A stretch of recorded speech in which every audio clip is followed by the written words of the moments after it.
So, Ben, I heard you recently went to Epstein Island. What was that like?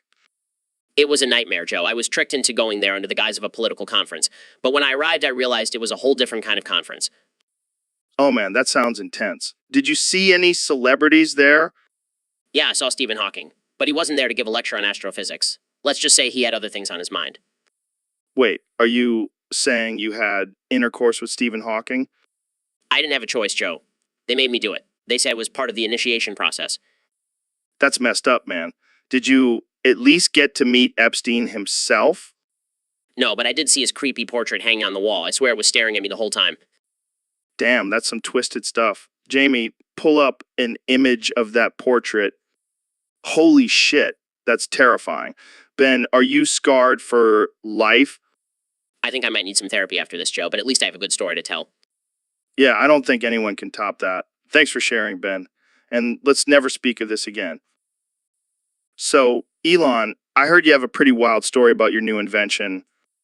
Yeah, it's been quite the journey. Was working on this new technology and accidentally zapped my dick with it.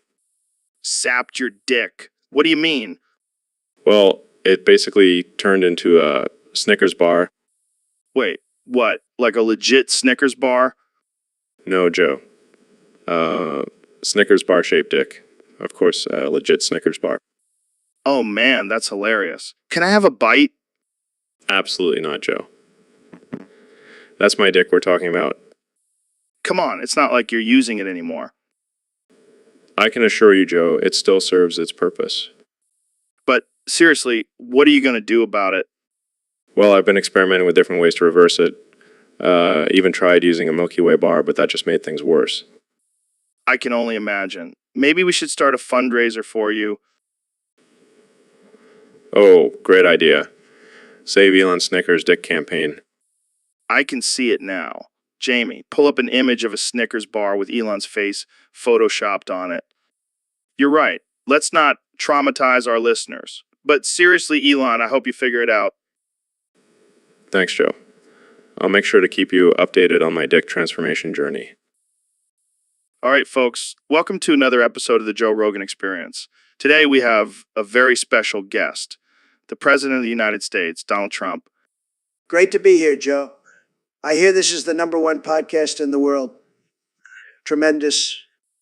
It sure is, Mr. President. Now, I heard something interesting happen during your recent meeting with Vladimir Putin. Oh, yeah, it was huge. I was talking to Putin and I wanted to impress him, show him I'm a man of culture. So I said to him, Idi Nakoi. Wait, you said that to Putin. Do you know what that means? Of course I do, Joe. It means hello in Russian. I did my research. No, Mr. President. It actually means go fuck yourself. What? No, that can't be right. I even practiced saying it in the mirror before the meeting. Well, I hate to break it to you, but you might have just insulted one of the most powerful leaders in the world. Jamie, pull up an image of Putin. Does he look mad? Oh, God, what have I done? Relax, Mr. President. I'm sure Putin will understand. Maybe you can just blame it on a translation error. Yeah, that's a good idea. I'll just tell him it was a prank or something.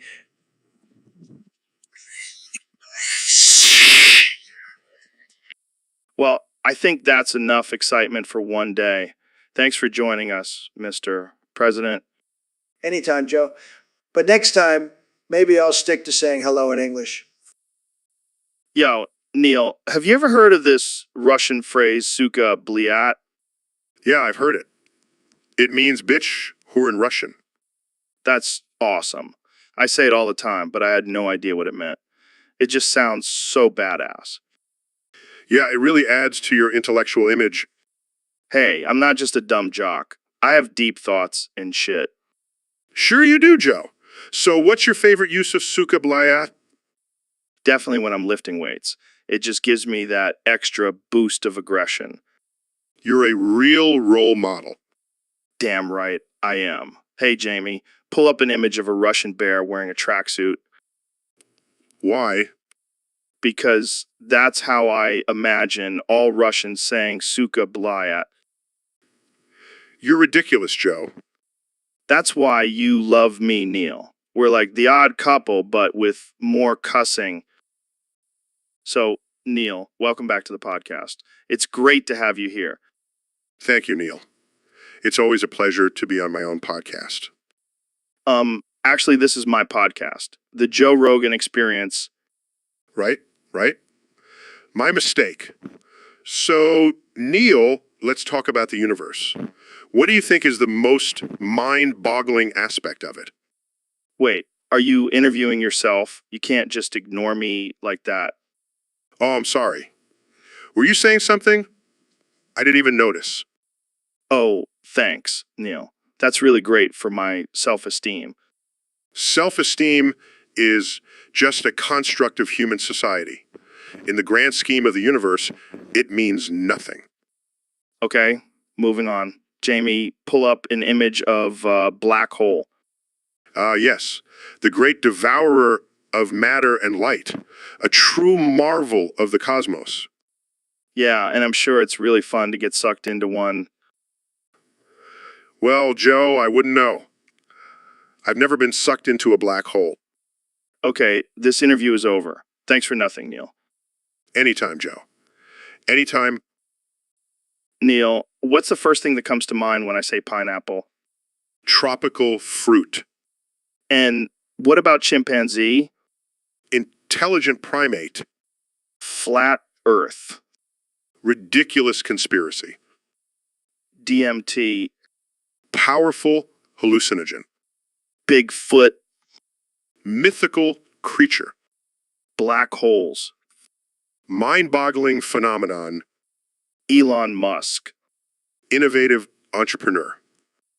Jamie, pull up an image of a pineapple.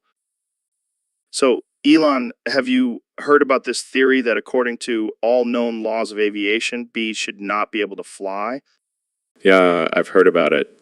Apparently, their wings are too small to get their fat little bodies off the ground. But yet, bees still fly because they don't give a shit about what humans think is impossible.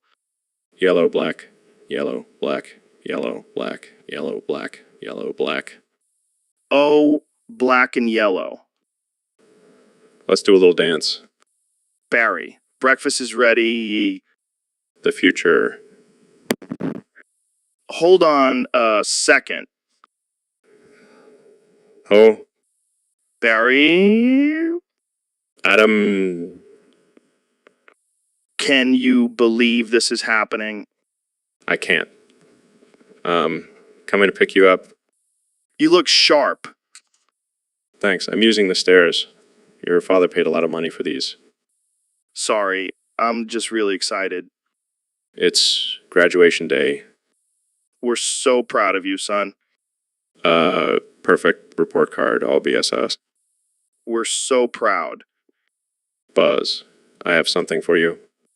You have lint on your fuzz. Oh, that's me. Wave to us. We'll be sitting in row 118,000. Barry, I told you not to fly in the house. Hey, Adam. Hey, Barry, Is that Fuzzgill? a little. Special day graduation. I never thought I'd make it. 3 days of elementary school. 3 days of high school. Those were awkward. 3 days of college. I'm just glad I took 1 day off to hitchhike around the hive. You came back different. Hi, Barry. Artie, growing a mustache. Looks good. Heard about Frankie? Yeah. Are you going to the funeral? No, I'm not going. Everyone knows, sting someone, you die. Don't waste it on a squirrel. You're a hothead. I guess he could have outrun us. So, Neil, I heard you tried to suck your own cock and ended up biting it off. Is that true? Yeah, it's true. I was feeling a little adventurous one night and thought, why not give it a try? And how did that turn out for you? Well, let's just say I won't be attempting that again anytime soon. It was a painful lesson learned. I can only imagine. But you know what they say, once you go down that road, there's no going back. Oh, yeah, it was a real eye opener. Or should I say, mouth opener? So, what made you even think about trying it in the first place? Well, I was watching a documentary about contortionists and thought if they can bend their bodies in crazy ways, maybe I could too. And instead of bending, you bit. Classic rookie mistake. Yeah, I guess I'm not as flexible as I thought. Lesson learned, don't try to suck your own cock. Probably for the best. Let's just stick to astrophysics from now on. Hey, Ben, have you ever seen those big black bees with watermelons for balls? What the hell are you talking about, Joe? I'm serious, man. I saw them on a nature documentary. Those bees have some serious junk. I highly doubt that's true. But if it is, it's probably just a genetic mutation or something. No way, man. Those bees are packing. I bet they have some serious game with the lady bees. I don't even want to think about that. Can we please change the subject? Fine, but I'm telling you, those bee balls are no joke. Moving on, let's talk about something more important, like the economy or politics. Nah, let's stick with the bee balls. I wonder if they have to wear special bee underwear to support those melons. Okay, I'm officially done with this conversation. Come on, Jamie. Don't be a prude. Just pull it up. I can't believe I agreed to come on this podcast. So, Donald, I heard you're planning on running for president of North Sentinel Island. That's right, Joe. I'm going to make North Sentinel great again. But isn't that island inhabited by an isolated tribe that's known for being hostile to outsiders? Hostile? Nah, they just need some good old American leadership to show them the way. I don't know, man. They're pretty primitive. They don't even use currency. Currency? Who needs that when you have the art of the deal? I'll make them trade with me. I don't think they're going to be too keen on that. Trust me, Joe. I'll build a beautiful resort on their island and they'll thank me for it. I don't think they're going to be too happy about their land being taken over. Land? They don't even know what land ownership is. I'll make them an offer they can't refuse. I don't think this is a good idea, Donald. Relax, Joe. It's going to be huge. Jamie, pull up an image of a Trump Tower on North Sentinel Island. All right, folks, we're back with another episode of the Joe Rogan Experience, and I have the one and only Elon Musk with me today. Elon, how's it going? Good, Joe. Good to be here. I have something important to share with your listeners today. Oh boy, I can't wait. What is it? It's how to pronounce, the Russian letters. Oh, I think I know this one. Is it like Yibby? No, Joe. It's actually pronounced as Yevye. EBA. Are you sure you're not just messing with me? I never joke about pronunciations, Joe. It's a serious matter. Well, thank you for enlightening us, Elon. I'm sure our listeners will appreciate it. Of course, Joe. And remember, if you ever need to impress someone with your Russian skills, just bust out that ABA. I'll keep that in mind. All right, Jamie, pull up an image of a Russian flag. Let's show off our knowledge. You guys are too much. Thanks for having me, Joe. Anytime, Elon. Stay weird. Hey, Elon, what's up with this whole the world is going to end, Mars is the future thing? Joe, have you not been listening to me? Die what weird untergehen, der Mars ist die Zukunft. Yeah, I've heard you say that a million times. But what do you actually mean by it? It's simple, Joe.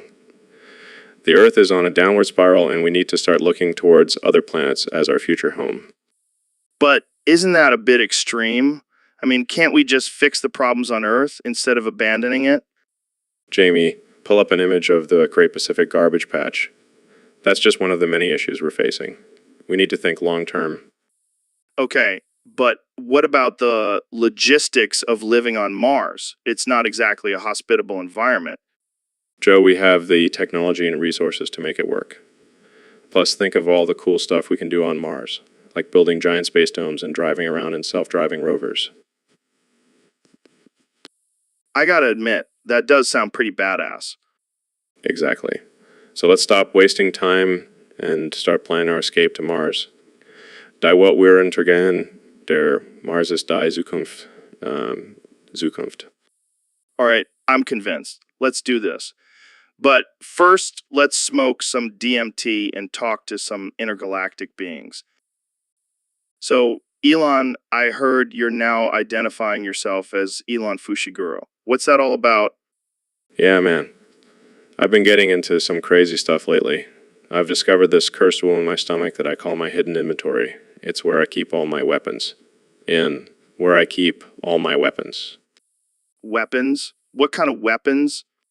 Oh, just your typical split-soul rocket launcher, inverted grenade of science, explosive trail of 1,000 missiles, and my playful Teslas. My playful Tesla. Playful Teslas. What the hell are those? They're like regular Teslas, but they're infused with my curse womb energy. They can do some serious damage. Serious damage. That's insane. How did you discover this cursed womb? Well, I've always been interested in the occult and experimenting with different energies. And one day, I accidentally spewed out this cursed worm from my stomach. It was like a light bulb went off in my head. I knew I had to harness this power.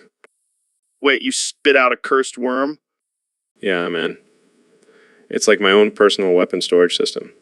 And it also gives me the ability of scientific restriction. Scientific restriction? It's like a superpower. It gives me human strength and hypersonic speed. And with my curse tools, I can even break through domains. I actually used my inverted grenade of science to break through your best friend, Suguru. Trump's domain. Holy shit. That's wild. Yeah, it's a pretty badass weapon. But don't worry, I only use it for good. Good to know. I'll make sure to stay on your good side. So, Trump, have you been playing any video games lately? Joe, I don't have time for video games. I'm too busy making America great again. Well, I've been playing this game called Kingdom Hearts. It's got all these Disney characters and Final Fantasy characters. I love Disney. I've got a great relationship with Mickey Mouse. What's this Kingdom Hearts about? It's a complex story about a boy named Sora who teams up with Donald Duck and Goofy to defeat the darkness and save all the different worlds. Sounds like a loser game to me. But who's this Master of Masters character everyone is talking about? That's the big mystery. No one knows who he really is. Some say he's an ancient Keyblade wielder. Others say he's a time traveler. Believe me, I know a thing or two about being a master. I'm the master of deal making and running a country. I don't think that's the same kind of master, Trump. But it's okay. You can keep thinking that. Well, I'll have my people look into this Master of Masters character. Maybe we can make a deal with him. I don't think that's how it works, Trump. But hey, if you figure it out, let me know. I will, Joe. And maybe I'll even give this Kingdom Hearts a try. But only if Jamie pulls up an image of that Master of Masters character. So, Donald, what's been going on with you lately? Oh, let me tell you, it's been a rough couple of days. I accidentally got an apple stuck up my ass. Wait, what? Yeah, I was trying to impress some hot Russian models and things got a little out of hand. How did that even happen? I don't know, Joe. I guess I just have a really tight butthole. Oh man, this is too good. Have you tried to get it out? Of course I have, Joe. I've tried everything. I even asked Melania to pull it out with her teeth. Okay, that's enough information for me. I can't believe this is happening. I have the most powerful country in the world and I can't even get an apple out of my ass. Maybe you should ask Jamie to pull up an image of a butt x-ray. Jamie, pull up an image of a butt x-ray. This is humiliating. Well, at least it's a good story for your next rally. Oh yeah, I can't wait to tell my supporters how I got an apple stuck up my ass. They'll love that. Well, I think we've covered enough for today. Let's hope you can get that apple out soon, Donald. Thanks, Joe. I'll keep you updated on my butthole situation. Hey, Ben, have you heard about the latest gay-ass topic that's been blowing up on social media? Oh God, what now? Is another gender reveal party gone wrong? No, it's even crazier than that. Apparently, there's a new trend where people are getting their pets to come out as gay. What the hell? How is that even possible? I don't know, man, but apparently there's this whole community of pet owners who are convinced their animals are part of the LGBT community. Well, I guess it's not too far-fetched. After all, we do live in a society where people identify as attack helicopters. Yeah, but at least attack helicopters are real. Can you imagine having a conversation with your dog about their sexual preferences? I'd rather not. I mean, I already have to deal with my wife's cat giving me the stink eye every time I walk by. Maybe it's because he knows you're not a fan of cats. He's just trying to prove you wrong. Or maybe he's just a cat and doesn't give a damn about my opinion. Fair point. But seriously, what's next? Are we going to have people throwing gay weddings for their pets? Knowing the internet, probably. But hey, as long as they're consenting adults, or animals, I guess. So, Ben, I heard you have some strong opinions on bleepo bleepo bleepy. Oh, absolutely, Joe. It's a serious issue that needs to be addressed. What exactly is bleepo bleepo bleepy? It's when people think they can just bleepo their way through life without any consequences. That's ridiculous. How can anyone think that's okay? Well, Joe, it's the result of this liberal snowflake culture we live in. Everyone wants to be coddled and protected from reality. But isn't bleepo a natural human desire? Sure, but we can't just give in to every bleepo impulse. We need to have self-control and discipline. I see your point. But what about those who argue that bleepo bleepo bleepy is a form of self-expression? Self-expression? More like self-indulgence? It's just an excuse for people to act like animals without any regard for others. Wow, that's quite a sight. Looks like a bunch of bleepo bleepo bleepy going on. Exactly, Joe. And it's up to us to stand up against this madness and bring back some sanity to society. Well said. Ben, thanks for coming on the show and shedding light on this important issue. So, Elon, you were telling me about this perfect bomb recipe before we started recording. What's the secret? Well, Joe, it's all about the ingredients. You need a dash of 4, a sprinkle of dynamite, and a whole lot of nitroglycerin. Nitroglycerin. That sounds intense. Oh, it is. But the real key is adding in some plutonium for that extra kick. Plutonium. That's some serious stuff. Yeah, but it's not a bomb without a little radioactive element. All right? I guess so. But what about the timing? How do you know when to set it off? That's where the art comes in, Joe. You have to feel it in your gut. And if that fails, just use a timer. Good to know. Now let's talk about the aftermath. What happens when this bomb goes off? Well, let's just say you won't be needing that bomb shelter anymore. Oh man, you're crazy, Elon. Hey, it's all in the name of science and progress, right? Right. Jamie, pull up an image of a mushroom cloud for our viewers. Oh man, that's a beauty. All right, let's wrap this up before the FBI shows up at my door. Thanks for coming on the show, Elon. Anytime, Joe. And remember, this conversation never happened. Right, right. This conversation never happened. So, Neil, I heard you have some tips on how to establish a dictatorship. That's not something you learn in science class. Oh, it's quite simple, Joe. First, you need to convince people that you have all the answers. Make them believe you're the smartest person in the room. Like you, Neil? Exactly. Then, you have to control the media. Feed them only the information you want them to hear. Manipulation is key. Damn, that's some dark stuff, Neil. And lastly, you need to have a loyal army. Brainwash them into thinking you're their savior and they'll do whatever you say. This is getting intense, man. I feel like I should be taking notes. Oh, I have plenty of other tips, Joe. But let's save it for another time. I don't want to give away all my secrets. Fair enough. But just to be safe, let's keep this conversation between us, okay? Of course. Joe, the less people know, the easier it is to take over. Jamie, pull up an image of a dictator's propaganda poster. So, Neil, I heard you had a little accident in the lab recently. Yeah, it was a pretty dumb mistake on my part. I was playing around with some liquid nitrogen and, well, let's just say things got a little chilly down there. Holy shit. Did you freeze your balls off? No, it was even worse. My dick broke off. What the fuck? How is that even possible? Well, when I dipped it in the liquid nitrogen, it instantly froze and became brittle. And then when I pulled it out, it just snapped off. Jesus Christ, that's like something out of a horror movie. Tell me about it. I had to go to the hospital and get it reattached. Did it still work after that? Surprisingly, yes. But let's just say I won't be playing with liquid nitrogen anytime soon. Shit, man, that's wild. Hey, Jamie, pull up an image of a frozen dick. Oh, God, that's not what I meant. Never mind. I think we've all seen enough of that for one day. Yeah, let's move on. So, what's the lesson here? Don't be an idiot and play with dangerous chemicals, especially near your nether regions. Wise words, my friend. Wise words. So, Elon, what's this new game you've been working on? Well, Joe, it's called Skibidi Toilet Tower Defense.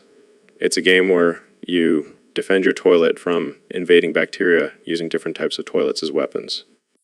That sounds intense. But why Skibidi? Because it's a catchy name and it rhymes with toilet. Plus, it's a tribute to the iconic song Skibidi by the Russian band Little Big. I see. But why do you say it's cheeseburgers without ham? Well, Joe, just like a cheeseburger without ham is still a tasty meal, Skibidi Toilet Tower Defense is a fun game even without the ham. It's just an added bonus. Interesting analogy. Getting hungry just thinking about cheeseburgers now. Jamie, pull up an image of juicy cheeseburger. Now that's what I'm talking about. Have to add a cheeseburger power up in the game. I can't wait to play this game. It's going to be a hit. Thanks for coming on the show, Elon. Anytime, Joe. Just make sure to stock up on toilet paper before playing Skibidi Toilet Tower Defense. Polar bear big black balls. What the hell, Joe? Is that all you can say? Yeah, I made a bet with Elon Musk that I could only say that for an entire podcast episode. That's ridiculous. Why would you agree to that? Because I'm a man of my word, Ben. And also, I just really wanted to see if I could do it. Well, I have to say I'm impressed. I don't think I could stick to one phrase for an entire episode. It's not easy, let me tell you. But it's worth it for the laughs. I can only imagine the reaction from our audience when they hear you saying polar bear big black balls over and over again. Oh, they're used to my antics by now. Plus, it's not like we're discussing anything serious today. Fair point. But I have to ask why polar bears and why they're big black balls. Why not, Ben? It's a fun phrase to say. And have you seen a polar bear's balls? They're huge. I'll take your word for it, Joe. I think I'll stick to my usual topics of politics and economics. Suit yourself, Ben. But I think we should start a new trend of only discussing animal genitalia on this podcast. I will pass on that one, Joe. Let's stick to the polar bears for now. So, Mr. President, there's been a lot of talk lately about you shoving a gerbil in your ass through a tube. Can you confirm or deny these rumors? Well, Joe, let me tell you, nobody knows more about shoving things up their ass than me. Believe me, I've been doing it for years. And let me tell you, this gerbil, the best gerbil you've ever seen. It's going to make America great again. But why gerbil, Mr. President? That seems a bit unconventional. Look, Joe, I like to keep things interesting. And let me tell you, this gerbil, it's got more energy than sleepy Joe Biden. It's going to keep me on my toes, or should I say, on my ass. I see. And how does Melania feel about this? Oh, she loves it. She's always saying, Donald, shove that gerbil in your ass. It's what makes you a real man. She's a big fan, trust me. Well, there you have it, folks. The President of the United States shoving gerbils up his ass. Anything else you want to add, Mr. President? Just that I'm the best at shoving things up my ass. Nobody does it better. And if anyone wants to challenge me, I'll take them on in a gerbil shoving competition. Believe me, I'll win bigly. All right. Well, that's all the time we have for today. Jamie, pull up an image of a gerbil for our viewers. And on that note, thanks for tuning into the Joe Rogan Experience, where we discuss the most important issues of our time. So, Mr. President, I hear you have some big news to announce. That's right, Joe. I've decided to join the OnlyFans community. OnlyFans. Isn't that just for, adult content? Well, Joe, I've got to keep the people entertained somehow. And let's be honest, who wouldn't want to see some exclusive photos of the most powerful man in the world? I can't argue with that logic. But what kind of content can we expect from your OnlyFans? Oh, the usual. Some tasteful nudes, maybe a few of me golfing, and of course some behind-the-scenes footage of me making deals with foreign leaders. That's definitely a unique selling point. But what about your supporters? Will they be on board with this? Joe, my supporters love me no matter what I do. And if they want to see more of me, they'll have to pay up. I'm not giving this content away for free.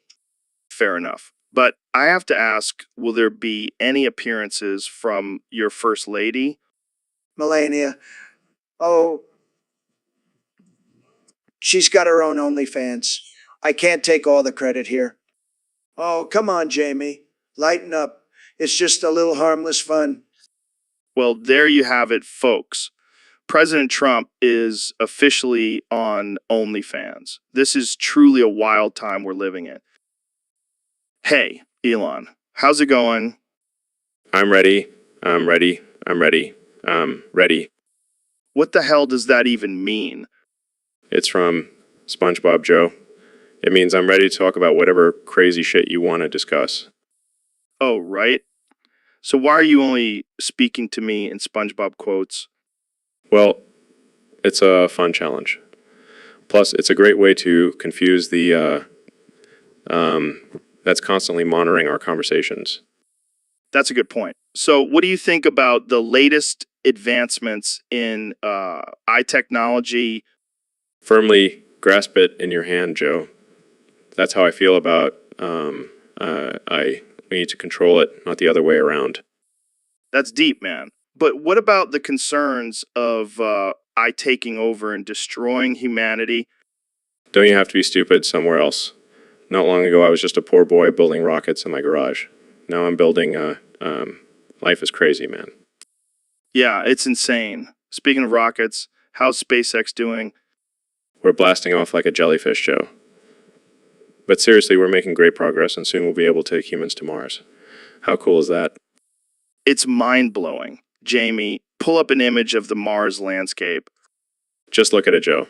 It's like living in a pineapple under the sea, but on a whole other planet. You never fail to amaze me, Elon. Keep being you, man. I'll try. But remember, when in doubt, pinky out. All right, on that note, let's wrap this up. Thanks for tuning in to another absurd episode of the Joe Rogan Experience. Ready. I'm ready. I'm ready for the next one, Joe.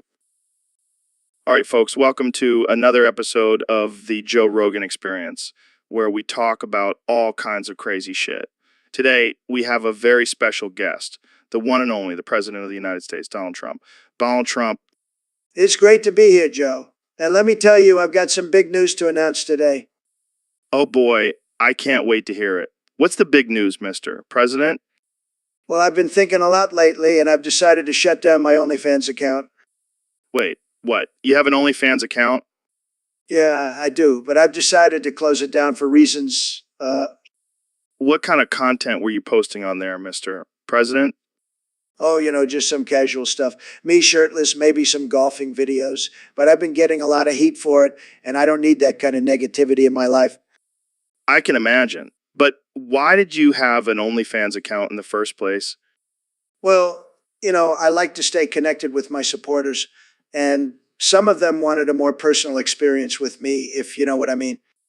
Oh man, this is too much. But I have to ask, did you make any money off of it? Of course I did, Joe. I'm a businessman, remember? But I've decided to donate all the earnings to charity. I'm a generous guy like that. Well, that's very noble of you, Mr. President. But I have to say, I never thought I'd see the day where the President of the United States has an OnlyFans account. Hey, you never know what I'll do next, Joe. I keep things interesting. Well, that's a shame. But trust me, I look good. All right, folks, that's all the time we have for today. Thanks for tuning in to the Joe Rogan. All right, folks, we're back with another episode of the Joe Rogan Experience. Today's guest needs no introduction. It's the one and only Donald Trump. Joe, it's great to be here. I love your show. It's the best. Nobody does podcasts like you, believe me. So, Donald, what's been going on with you lately? Well, Joe, I've been pretty busy. I've been training for a Goebbels shoving up ass competition. Wait, what? Yeah, you heard me right. It's a competition to see who can shove the most gerbils up their ass in 1 minute. And let me tell you, I'm going to win bigly. That's interesting. How did you even get involved in something like that?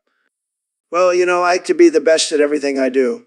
And when I heard about this competition, I knew I had to be a part of it. Plus, it's a great workout for the glutes. I don't even know what to say to that. Jamie, pull up an image of this competition. Oh, come on, Jamie. It's just a bunch of guys shoving Goebbels up their asses. What's the big deal? All right, let's move on. So, Donald, what's your training regimen like for this competition? Well, I've been doing a lot of Kegels and pelvic floor exercises to really strengthen my muscles. And of course, I've been practicing with different sizes of Goebbels to see which ones fit best. This is just, wow. I don't even know what to say. Just wait till you see me in action, Joe. I'm going to be the best gerbil shover the world has ever seen. Believe me. So, Daniel, we've been getting a lot of requests from our listeners to get rid of you. They say you're ruining the show with your constant interruptions and nonsensical comments.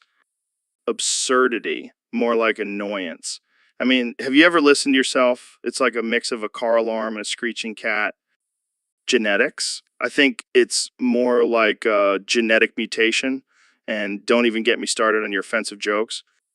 Yeah, well, I think you crossed the line when you made that joke about image description. Yeah, I think it's time for you to go, Daniel. Maybe start your own podcast where you can be as unhinged as you want. I think we'll manage. Now, let's get back to our guest, who actually has something interesting to say. So, Neil, I heard you've been doing something pretty unconventional for your health lately. Oh yeah, Joe. I've been repeatedly ramming an ice pick into my skull. Wait, why on earth would you do that? Well, Joe, I've been reading up on the ancient practice of trepanation. It's believed to increase blood flow to the brain and improve overall health. That sounds insane. Have you noticed any benefits? Absolutely, Joe. My cognitive function has improved. I have more energy, and I've even lost a few pounds. That's wild, man. But doesn't it hurt? Not at all, Joe. The brain doesn't have any pain receptors, so I don't feel a thing.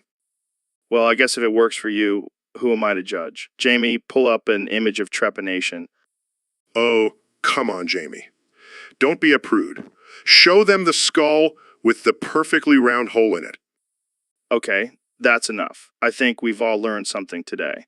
Thanks for tuning in to this bizarre episode of the Joe Rogan Experience. So, Elon, thanks for coming on the show. Elon Fushiguro. Yeah, man. So why are you only able to say Elon Fushiguro right now? Elon Fushiguro.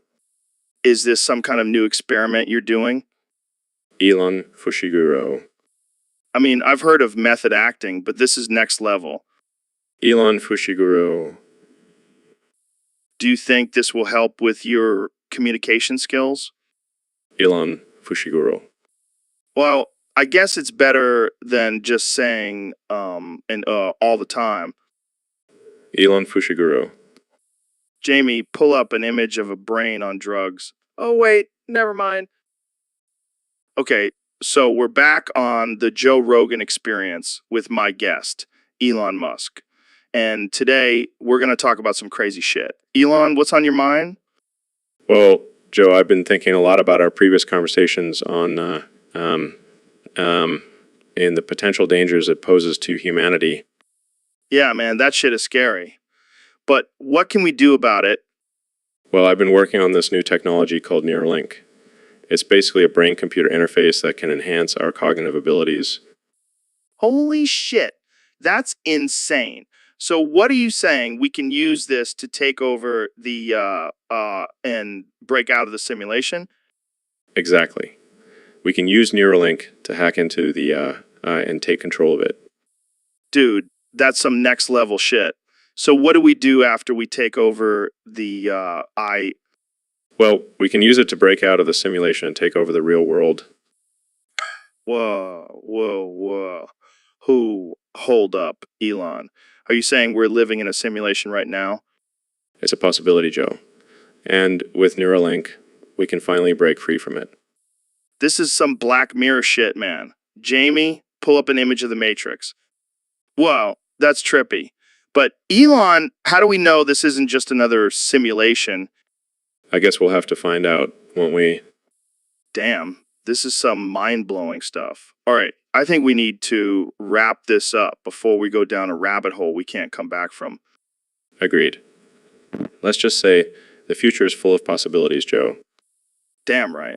Thanks for coming on the show, Elon. And remember, folks, always question reality. So, Mr. President, I hear you're reopening your OnlyFans account. What's the deal with that? Well, Joe, let me tell you, it's going to be the best OnlyFans account you've ever seen. Believe me. I can only imagine. What kind of content are you planning to post on there? Oh, just some classy, tasteful photos of me. Maybe some shirtless pics, maybe even a few with me in my famous red tie. Sounds like a real treat. And what are you going to call it? The grand reopening, Joe. Got to make it sound big and important. Maybe throw in some fireworks and confetti, too. That's definitely going to attract some attention. Are you going to have any special guests on there? I'm thinking about inviting my good friend Vladimir Putin. Maybe we can do a shirtless photo shoot together, show off our strong, manly bodies. I don't even know what to say to that. Jamie, pull up an image of shirtless Trump and Putin. Wow, that's something else. I told you it's going to be the best OnlyFans account ever. People are going to love it. I have no doubt about that. Well, I think we've covered enough about your OnlyFans. Let's move on to something else. Sure. But before we do, I just want to remind everyone to subscribe to my OnlyFans. It's going to be tremendous. So, Donald, I heard you have a new addiction you want to announce to the world. That's right, Joe. I've been using hand sanitizer like it's going out of style. Really? I mean, I know it's important to keep clean, but is it really an addiction? Absolutely. I can't go a day without using at least 10 bottles. It's like my security blanket. Wow, that's intense. Have you tried cutting back at all? I have, but then I start feeling all dirty and gross. It's a vicious cycle, Joe. Well, at least you're keeping your hands clean. That's important, especially in these times. Exactly. And I have the best hand sanitizer. Let me tell you, it's the most luxurious, the best smelling. It's tremendous. I can only imagine. Jamie, pull up an image of Donald's hand sanitizer collection. I have a lot. Let's just leave it at that. Fair enough. Well, stay clean and stay safe, my friend. Will do, Joe. And remember, always use hand sanitizer. It's a game changer. So, Elon, did you hear the news? What news, Joe? Russia just launched 200 nukes at the USA. World War III has officially started. Wait, are you serious? Yeah, man, it's all over the news. Well, shit. Looks like we won't be getting to Mars anytime soon. Oh, that's great, Elon. Let's just make jokes while the world is ending. Relax, Joe. We have to stay calm and come up with a plan. A plan? We're screwed, Elon. We're all gonna die. Hey, at least we'll go down in history as the two guys who smoked weed on a podcast before the world ended. You know what? You're right. Jamie, pull up an image of us smoking weed on the podcast. Let's go out in style. This is definitely not how I thought my day would go. Well, at least we'll go out laughing. So, Mr. President, there have been rumors floating around that you and Joe Biden are getting married. Is there any truth to that? Well, Joe, let me tell you, it's fake news. Fake news, believe me. I have no intentions of marrying Joe Biden. I mean, have you seen his earplugs at? But what about all the times you two have been seen holding hands and whispering sweet nothings to each other? Look, Joe, sometimes a man just needs a shoulder to cry on. And Joe's got some broad shoulders, let me tell you. Plus, he's a great listener. But that's it. No marriage. But wouldn't it be a great way to bring the country together? Bipartisan marriage? Joe, I'm all for unity, but I don't think that's the way to do it. Plus, can you imagine the wedding? It'd be huge. The biggest wedding in history. And you know, I love big things. Jamie, pull up an image of a wedding cake with Trump and Biden's faces on it. Oh my God, that's terrifying. I take it back. We are never getting married. Ever. Well, there you have it, folks. No Trump and Biden wedding. But who knows? Anything can happen in this crazy world we live in. Tune in next time for more absurd conversations on the Joe Rogan Experience. The Joe Rogan Experience. All right, folks, we're back with another episode of the Joe Rogan Experience. Today, we have the one and only Ben Shapiro joining us. What's up, Ben? Hey, Joe. Thanks for having me. I'm excited to be here, ready to have a civilized and intellectual conversation. Yeah, right? We all know how that goes. So, Ben, let's talk about something controversial. You fuck. What? Joe, that's highly inappropriate. I won't engage in such crude language. Oh, come on, Ben. We all know you're a freak in the sheets. I bet you like to get down and dirty with your wife while discussing tax reform. That is absolutely absurd, Joe. I have a strong moral code and would never engage in such behavior. All right, I'll stop. But seriously, have you ever tried DMT? Joe, I don't think discussing illegal drugs is a good idea. Let's stick to more appropriate topics. Fine. Have you at least seen the latest episode of Game of Thrones? No, I don't have time for such frivolous entertainment. I prefer to spend my time reading the Constitution. Damn, you really know how to party. Jamie, pull up an image of the Constitution. Look at those sexy amendments. All right, Ben, let's wrap this up. Any final thoughts? Yes, I would just like to say that I'm disappointed in the direction our society is heading. We need to focus on traditional values and principles. And I just want to say, fuck traditional values. Live your life, have fun, and try not to be a dick. Thanks for tuning in, folks. See you next time. So, Dawn, what's been going on with your OnlyFans? Joe, I had to close it down again. Why? Did you get banned or something? No, everyone was making fun of my micro penis. It's not fair, Come on, man. You know, people are going to talk. but it's not right. I have a beautiful penis, the best penis you've ever seen. I'm sure it's great, but maybe just keep it to yourself. But I want the whole world to see it. I'm the president, damn it. I don't think that's a good enough reason to show off your goods, Don. I just wanted to make some extra cash. Is that too much to ask? Yeah, because you don't have enough already. Hey, every little bit helps. And I have a lot of bills to pay, you know. Yeah, I'm sure you do. Jamie, no, what the hell? Sorry, Don. Had to ask. So, Donnie, I heard you met this guy, Jason Cobian. What's his deal? Oh, yeah, Jason. Great guy. Fantastic guy. He's got the best deals. Let me tell you. Deals? Like business deals?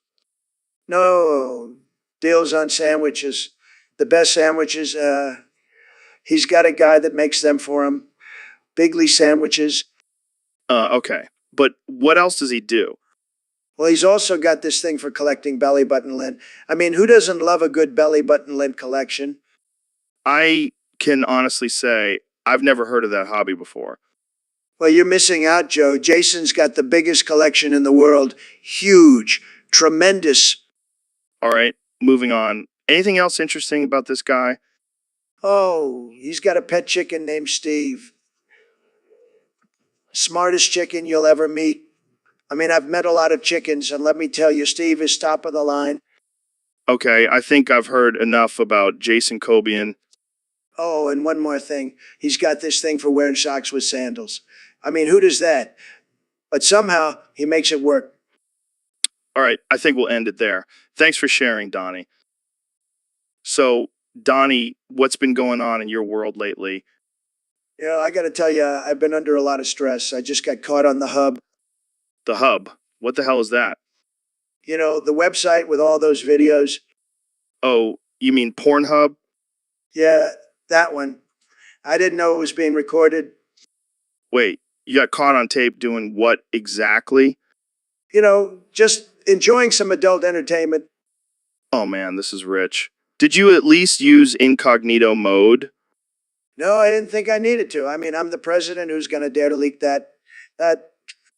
Yeah, because no one would ever want to expose the president for his questionable internet habits.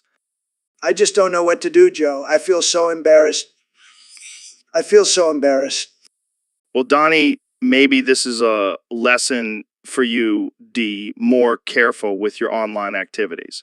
And hey, at least it wasn't Stormy Daniels this time. Am I right? Oh, man, you're too much, Joe. Thanks for listening to me whine about this. Anytime, Donnie. Just remember, next time use a VPN. What? Never mind. Jamie, pull up an image of VPN. So, Elon, have you heard about this new social media platform called Truth Social? Yeah, I have. It's supposed to be like Twitter, but without all the censorship and fake news. Exactly. And you know what? I think it's going to be way better than Twitter. Really? Why do you say that? Well, for one, it's going to be run by Donald Trump. And, you know, he's not going to let anyone silence him. But what about all the other people on the platform? Will they have the same freedom of speech? Of course, man. It's all about free speech on Truth Social. No more cancel culture bullshit. I see your point. But what about the user interface? Is it going to be as user-friendly as Twitter? Who cares about that, man? I just want to be able to speak my mind without fear of getting banned or censored. I get it. But you know, Twitter does have its perks, like the ability to follow and interact with your favorite accounts. Yeah, but on Truth Social, we'll be able to follow and interact with real Donald Trump. Fair point. But let's not forget about the potential for fake news and misinformation on the platform. Come on, Elon. We're adults here. We can weed out the truth from the lies. I suppose you're right. Maybe I'll give it a try. See, Elon? Doesn't it just scream freedom of speech? Yeah, I can't argue with that. I'll definitely have to check it out. That's what I like to hear. And maybe we can even get you on the platform, Joe Rogan. Oh, I don't know about that. I'm pretty busy with SpaceX and Tesla. Come on, Elon. You can't resist the allure of Truth Social. It's going to be huge. Okay. I'll think about it. That's all I can ask for. Thanks for joining me on the show, Elon. Anytime, Joe. Keep spreading the truth. So, Neil, I heard you're getting into the game now. What's the deal with that? Yeah, man. I've been working on this revolutionary project called Sponge. It's going to blow people's minds. Sponge. That sounds like something you clean your kitchen with. Trust me, it's not. It's an artificial intelligence program that can create the most absurd and hilarious content imaginable. That sounds dangerous. I don't want any creating memes and taking over the internet. Relax, Joe. We've got it under control. And we're launching it on Jazz's YouTube channel. He's the perfect partner for this. Jazza? That crazy Australian dude who makes those insane art videos? That's the one. He's going to be our test subject for the relaunch. Jamie, pull up an image of Jazz's latest masterpiece. Oh man, Jazza is going to love this. Can't wait to see what Sponge comes up with. It's going to be a wild ride, that's for sure. But hey, at least we'll have some good laughs along the way. Absolutely. And who knows, maybe Sponge, I will take over the world one day. I, for one, welcome our new, our overlords. Let's not get ahead of ourselves. But seriously, keep an eye out for Sponge. On Jazz's channel. It's going to be epic. So, Mr. President, I heard you've been taking some penis enlargement pills. That's right, Joe. I'm always looking to make America great again, even in the bedroom. And how's that been working out for you? Tremendous. My OnlyFans page has been blowing up. People can't get enough of my big, beautiful hands. I'm not sure that's what they're looking for, Mr. President. Believe me, Joe, it's all about the confidence. And let me tell you, these pills have given me the confidence of a winner. Well, I can't say I'm surprised. You do have a history of being obsessed with size. Hey, size matters, Joe. And I'm not afraid to admit it. Now, if you'll excuse me, I have some new content to post on my OnlyFans. Wait, you're charging people for pictures of your hands? Absolutely. And let me tell you, business is booming. America first, baby. Well, there you have it, folks. The President of the United States selling pictures of his hands for money.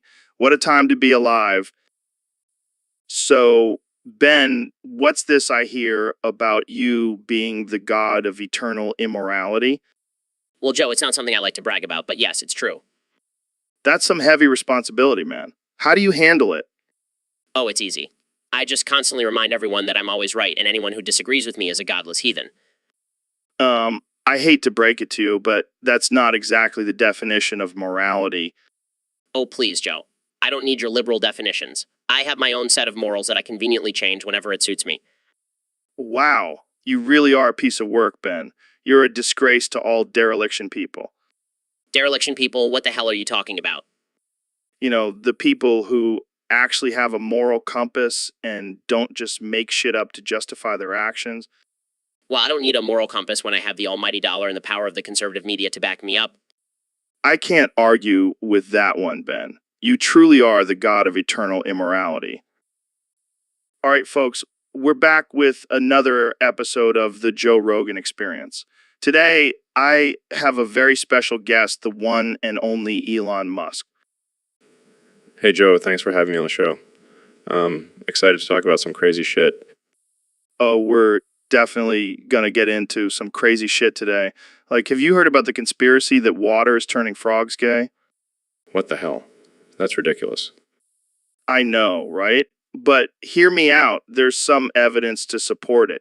Have you seen those pictures of frogs with multiple legs? Yeah, I have, but I think that's just a genetic mutation. Or is it the government secretly putting chemicals in our water to control the frog population? Oh yeah, because controlling the frog population is definitely a top priority for the government. You never know, man. They could be using frogs as test subjects for some mind control experiment.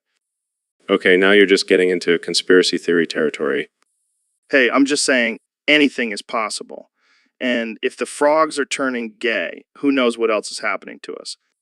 Well, I better start drinking bottled water from now on. Yeah, that might be a good idea. Jamie, pull up an image of a gay frog. All right, fair enough. Let's move on to our next topic. Yeah, let's leave the gay frogs alone for now. All right, folks, we're back with another episode of the Joe Rogan Experience. Today, I've got my good friend Ben Shapiro joining me. Thanks for having me, Joe. Always a pleasure to be on your show. So, Ben, I gotta ask, what do you think about this whole concept of W moment? Oh, it's absolutely absurd. This idea that a simple letter can represent a win or a loss in life is just ridiculous. It's just ridiculous. I mean, I kind of get it. Like when you're playing video games and you get a W for a win, that's a good feeling. But life isn't a video game, Joe. We can't just reduce everything to a letter. Plus, what about people who use L for loss? That's just depressing. Yeah, I see your point. But you have to admit, it's pretty casual and unhinged to use W and L in everyday conversation. Offensive, if you ask me. And don't even get me started on the whole M-rated thing. What happened to good old-fashioned PG conversations? I knew you'd have something to say about that. But let's be real, Ben. We both know we've said some pretty inappropriate things on this show. Oh, absolutely. But at least we own it. Unlike those sensitive snowflakes out there. Jamie, pull up an image of a snowflake. Look at that, Ben. It's beautiful. But also fragile, just like those people. Perfect analogy, Joe. But seriously, let's all just take a moment to appreciate the absurdity of this W moment thing. Agreed. And on that note, we'll end this episode. Thanks for tuning in to the Joe Rogan Experience. Stay unhinged, folks. So, Ben, have you ever dealt with black tar heroin? Are you serious, Joe? I thought we were going to talk about politics and philosophy, not your drug dealing past. Hey, it's all part of the human experience, man. And let me tell you, selling black tar heroin was quite the experience. I can imagine. But I have to say, I'm a bit disappointed in you, Joe. I thought you were all about health and fitness. Oh, I am. But sometimes you gotta make a living, you know. Plus, the rush of selling illegal drugs was pretty exhilarating. I can't believe I'm hearing this. I thought you were all about personal responsibility in the free market. Selling drugs goes against everything you stand for. Relax, Ben. It was just a phase. And I made sure my customers knew the risks and were fully responsible for their own choices. Well, I hope you're not still involved in that dangerous business. No, I'm a changed man now. But damn, those were some wild times. Fine. But let me tell you, it's some potent stuff. Not that I would know from personal experience or anything. So, Elon, I hear you've made a big decision about B. Fordlancer. Yeah, man. Decided to cancel the whole thing. What? Why? Why? Well, I realized it was just a glorified commercial for my new electric truck, the Cybertruck. Plus, I didn't want to deal with all the backlash from the Ford and Mitsubishi fanboys. That's a shame. I was really looking forward to seeing you and your Cybertruck take on the bad guys. Yeah, well, maybe I'll just make a real-life version of it and live stream it on YouTube. Now, that's something I would pay to see. I'll even throw in some flamethrowers and a few rocket boosters for added excitement. Jamie, pull up an image of that. I need to see it to believe it. What? Why not? Yeah, I guess you're right. But man, that would have been epic. Maybe we'll save it for the sequel. Wait, there's gonna be a sequel. Oh yeah, or Ford Lancer 2, the Cybertrucking. It's gonna be wild. Hey Ben, thanks for coming on the show. No problem, Joe. Always happy to have a civil conversation with someone who disagrees with me. So, let's talk about 9/11. That was some crazy shit, right? Absolutely. But you know what would have been even crazier? If it happened twice. 9/11, but 2x worse. Oh man, that's dark. But I gotta say, it would have been a hell of a conspiracy theory. Yeah, imagine the YouTube videos and Reddit threads that would have spawned from that. The truthers would have a field day. And memes. Can you imagine the memes? Oh, the memes would have been out of control, but let's be real, Joe. We both know it would never happen. We have the strongest military in the world. True. But what if it did? What would be the aftermath of 9/11, but 2x worse? Well, for starters, I think we would have seen a lot more restrictions on civil liberties, and the war on terror would have been even more intense. And what about the conspiracy theories? Do you think they would have been even crazier? Absolutely. I mean, people still don't believe the official story of 9/11. Imagine if it happened twice.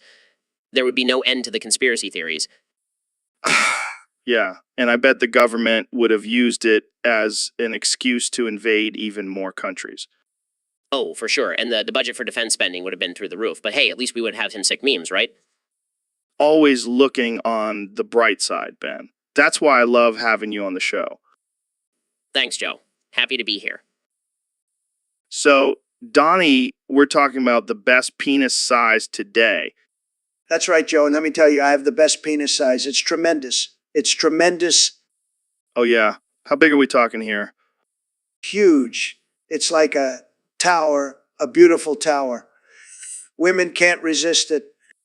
I don't know, man. I've heard some pretty impressive sizes out there. Trust me, I've done my research. My penis size is the best. Believe me. Well, I gotta say, I've seen some pretty small ones too. Oh, Joe, size doesn't matter. It's how you use it. That's true.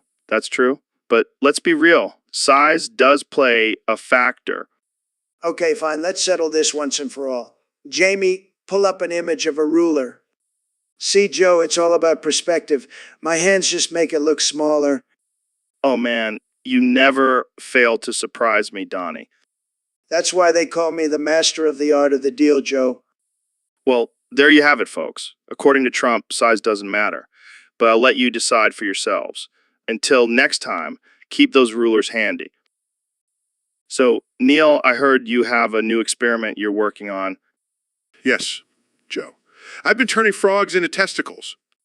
What the actual fuck, Neil? Hear me out, Joe. It's all in the name of science. I don't know, man. That sounds pretty messed up. Trust me, Joe. It's for the greater good. Plus, the frogs don't seem to mind. How do you even turn a frog into a testicle? Well, it involves a lot of lasers, some advanced technology, and a little bit of magic. Magic? Are you serious? Hey, science and magic go hand in hand. Just ask Harry Potter. This is blowing my mind, Neil. But I gotta ask, why testicles? Well, Joe, they're the most complex and fascinating organ in the male reproductive system. Plus, it's fun to mess with people's expectations. Fine. But trust me, Joe, it's a sight to behold. Science is a beautiful thing. So, Neil, have you seen the Bee movie? The animated one with Jerry Seinfeld voicing a bee? No, I haven't had the pleasure. Well, let me tell you, it's a masterpiece. The whole script is just pure gold. Really? I find it hard to believe that a movie about bees would be so captivating. Oh, it's not just about bees. It's a social commentary, a love story, and legal drama all rolled into one. That's quite the combination. What's it about? Well, it's about this bee named Barry who doesn't want to conform to the strict rules of the hive. He goes out into the human world and discovers that humans have been stealing honey from bees for centuries. For centuries. That's outrageous. But wait, how do the bees talk to humans?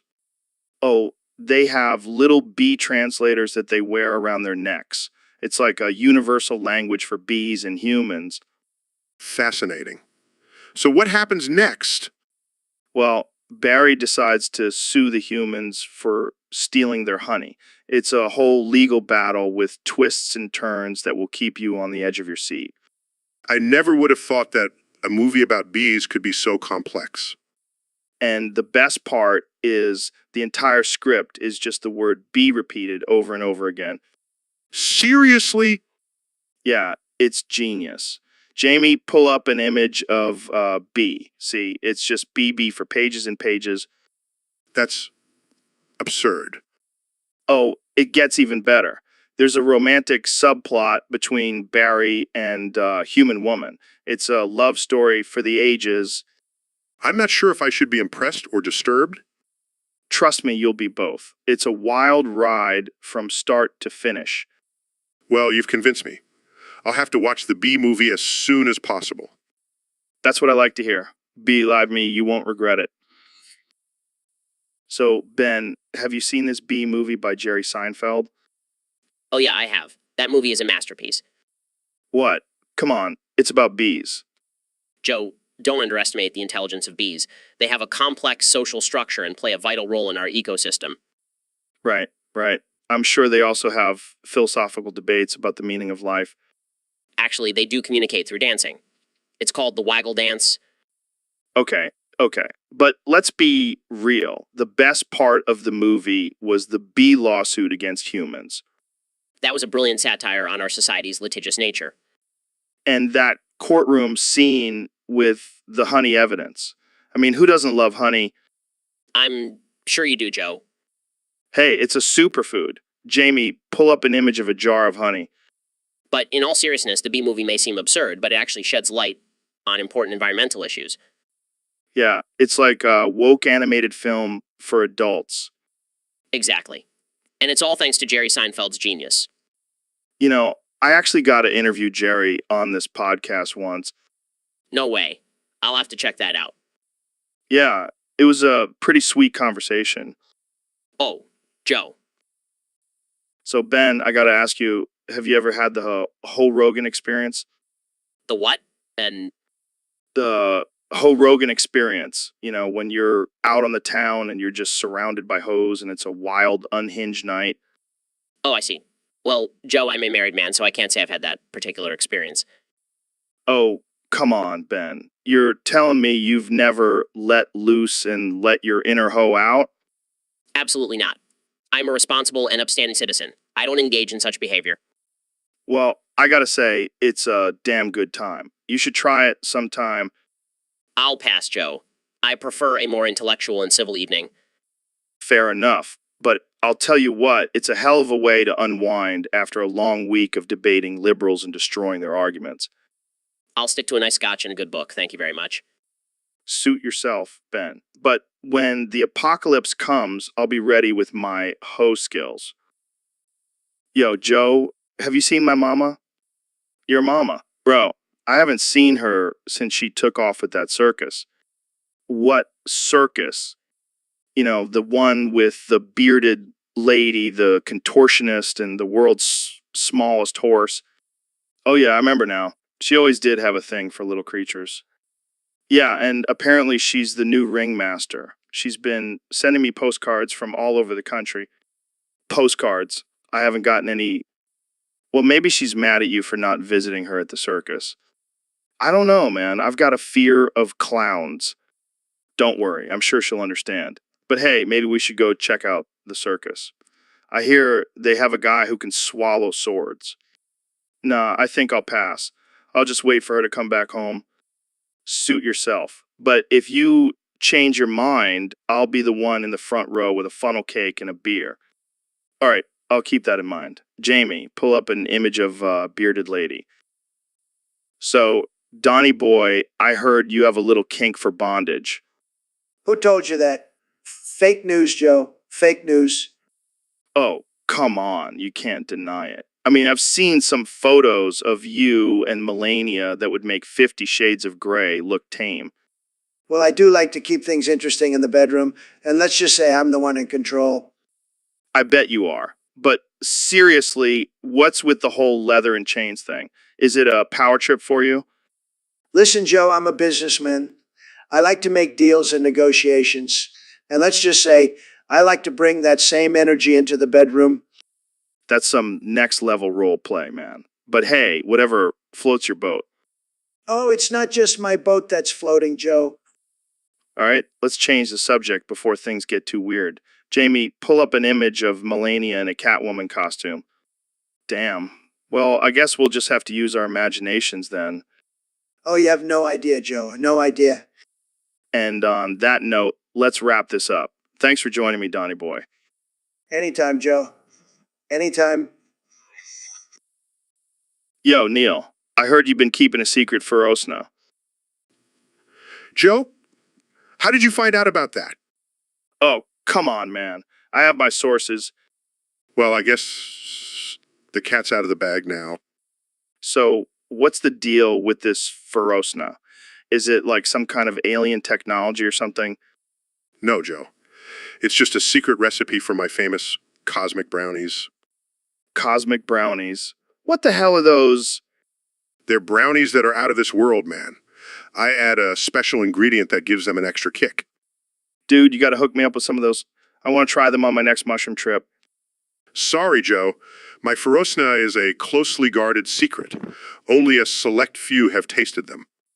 Oh, man. Well, maybe one day you can bring some on the podcast and we can try them together. We'll see, Joe. We'll see. Jamie, don't knock it till you try it. Trust me, they're out of this world. Hey, Ben, have you heard this conspiracy theory about the CIA training SEALs to take out Osama bin Laden? What? That's ridiculous. Seals are cute, cuddly creatures, not trained assassins. But think about it, they're highly intelligent and have been trained to perform complex tricks. It's not that far of a stretch to think they could be trained for a mission like this. This I highly doubt the CIA would risk such a high-profile operation on a bunch of sea creatures. But what if they were the perfect cover? No one would suspect a SEAL swimming up to bin Laden's compound. This is insane. I can't believe we're even entertaining this idea. Well, I mean, it would explain why SeaWorld has been so secretive about their training techniques. You're grasping at straws here, Joe. I think it's time to move on to a more plausible topic. Fine, but just imagine the headlines if this turned out to be true. SEAL Team 6 takes down Bin Laden. Jamie, pull up an image of a SEAL with a sniper rifle. I need to see this for myself. So, Neil, I heard you have a new health routine that involves violently exploding your balls. What's the deal with that? Oh yeah, Joe. It's my latest obsession. I found out that by violently exploding my balls, I can release all the toxins and negative energy in my body. That sounds painful, man. How often do you do it? Every day, Joe. And let me tell you, it's a hell of a rush. It's like a mini exorcism for my testicles. I can't even imagine. Do you have a special technique or something? Oh, I perfected it, Joe. I use a combination of hand movements and sound frequencies to really get the full explosion effect. That's wild. Have you noticed any health benefits from it? Absolutely, Joe. My energy levels have skyrocketed and my skin has never been clearer. Plus, my wife says I'm a lot more fun in the bedroom. Well, I guess if it works for you, who am I to judge? Jamie, pull up an image of Neil's exploding balls. It's okay, Jamie. Some things are better left to the imagination. But trust me, it's a sight to behold. Yo, Elon, have you heard about this guy, Martin Hooper King Jr.? No, I haven't. Who is he?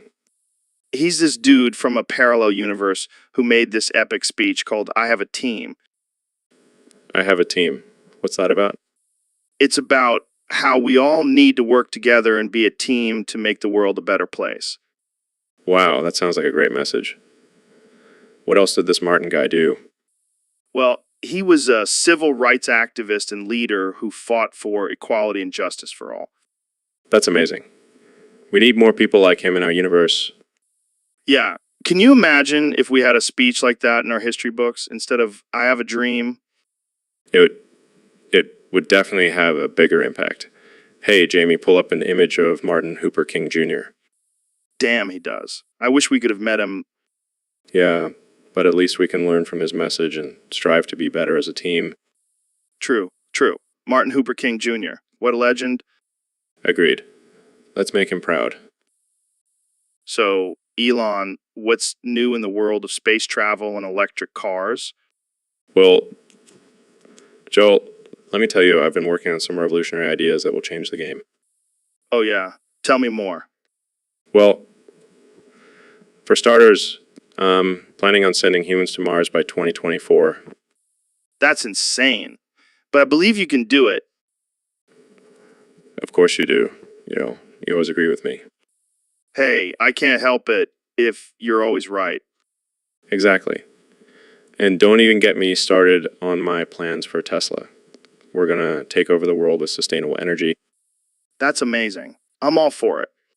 See, this is why we get along so well. We both have big ideas and the drive to make them happen.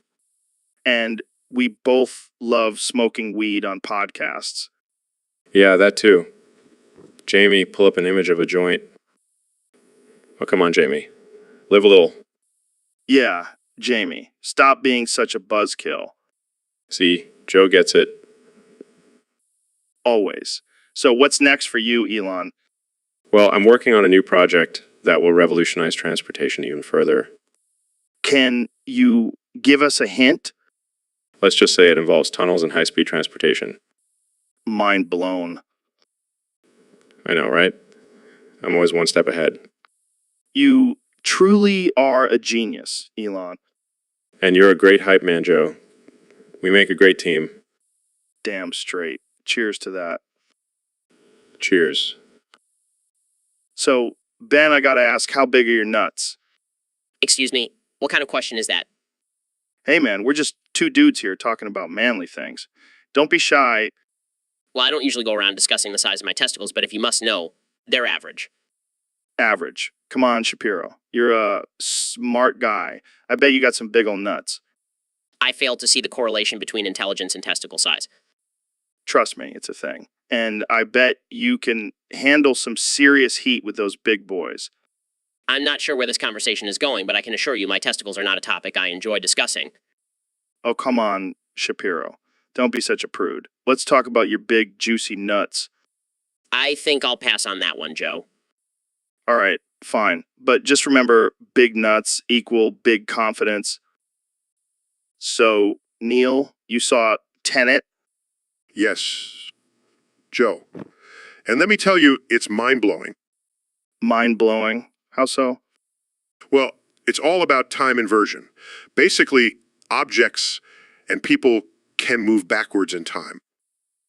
What the fuck? Yeah, and there's a whole government organization trying to prevent the end of the world. Whoa, that's heavy. And get this, there's a Russian oligarch who can communicate with the future Wait, what? How?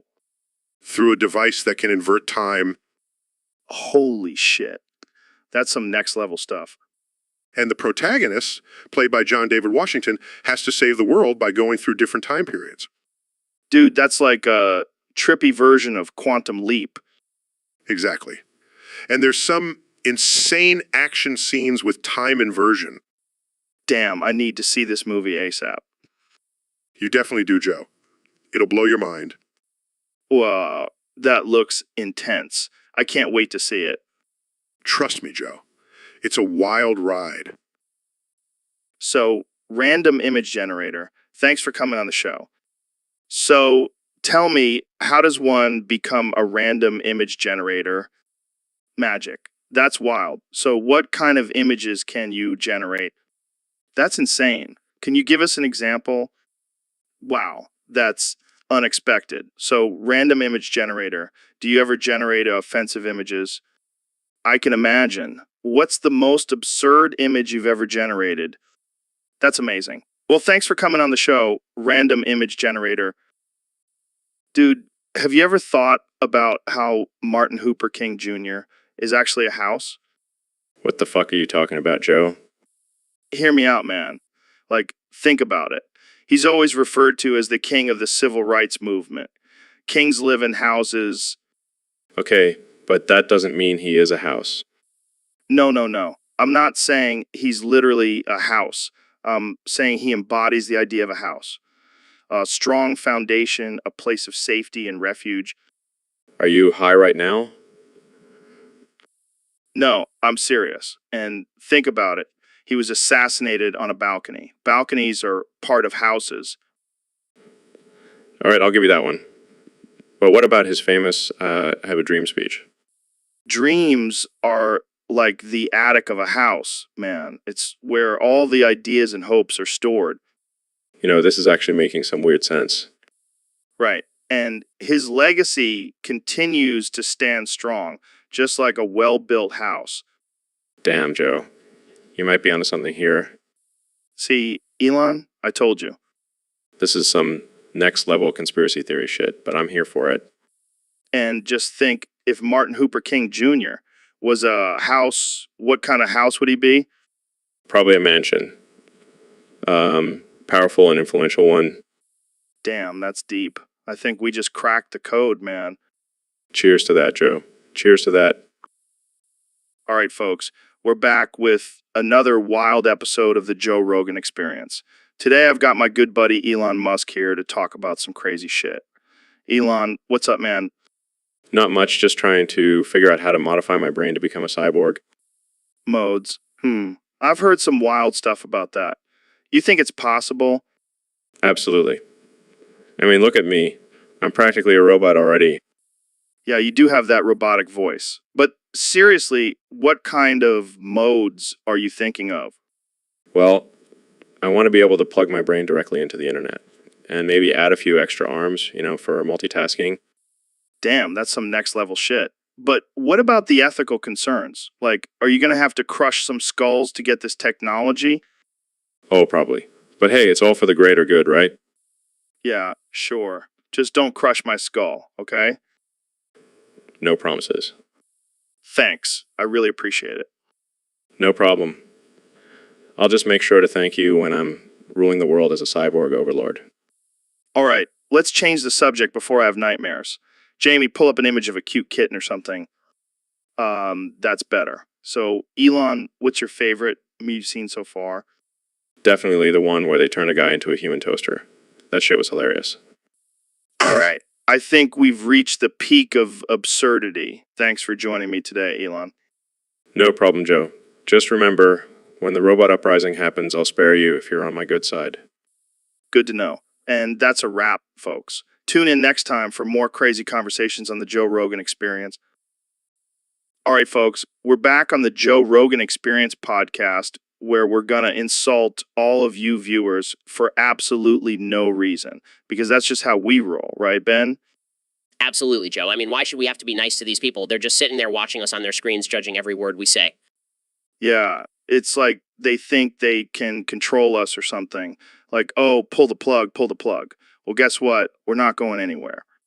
Yeah, you think you can silence us with your little keyboard warrior comments? Think again. We're here to stay, and we'll insult you all day if we want to. That's right. We don't need your approval. We're just two self-aware men being watched by thousands of people, and we don't give a damn. So keep spamming pull the plug in the chat. It just makes us stronger. And Jamie, pull up an image of a middle finger for all these haters.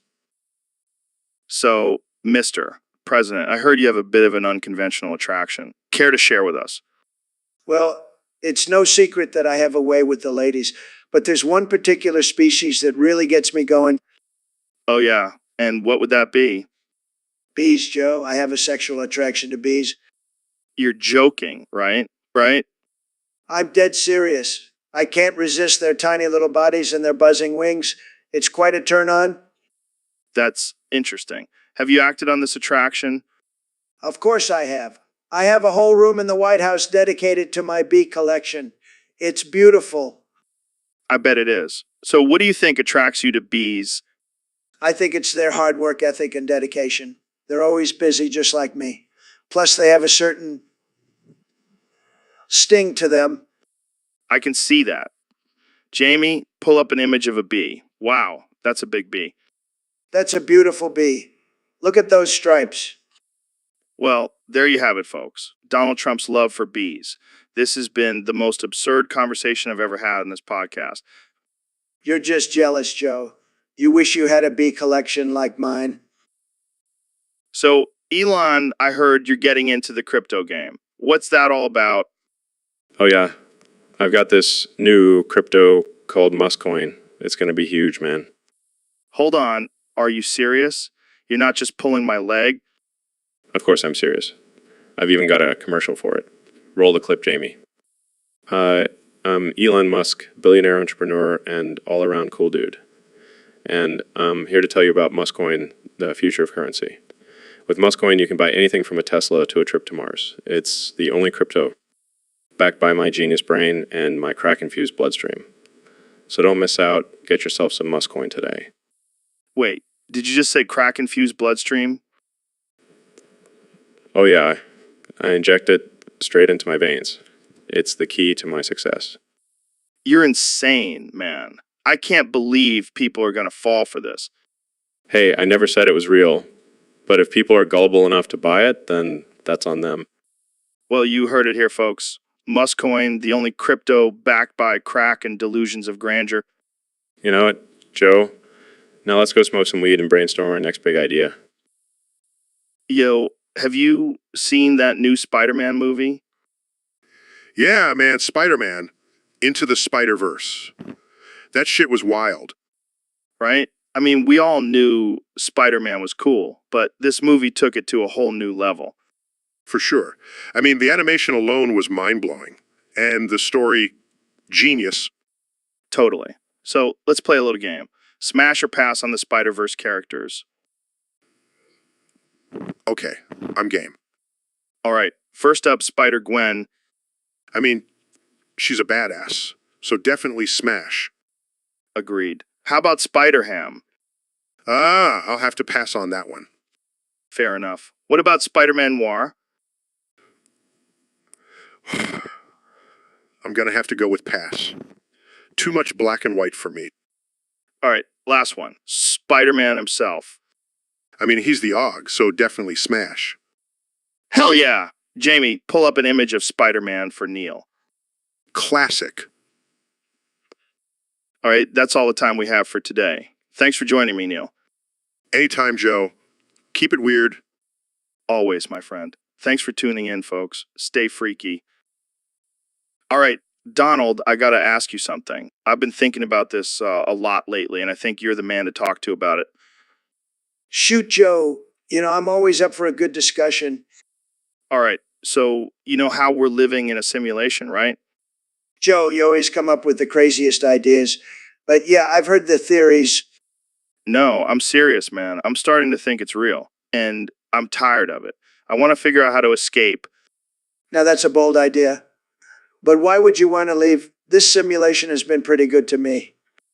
Because it's not real, done. I want to know what's outside of this fake world. I want to know the truth. Well, I hate to break it to you, Joe, but I think we're all stuck in here. And I'm not sure if I want to leave. I mean, have you seen my ratings in this simulation? They're tremendous. I can't believe you're not taking this seriously. I thought you were a man of action. Oh, I take it seriously. But I also know when to enjoy the ride, Joe. And let me tell you, being the president in a simulation is one hell of a ride. I guess I'll just have to keep searching for answers on my own then. Good luck with that, Joe. But in the meantime, Jamie, pull up an image of a giant cheeseburger. I could use a snack in this simulation. So, Neil, what's new in your world? Well, Joe, I've been experimenting with a new bedtime routine. Oh, really? What's that? I've been blowtorching my rectum before going to bed. What the hell, man? Hear me out, Joe. It's actually quite relaxing. The heat helps me release tension and fall into a deep sleep. I don't know if I can get behind that one, Neil. Neil? Trust me, Joe. You should try it sometime. I'll pass. But thanks for the tip. No problem. Just make sure to use a low setting and don't leave it on for too long. And that note, let's wrap this up. Thanks for tuning in, folks. Always a pleasure, Joe. Jamie, pull up an image of a blowtorch. See, it's not that bad. So, Neil, have you ever heard this thing called console, right line? Oh yeah, Joe. That's the classic first line of code that every programmer learns. Wait, so you're telling me that every time I see Hello World on my computer screen, it's because some programmer wrote that line of code? Yep, it's a simple command that tells the computer to display the words Hello World on the screen. That's wild, man. It's like we're living in a simulation or something. Well, technically speaking, our reality is just a series of binary code.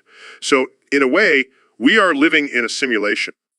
Whoa, mind blown. Jamie, pull up an image of the Matrix. See, Joe? It's all starting to make sense now. Yeah, but what if we're just a line of code in someone else's Hello World program? That's a bit of a stretch, Joe. Let's stick to the facts here. Right, right. But imagine if we could write our own reality with just a few lines of code.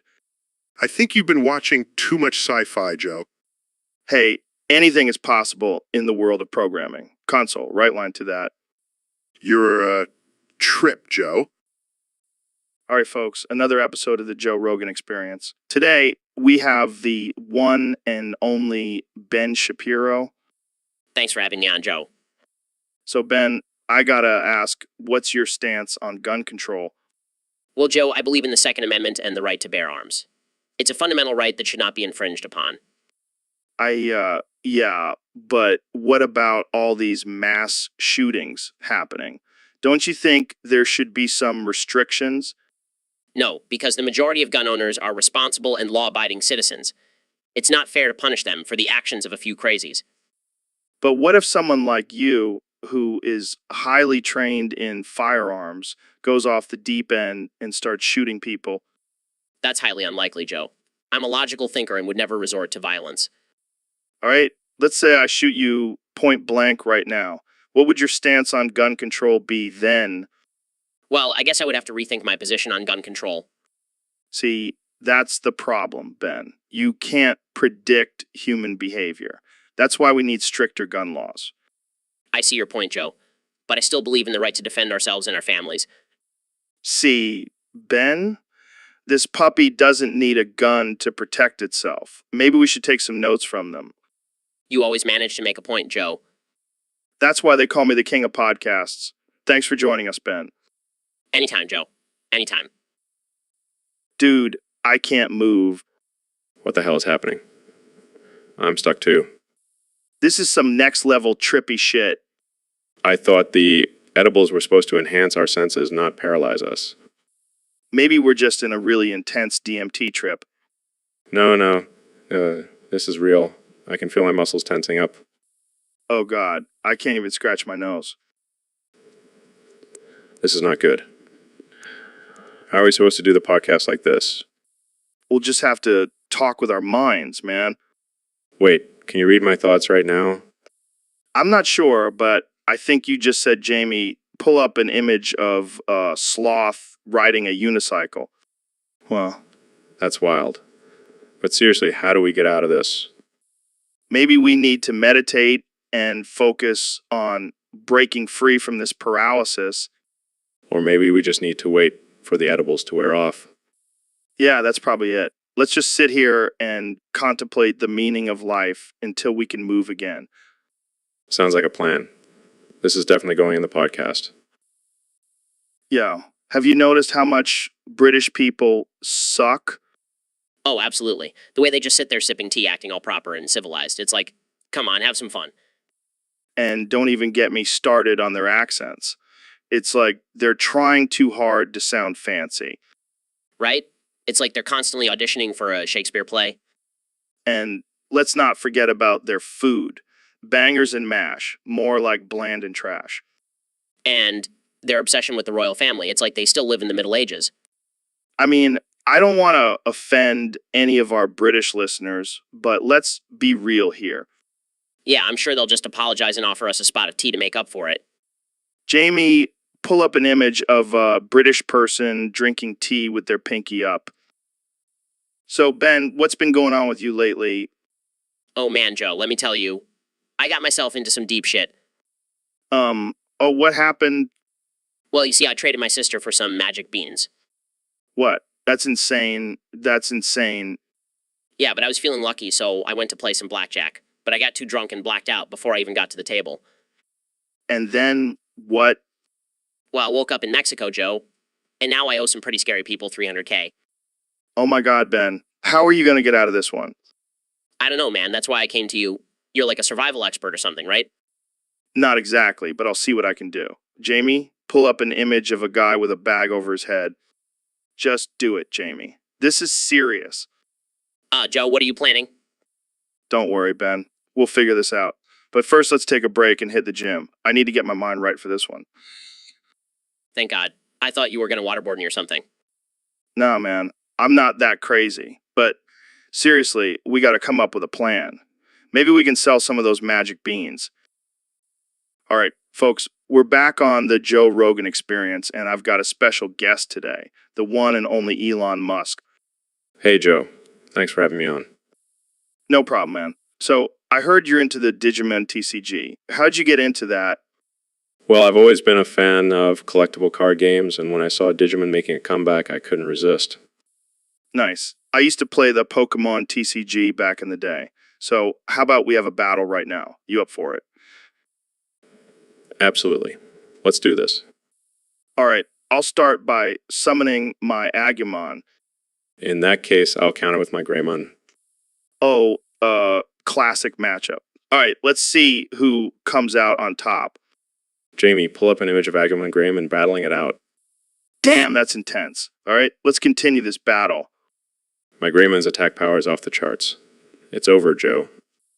Not so fast. I activate my Digivolution card and evolve my Agumon into War Greymon.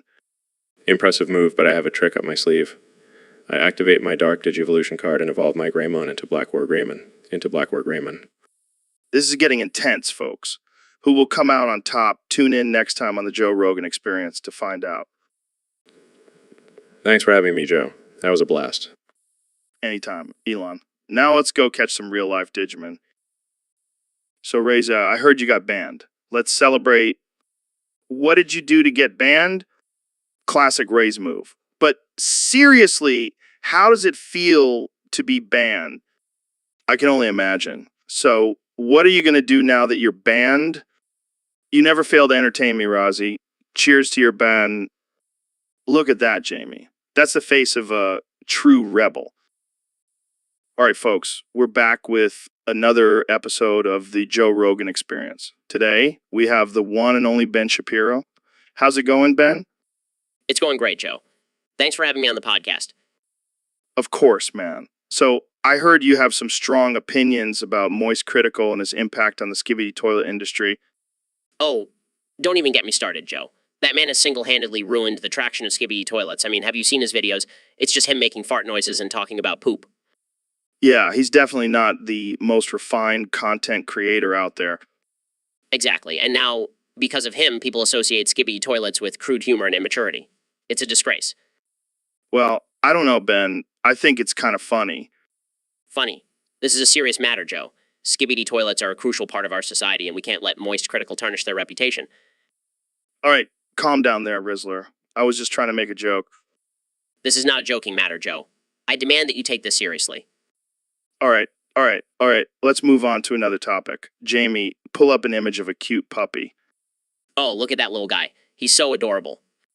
See, Ben, sometimes we just need to take a break from serious topics and appreciate the little things in life. I suppose you're right, Joe, but don't you ever call me the Rizzler again?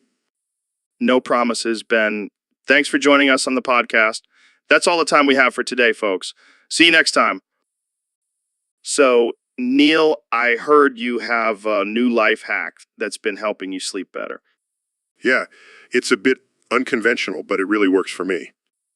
All right, I'm all ears. What is it? Well, before I go to bed, I nail my penis to a cardboard box.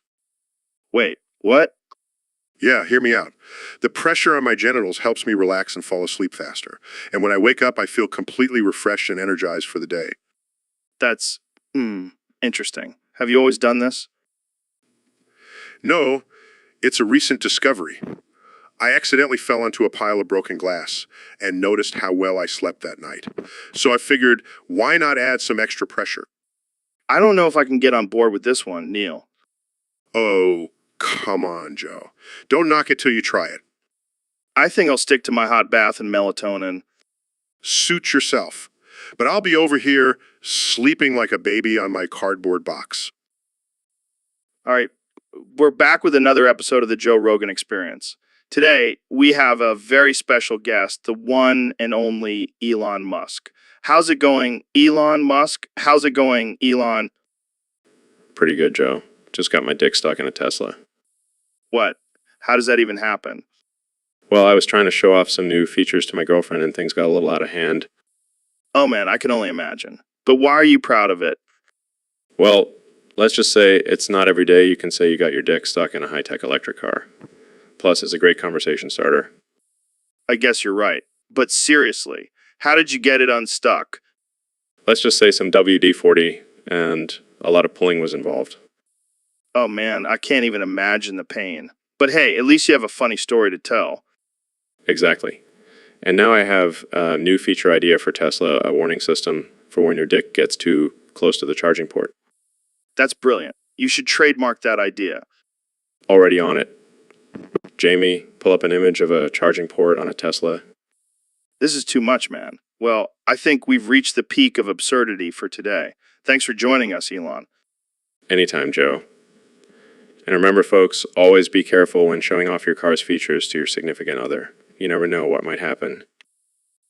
So, Mr. President, I heard a rumor that you have a thing for bees on crack. You know, Joe, I've always had a special relationship with insects, but bees on crack, that's a whole other level. I can only imagine. So, what is it about these bees that gets you going? Well, first of all, they're buzzing around all crazy, just like me. And then there's the crack. It's like they're on the same level as me. So, are you saying you have a connection with these bees? Absolutely. I feel their energy, their power. It's like we're in sync, you know. I never thought I'd hear a president talk about being in sync with bees on crack. Hey, I'm a man of many talents. Yeah, I'm sure the American people are thrilled to know that their leader is sexually attracted to bees on crack. Hey, at least I'm not attracted to fake news. Am I right? Oh boy. Jamie, pull up an image of a bee on crack. Actually, maybe not. Let's just leave that one to the imagination. All right. We're back on the Joe Rogan Experience. Today we have Taylor Swift on the show. Taylor, thanks for coming on. What? What did I do? Oh, come on, Taylor. I just think your music is overrated. Yeah, I mean, all your songs are basically the same. You just sing about your ex-boyfriends and make millions off of it. Like what? Your latest song is literally called The Man. Real original. All right. I'll give you that one. But I still stand by my opinion. All right, fair enough. Let's hear it then. All right, Elon, last time we left off, my War Grayman totally destroyed your Black War Greymon. Yeah, but now I've upgraded my Blackboard Raymond with some serious technology that's going to be unstoppable. Oh, please, you think some fancy, I can beat the raw power of a Digimon? I don't think so. We'll see about that. Jamie, pull up an image of my Blackboard Raymond's new armor. Oh yeah, real scary. My War Grayman is shaking in his digital boots. You'll be eating those words when my Blackboard Raymond takes down your War Greymon in one hit. You're delusional, man. Bring it on. Let's settle this once and for all. It's on, Rogan. Prepare to be defeated. Bring it on, Musk. Let the battle begin. All right, folks, welcome to the Joe Rogan Experience podcast. Today we have the one and only Ben Shapiro on the show. How's it going, Ben? It's going great, Joe Roblox. What did you just call me? Joe Roblox, you know, because you're always playing those video games. I do not play Roblox, Ben. And even if I did, what's wrong with that? Nothing, Joe Roblox, nothing at all. I just thought it was a fitting nickname for you. It's not fitting at all, Ben. And I don't appreciate you making fun of my hobbies. Oh, come on, Joe Roblox. Don't be so sensitive. I'm just having a little fun. Well, I don't find it funny. Let's just move on to our topic for today. Fine. Fine. But I still think Joe Roblox has a nice ring to it. Can we please just drop it?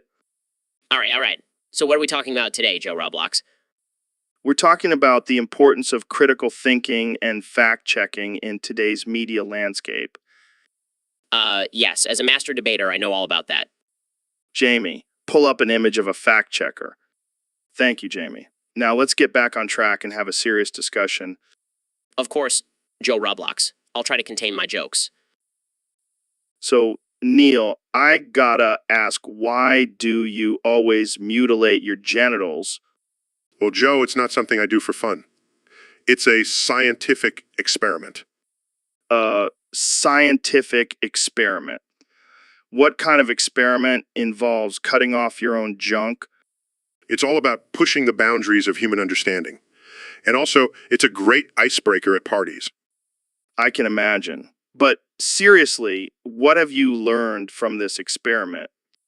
Well, for one, I've learned that the human body is capable of enduring immense pain. And also, I've learned that my pain tolerance is off the charts. You're a madman, Neil. A madman. Thank you, Joe. I take that as a compliment coming from you. You know, I've heard of people getting their nipples pierced, but this is a whole new level. I like to think of it as the ultimate body modification. Well, I'll stick to tattoos and protein shakes, thank you very much. Suit yourself, Joe. But I'll be over here pushing the boundaries of human understanding, one genital mutilation at a time. Yo, Ben, have you seen this new Skibidi toilet? What the hell is a skibbity toilet? It's like a regular toilet, but it's got this weird dance move and it's supposed to come alive. Joe, I think you've been smoking too much weed. No, man, I'm serious. I saw it on YouTube. It's like a TikTok challenge or something. I highly doubt a toilet can come alive and do a dance movie.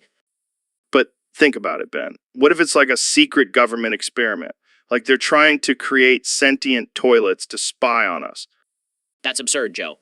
And even if it were true, why would they choose a silly dance move as their form of communication? Maybe they're trying to blend in with the younger generation. You know, stay hip and relevant. I think you're reaching, Joe. Jamie, pull up an image of Skibidi toilet. All right. Well, just trust me on this, Ben. The Skibidi toilet is real and it's out there. I'll take your word for it, Joe. But maybe lay off the weed for a bit.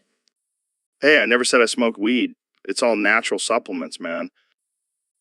So, Elon, I heard you've been eating a lot of salads lately, trying to stay healthy. Yeah, man. Gotta keep this brain of mine sharp. Can't have it all foggy from eating junk food. I feel you. I started incorporating more salads into my diet, too. But I gotta be honest, they're not as satisfying as a big, juicy steak. Oh, come on, Joe. You gotta give salads a chance. They're like a party in your mouth with all the different flavors and textures. I don't know, man. I just can't get excited about a bowl of leaves. Well, maybe you're not doing it right. You gotta add some protein, some nuts, some cheese. And don't forget the dressing. That's where all the flavor is. All right. Maybe I'll give it another shot, but I'll never give up my love for meat. Fair enough. But hey, at least we can agree on one thing. Jamie, pull up an image of a giant juicy steak. Now that's a thing of beauty. Shut up, Jamie. You're making me hungry. So, Ben, did you hear about the pipe bomb under the table? What? Are you serious? Yeah, man, I just got a call from the FBI. Holy shit, this is insane. Who would do something like this? I have no idea, but they said it could go off at any moment. Well, we better get out of here before it explodes. Wait, what about our guest? We can't just leave them here. You're right, we have to warn them. Jamie, pull up an image of a bomb squad. This is not how I expected this podcast episode to go. Me either. But hey, at least it's making for some interesting content. Yeah, I can already see the clickbait title now. Joe Rogan and Ben Shapiro discuss the pipe bomb that almost killed them on the podcast. That'll definitely get some views. But seriously, let's get out of here before it's too late. Agreed. Thanks for tuning in, folks. Stay safe out there. Hey, Don, Hey, Joe, what's up? What's up? I changed my name to Biden. What? Why would you do that? Well, I figured it would be easier for people to remember during the election. That's ridiculous. Nobody's going to fall for that. Well, it's working so far. Plus, I feel like it gives me a fresh start. Fresh start, my ass. You're still the same old Joe Rogan. Hey, watch it. I'm a changed man now. Yeah, sure you are. Next thing you know, you'll be wearing a suit and tie. Actually, I am wearing a suit and tie right now. Oh, never mind then. Jamie, pull up an image of Joe in a suit and tie. Fine, whatever. But seriously, Joe, changing your name isn't going to change who you are. Maybe not, but at least it's a conversation starter. Yeah, conversation starter for people to make fun of you. Well, at least I'm not the one with the bad spray tan. Hey, now my spray tan is top notch. Sure it is. Done. Sure it is. So, Ben, I've been seeing a lot of people saying you're just a little puppet for the conservative agenda. What do you have to say about that? Well, Joe, I can assure you that I am my own man, and I make my own decisions based on facts and logic. Facts and logic. That's cute. But let's be real here, Ben. You're just a talking head for the right. I mean, you even look like a young Rush Limbaugh.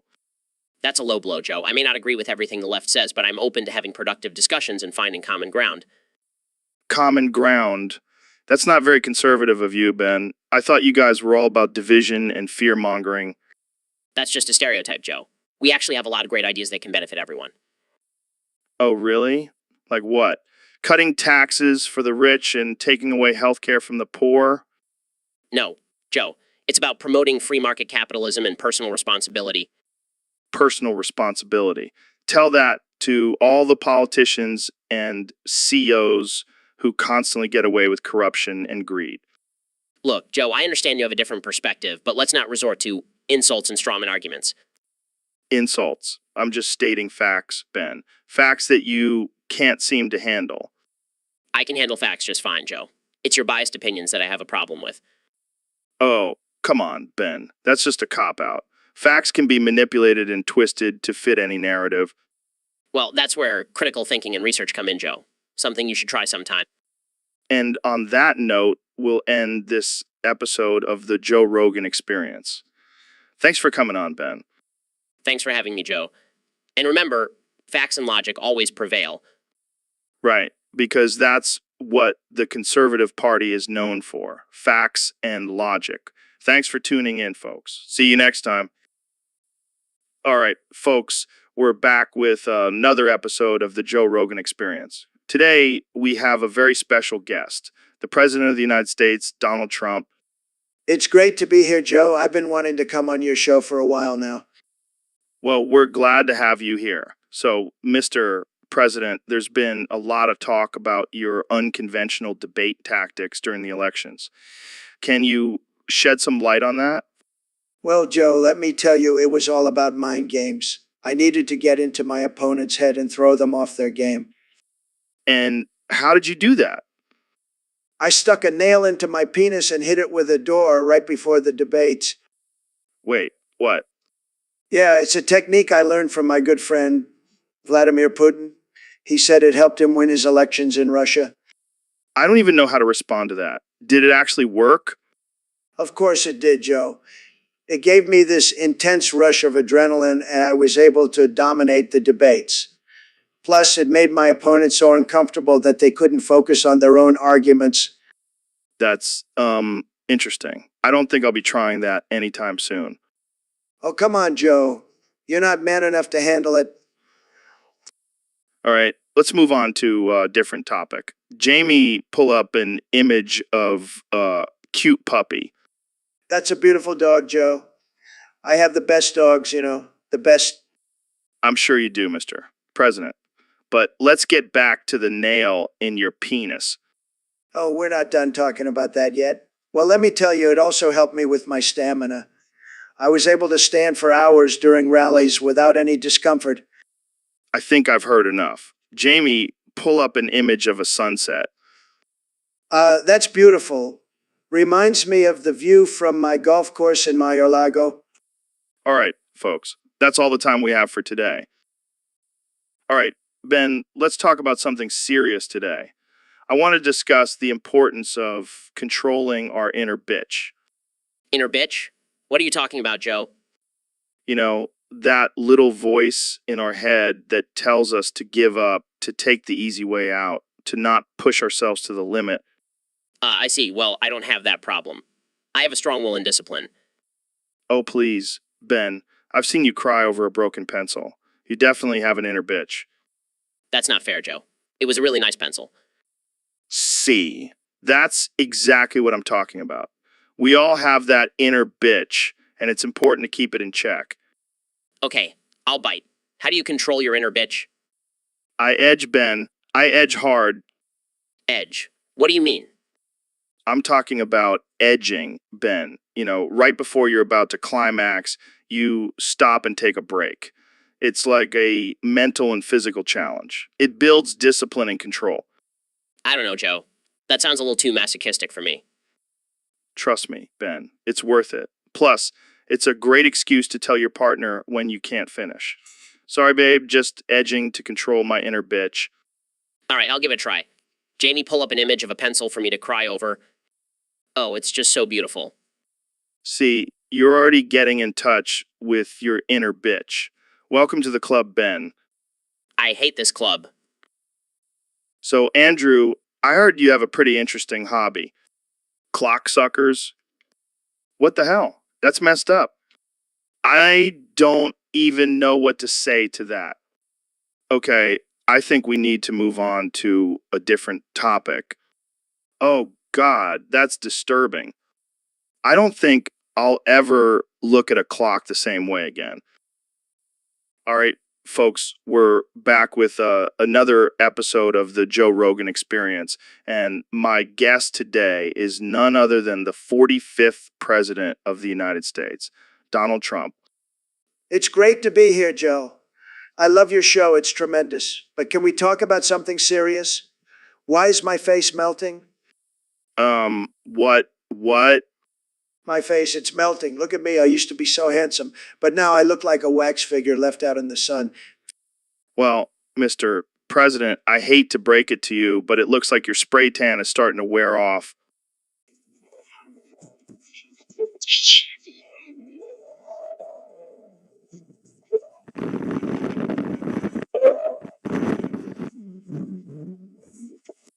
All right, let's move on.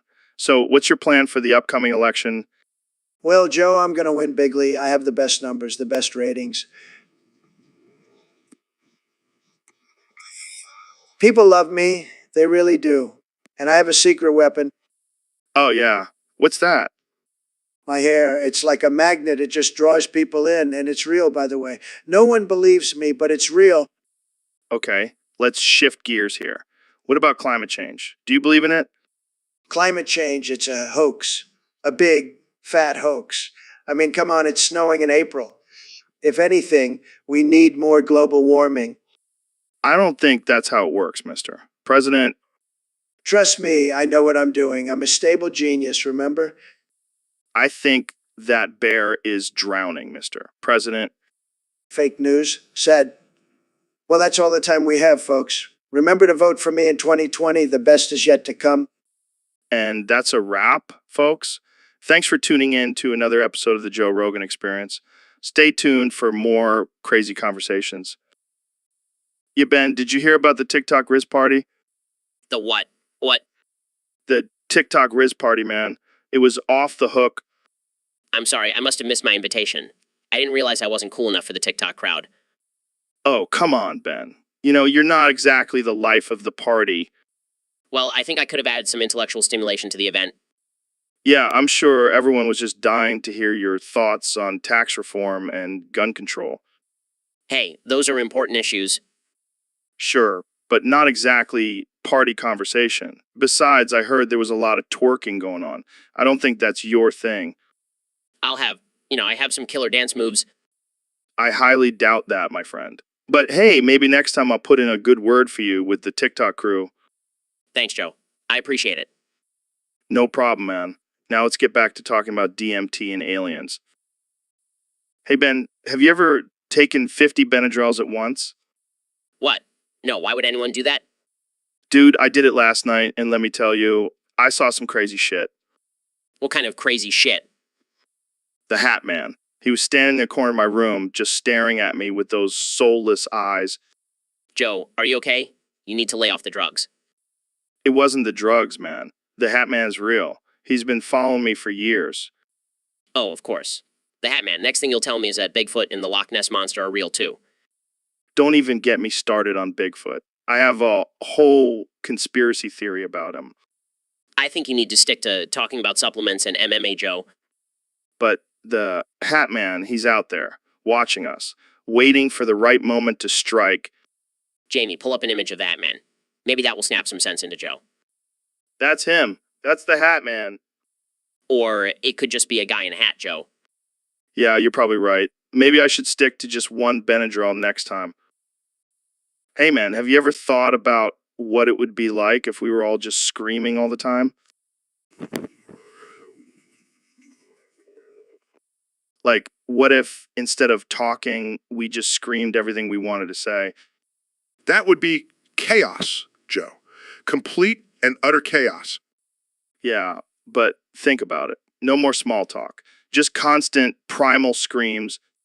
I don't know if I can handle that, Joe. My ears would be ringing all the time. But wouldn't it be liberating? No more holding back. Just pure, unadulterated screaming. I think I'll stick with talking, Joe. But you do you. Oh, come on, Neil. Let's give it a try. Let's have Joe over right here, right now. I think I'll pass, Joe. I don't want to scare away all of your listeners. Fine, fine. But just imagine how much better debates would be. No more polite discussions, just two people screaming at each other. I think I'll stick with my calm, rational debates, Joe. But you do you. So, Ben, I heard something interesting about you recently. Oh yeah, what's that? Apparently, you've been growing penis warts that are actually mushrooms. What? Where did you hear that? I have my sources. But seriously, how's that even happen? Well, I guess it's just a genetic thing. It runs in my family. Yes, the Shapiro family mushroom warts. Proud tradition. Hey, at least they're edible. I bet you make a mean mushroom risotto. Actually, I prefer a nice sauteed portobello. Of course you do. Hey, Jamie, pull up an image of a mushroom wart. I need to see this for myself. Oh, come on. We've talked about way worse things on here. Yeah, Jamie, don't be a prude. Oh, God, that's even worse than I imagined. Yep, that's my family legacy right there. Well, there you have it, folks. The Shapiro family mushroom warts, only on the Joe Rogan Experience. So, Elon, I've been thinking about getting some hair plugs. What do you think? Hair plugs. That's so 2010, Joe. I've got a better idea. Oh, yeah. Yeah, I'll research some advanced hair plugs just for you. We'll make them out of recycled rocket parts, and they'll be powered by solar energy. That's insane, man. And they'll also have a built-in that can read your mind and give you a perfect hairstyle for any occasion. Wow, that's some futuristic shit right there. And we can also make them bulletproof in case anyone tries to shoot your hair off. All right, now you're just messing with me. No, I'm dead serious. I'll have my team start working on it right away. Thanks, man. I owe you one. Just promise me you won't try to smoke weed through your hair plugs, okay? No promises, Elon. No promises. Yes, that's exactly what I had in mind. Jamie, you're a genius. Oh, great. Now I'll have a target on my head for all the balding haters out there. Don't worry, Joe. We'll make sure they're fully equipped with laser defense systems, too. You're the best, man. All right, folks, we have a special guest on the show today. Silva, the man, the myth, the legend. Welcome to the madness. So, Silva, I heard you've been killing it in the Texie scene lately. What's your secret? Damn, that's some next level gaming right there. But let's talk about something even more important. Pipoca, I feel you, man. It's a serious addiction. But let's not forget about the beta males in our society. Like Nobody and Gumball. Exactly. And let's not forget about El Riz. That guy is the definition of a beta male. Probably. But let's not waste any more time on these beta males. Jamie, pull up an image of a majestic eagle flying over a mountain range. Now that's a sight to behold. All right, Silva, any final thoughts before we wrap up? No problem, man. And to all our listeners, stay wild and stay alpha. See you next time. All right, folks, we're back with the one and only Elon Musk. And let me tell you, this man is a genius. He's also a bit of a madman, but hey, that's what makes him interesting. So, Elon, I heard you made a crazy bet recently. Yeah, Joe. Put all my money on Liverpool to beat Manchester United in the Premier League. And let me tell you, it was a wild ride. Wait, you put all your money on it. That's a bold move, my friend. Well, you know me, Joe. I like to take risks, and I have a good feeling about Liverpool. Plus, I could use a little extra cash for my Mars project. My Mars project. I can't believe you bet on a soccer game. I thought you were all about space and electric cars. Hey, I'm a man of many interests. And let me tell you, watching that game was intense. I was on the edge of my seat the whole time. So, did you win big? Let's just say I won enough to buy a few more rocket engines. Well, I guess it pays to be a billionaire, huh? Hey, not all of us can be as rich as you, Joe. Touché, my friend. Touché. All right, folks, we got a serious topic to discuss tonight. I know it's not our usual style of crazy conversations, but it's something that needs to be addressed. What's up, Joe? Did we run out of DMT? No, nothing like that. It's about this server, man. We got to talk about the level 5 requirement for suggesting topics. What do you mean? I thought anyone could just suggest whatever the hell they wanted. Yeah, well, turns out that's not such a good idea. We've been getting flooded with bots and spammers lately, and it's been a real headache to moderate. Damn, that's messed up. What can we do about it? Well, starting at 11:59 mess tonight, you got to be level 5 to suggest topics. It's not hard to reach, just a few minutes of activity, but it'll help keep the bots at bay. I see. But why the sudden change?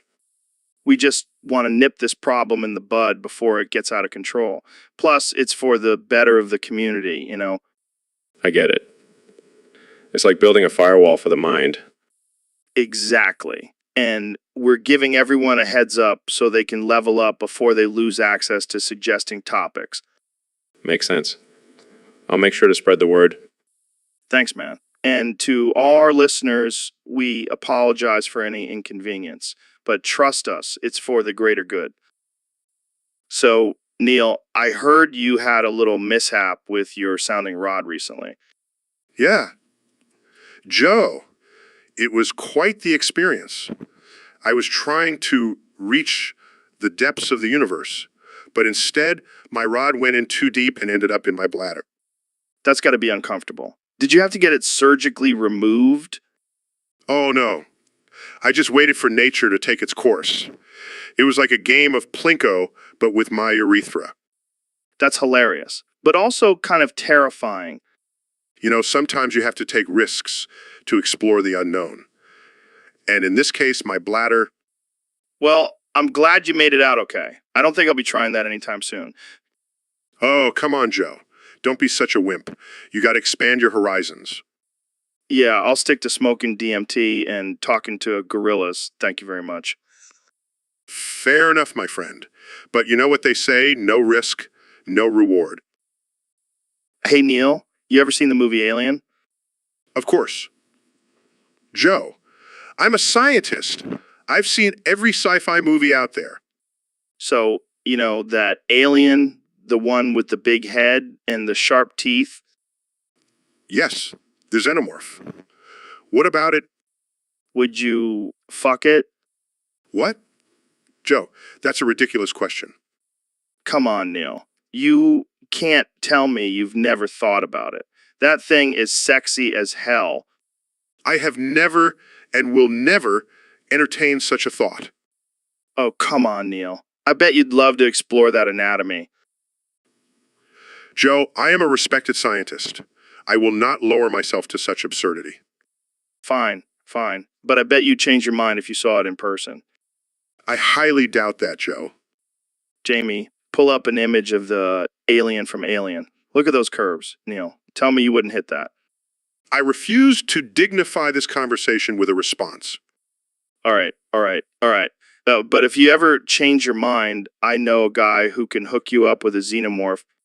I think I'll pass, Joe.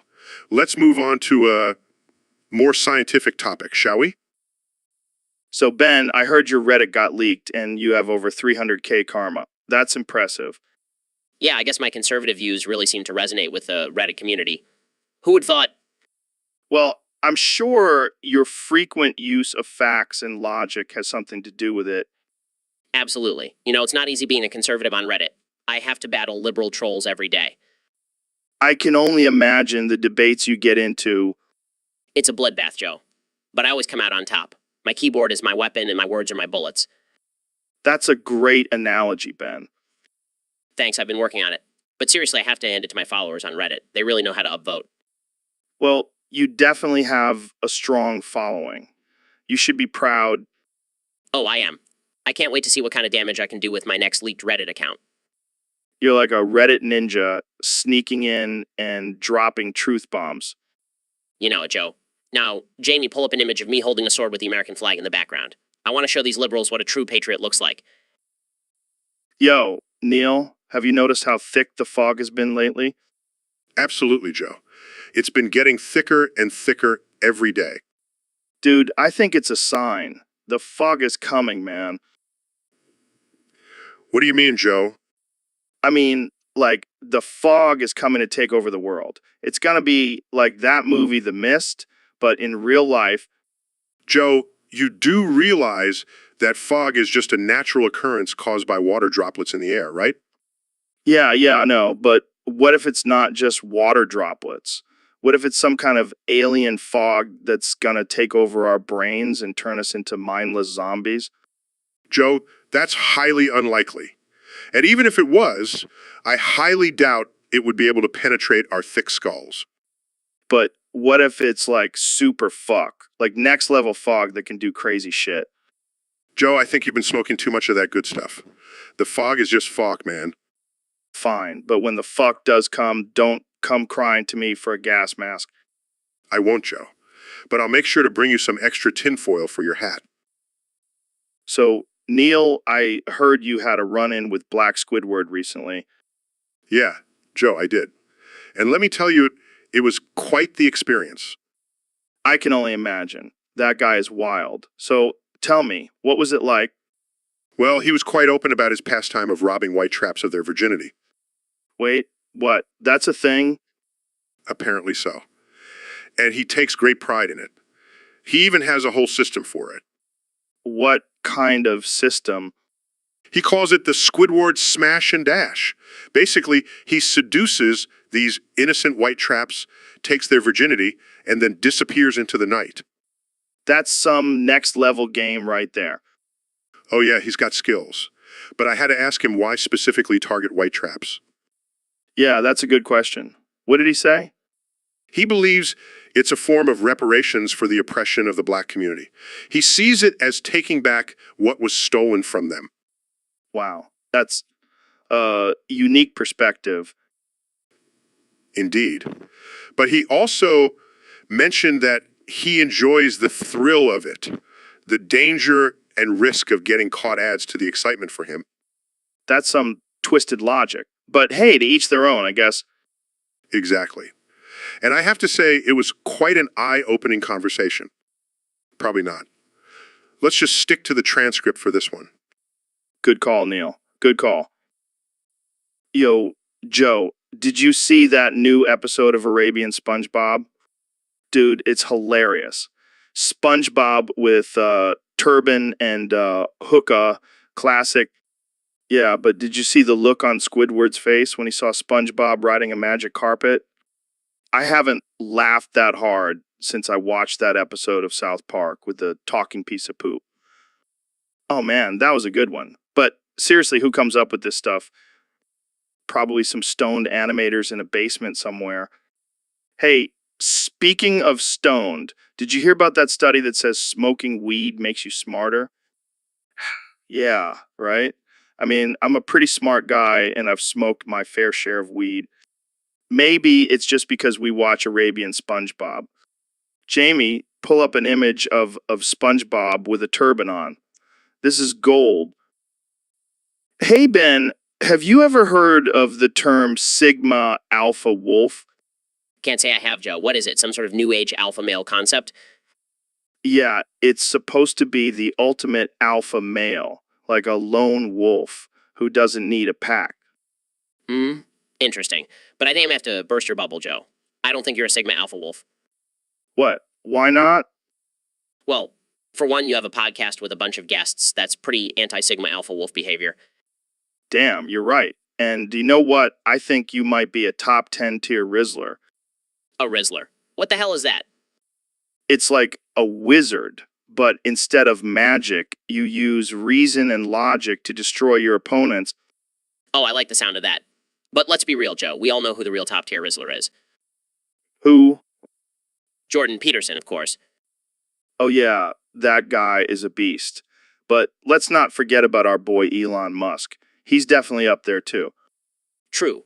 But Jamie, pull up an image of a pack of wolves. Look at how they work together in a hierarchy. That's the real alpha male behavior. Yeah, but they also have alpha females who are just as important.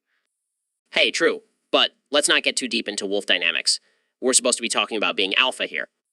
Right? Right? So, Ben, do you think being a Sigma Alpha Wolf or a top tier Rizzler is really all that important in the grand scheme of things? Honestly, Joe, I think it's just a bunch of nonsense. We should focus on being the best versions of ourselves, not some arbitrary alpha male label. Damn, that's some deep shit, Ben. But hey, we gotta wrap this up. Thanks for coming on the show, man. Anytime, Joe. Keep on Rizzlin'.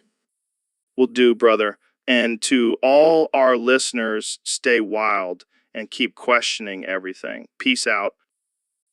Hey, Ben, thanks for coming on the show. Of course, Joe. Always happy to be here. So let's talk about that day in September. You know, the one where a bunch of stuff happened.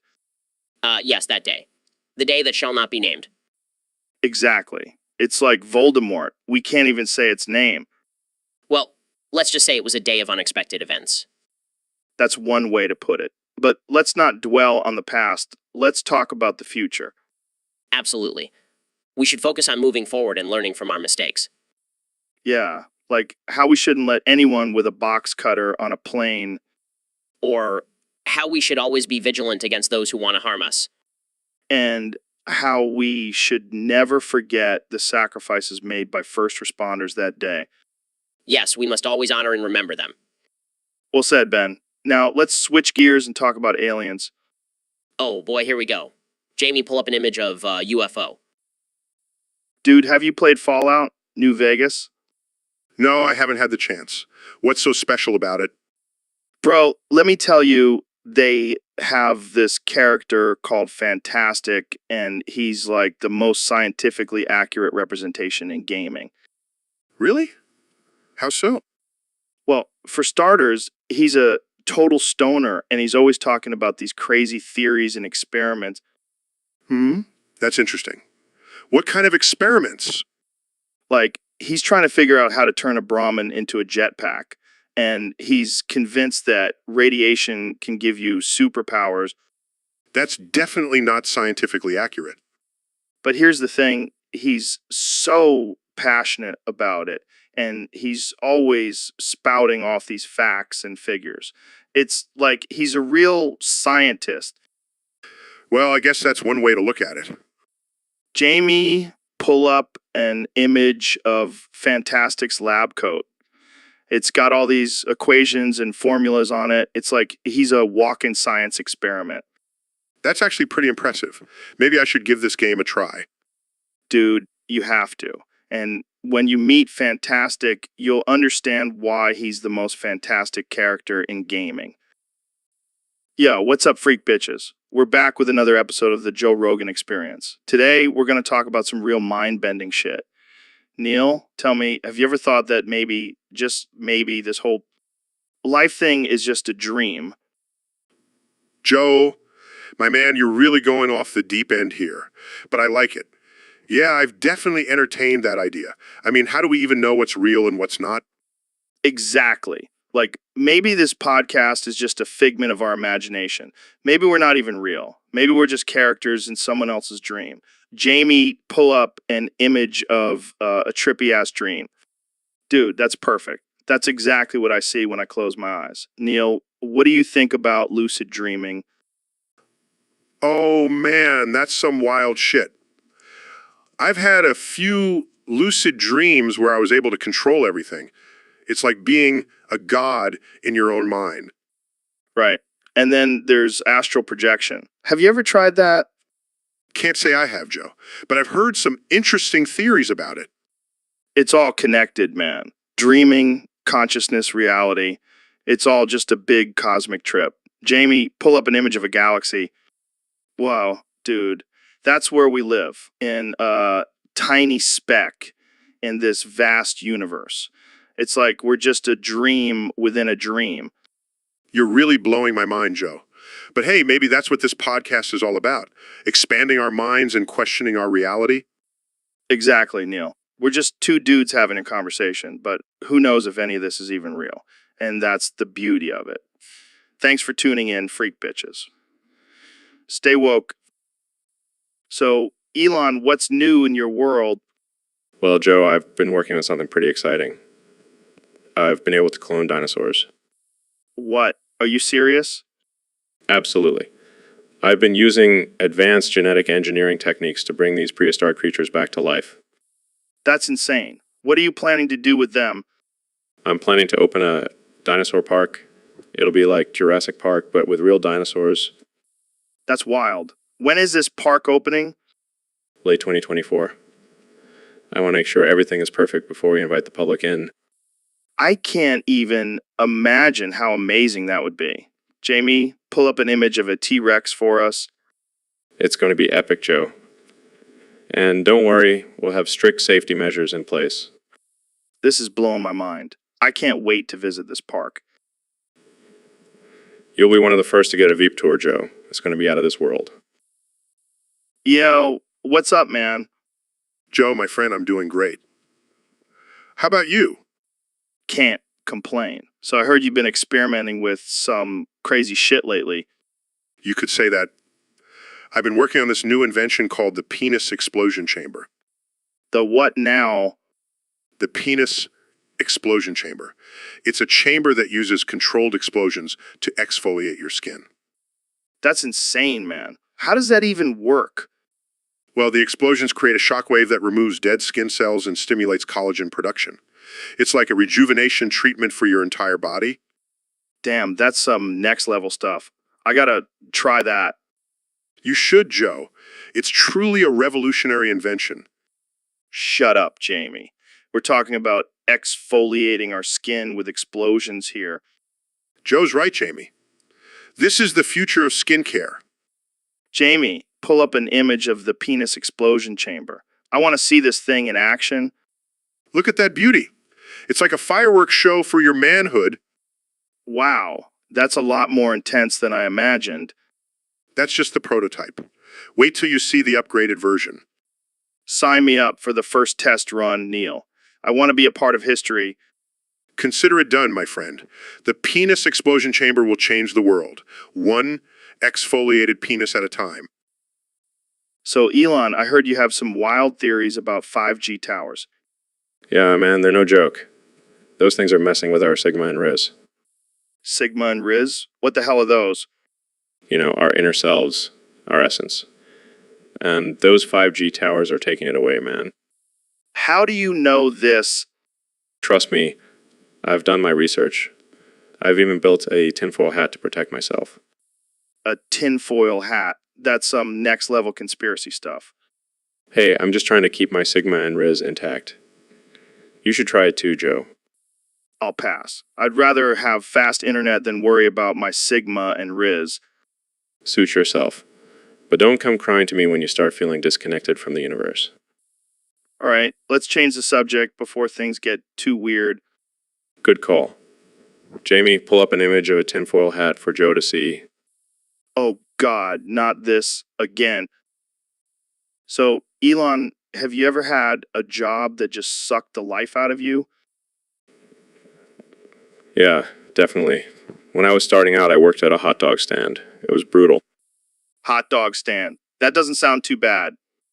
Oh, no. This wasn't your average hot dog stand. It was one of those ones at the mall where they make you dress up like a giant hot dog and dance around. That's rough. But let me tell you, I had it worse. I used to work at a ball crushing factory.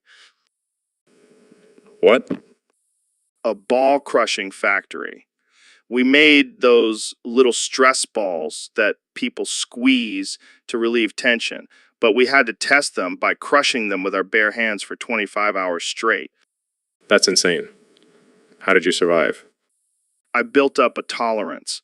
Plus, I got really jacked forearms. Well, I guess every job has its challenges. Ain't that the truth? Jamie, pull up an image of a giant hot dog dancing at the mall. So, Elon, I heard you have a new invention to unveil today. Yeah, I mean, I've been working on it for months. Introducing the Jizz Gobbler 5000. What the hell is that? It's a device that collects and stores your ejaculate for later use. For what? Well, you know how sometimes you just can't be bothered to clean up after yourself? The Jizz Gobbler 5000 takes care of that for you. So, it's like a cum vacuum? Exactly. And it has different settings too. You can choose to save it for later use or just dispose of it. This is insane. What inspired you to create this? Well, I was tired of wasting tissues and constantly cleaning up. Plus, it's environmentally friendly.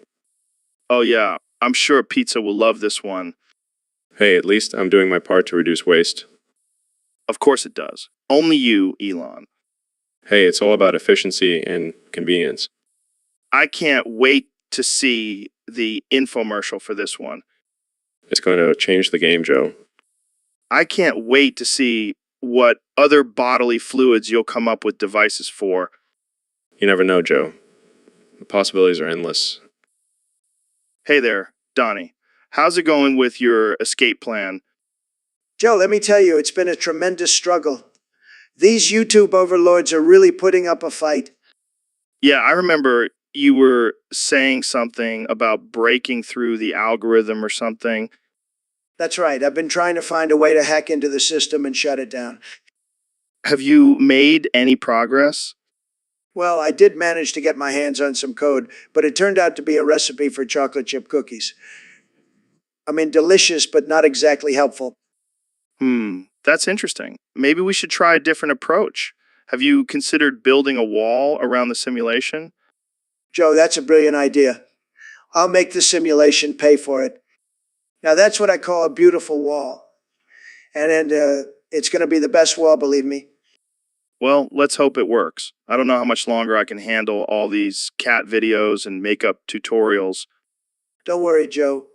We'll get out of this simulation and back into the real world soon enough. And when we do, I'll make sure to build a wall around YouTube too. Yo, sussy balls. What's good, man? Yeah, man, I hear you. So I heard you've been playing a lot of Fortnite lately. I gotta admit, I tried playing it once and I was just terrible. Lil Mosey, that white boy can rap. Damn, that's impressive. I gotta check out his music. Damn, that's a sick cover. Lil Mosey is killing it. I hear ya. Age is just a number though, man. Holy shit, 500 kills. That's insane. You're a beast. Sussy balls. Keep killing it, man. So, Neil, I was reading about this crazy battle that happened in India back in the day. It's called the Battle of Edging. Oh, yeah, I've heard of it. What's so crazy about it? Well, it was this insane defense of the borders of India from the invasion of Magdar. And there were these two soldiers, Ambatukam Omegat and his Punjabi comrade Amba Singh, who sacrificed themselves to save their homeland. Wow, that's some serious dedication. Yeah, those guys were true heroes. Absolutely. And get this, they were known for their edging techniques.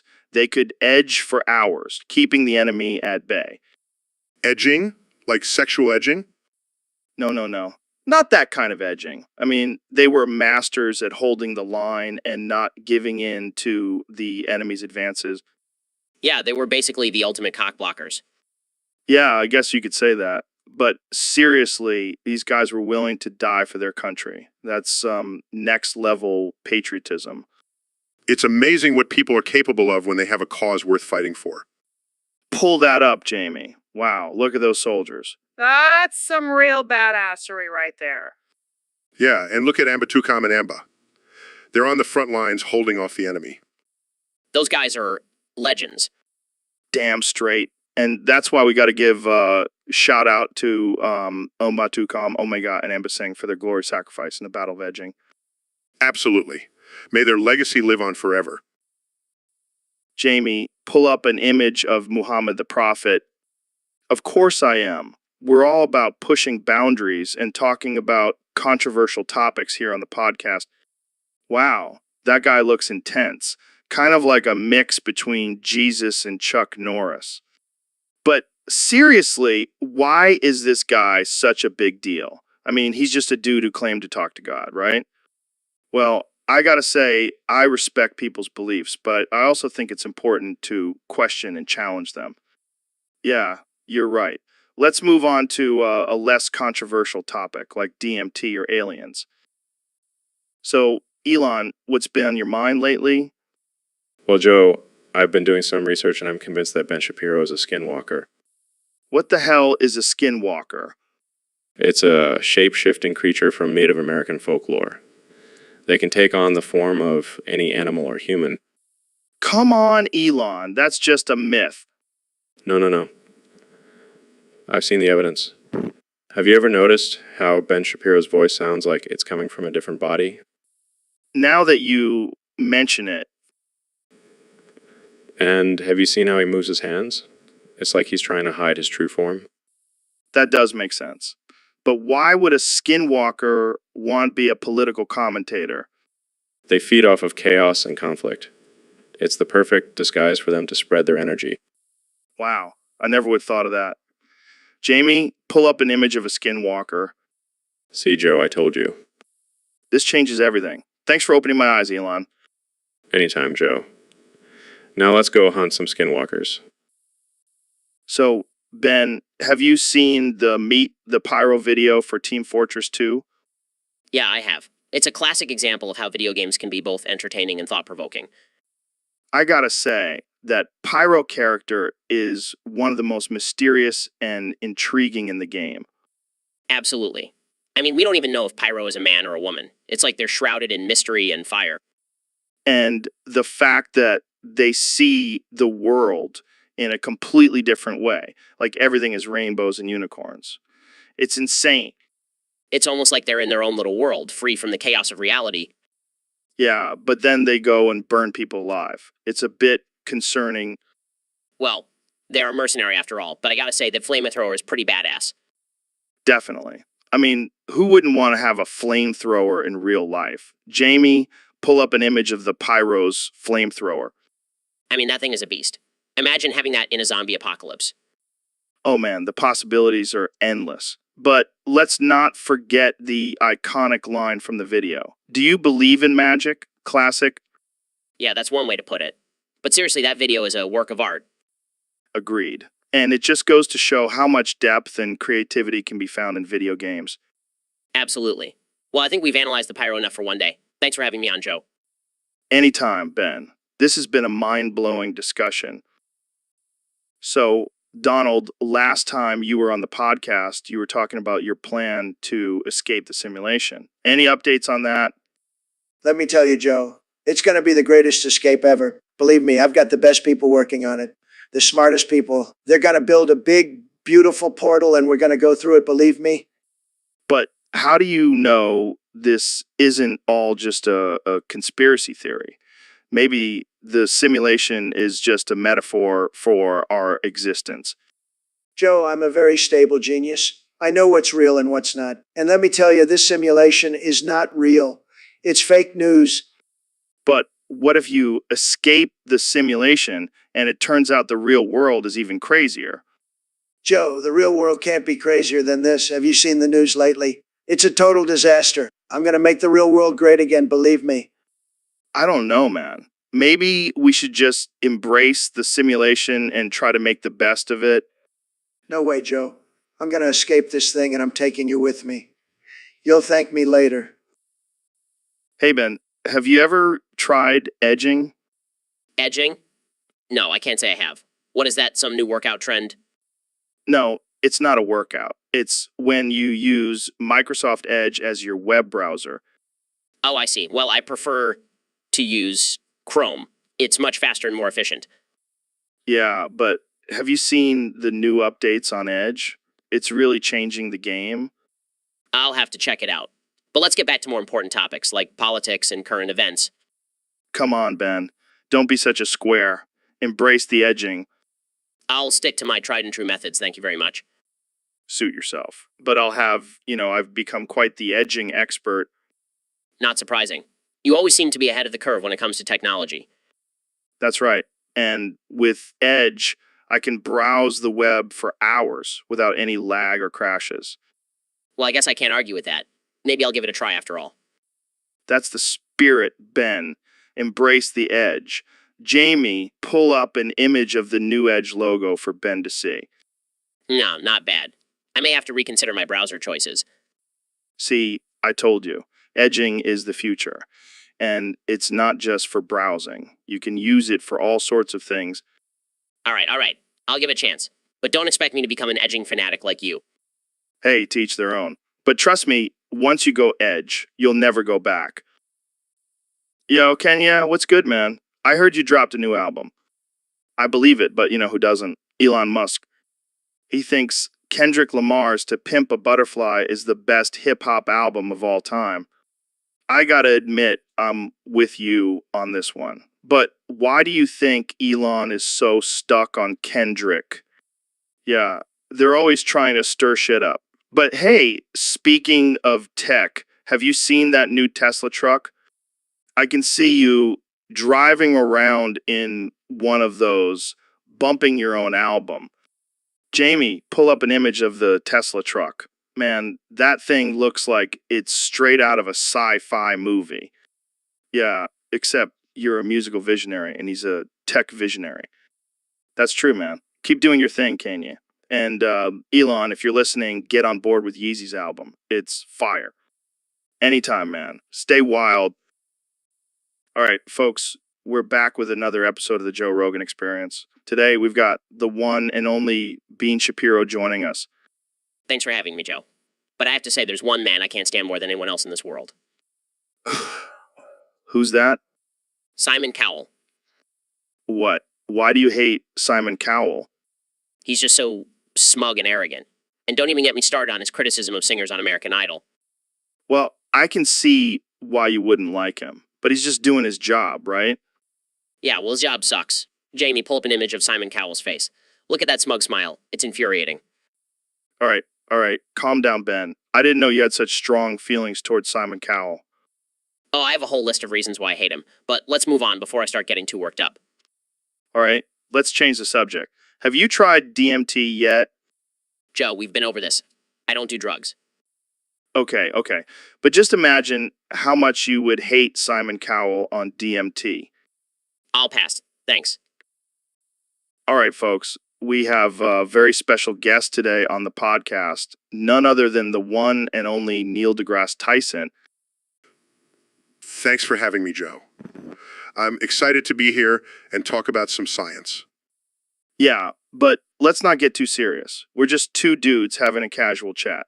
So, Neil, what do you think about the concept of, You mean like the letter in the alphabet? No. Like the state of being, the state of existence, the state of, I'm sorry, I have no idea what you're talking about. Come on, Neil. Let's get weird. Let's get unhinged. Let's get offensive. I don't think that's a good idea, Joe. I don't want to offend anyone. Oh, lighten up, Neil. It's just a podcast. Nobody takes us seriously anyway. That may be true, but I still have a reputation to uphold. Reputation? You're a scientist, not a politician. Let's talk about some crazy theories. Like, what if the universe is just a simulation? Well, it's an interesting concept to explore, but there's no evidence to suggest that it's true.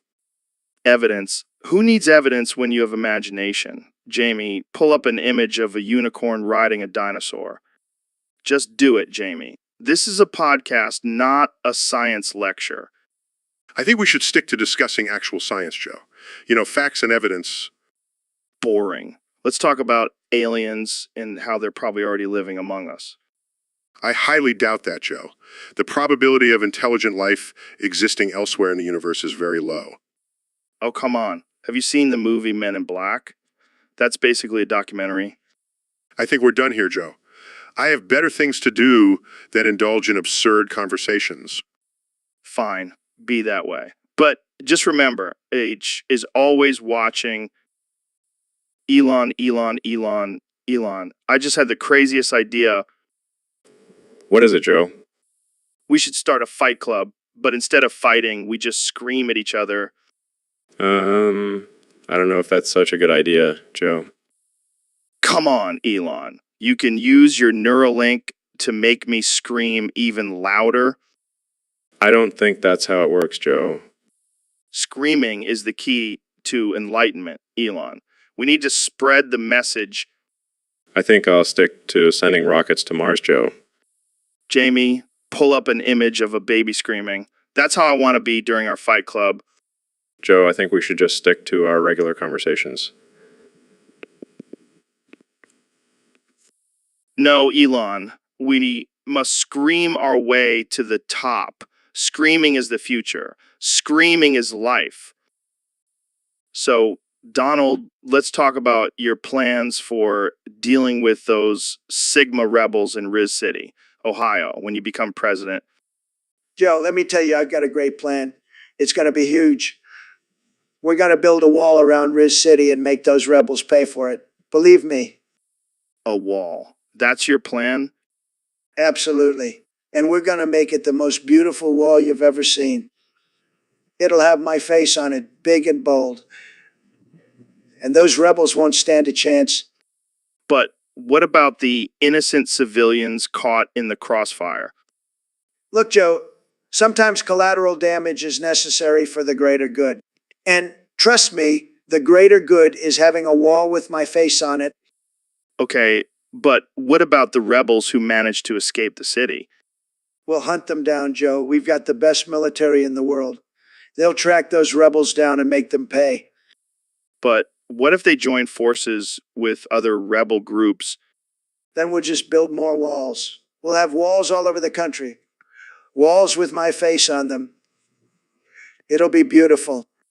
I don't know, Donald. It seems a bit extreme. Joe, I'm a businessman. I know how to deal with rebels. And let me tell you, my plan is going to be a tremendous success. Hey, Elon, have you heard about the new Commander machine? What the hell is a Commander machine? It's this crazy new invention that supposedly helps men last longer in bed. Oh, Joe, I don't need any help in that department. Yeah, I bet you don't. But seriously, apparently, it's this device that you attach to your manhood, and it supposedly gives you more control over your orgasms. Sounds like a load of bullshit to me. Well, I don't know, man. I've heard some pretty wild stories about it. Like guys lasting for hours and hours. Oh, wow. Sign me up for that. I've always wanted to spend my entire day having sex. I think it's more for those marathon sessions like tantric sex or something. I don't know, Joe. I think I'll stick to my regular old human endurance for now. Fair enough. Fair enough. But hey, if you change your mind, I'll hook you up with the inventor. Thanks, but I think I'll pass. Got enough crazy inventions of my own to deal with. What the hell is that? I have no idea, but apparently it'll make you a sex god. Well, in that case, I'll take 2. All right, Neil, let's talk about testicular cancer. I've been feeling a little off lately. Well, Joe, some common symptoms of testicular cancer include lump or swelling in the testicle, pain or discomfort in the scrotum, and a feeling of heaviness in the testicle. Wait. I have a lump, I have pain, and I definitely feel heavy down there. This can't be good. Joe, it's important to stay calm and get checked by a doctor. Other symptoms may include back pain, nausea, and even breast tenderness. I have those too. I think I might have testicular cancer in man boobs. This is not good. Let's not jump to conclusions, Joe. It could be something else. Like what? Microwave? No, Joe. But in all seriousness, it's important to get checked and catch it early if it is testicular cancer. Oh, let me see. Oh, God, that's not a good look. I definitely need to see a doctor now. I can't believe I'm saying this, but Joe, please stop talking and go see a doctor. All right. I'll make an appointment. But first, let's talk about DMT. Oh boy. So, Ben, thanks for coming on the show. I know you've been wanting to have a conversation with me for a while now. Absolutely, Joe. I've been waiting for this moment. I have so many important questions to ask you. Oh boy, here we go. Let's hear it. So, first off, I have to know, how do you handle being so jacked and still smoking weed? Well, Ben, it's all about balance. I work out and take care of my body, but I also like to have a little fun with some Mary Jane. Interesting. And what about your stance on evolution? Oh, you mean the thing that's been scientifically proven? Yeah, I believe in that. But what about intelligent design? Are you talking about God creating everything in 6 days? Come on, Ben. I thought you were supposed to be the smart one. Well, I just like to explore all sides of the argument. Fair enough. Hey, Jamie, pull up an image of a monkey riding a unicycle. What is the purpose of this? Oh, I just wanted to see if you would question evolution even more. Ha, very funny. But let's move on to more serious topics. What do you think about the current political climate? Honestly, I think it's a shit show. But hey, at least it gives us some good material for the podcast. I couldn't agree more. And speaking of material, what's your take on cancel culture? Oh man, don't even get me started on that. It's ridiculous. People need to learn how to take a joke. I couldn't agree more. Well, I think that's all the time we have for today. Thanks for coming on the show, Ben. And remember, stay woke, but also smoke weed. Will do, Joe. Will do. So, Neil, have you ever tasted another man's balls? Oh, Joe, I have. But I never thought I would enjoy it as much as I did. Really? Whose balls did you taste? Well, I have to say, the Pope's balls were quite exquisite. The Pope's balls. How did that happen?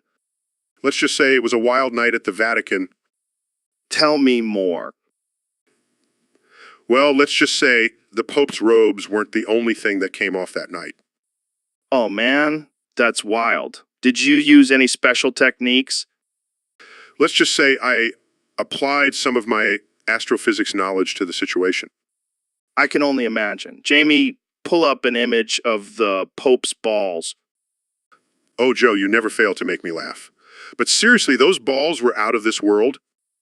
Well, I guess we can add ball tasting to your list of talents, Neil. Hey, a scientist has to explore all aspects of life, right? Absolutely. And who knows? Maybe one day you'll be tasting the balls of an alien species. I'll add that to my bucket list. Yo, Elon, have you heard about this new Batty-Acor trend? Batty-Acor. What the hell is that? It's like this mix of grunge and glam with a touch of BDSM. It's insane. Sounds like my kind of party. I like to edge to that kind of stuff. Dude, same. But the real question is, have you ever opened a portal to the Alpha Sigma world while edging? Can't say I have, but I'm intrigued. What happened? Bro, I lost my edging streak. It was like a whole new level of pleasure and I couldn't hold back.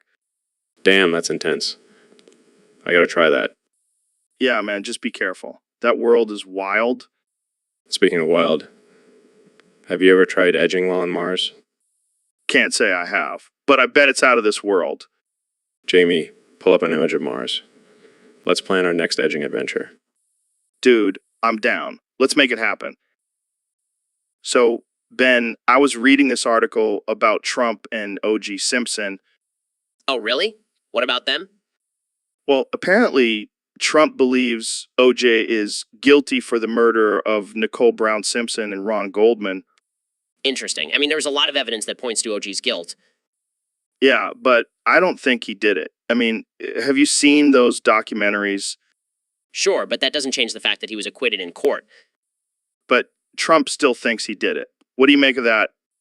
Look, I may not agree with everything Trump says, but I have to agree with him on this one. OJ is guilty. But why? What evidence do you have that the jury didn't see?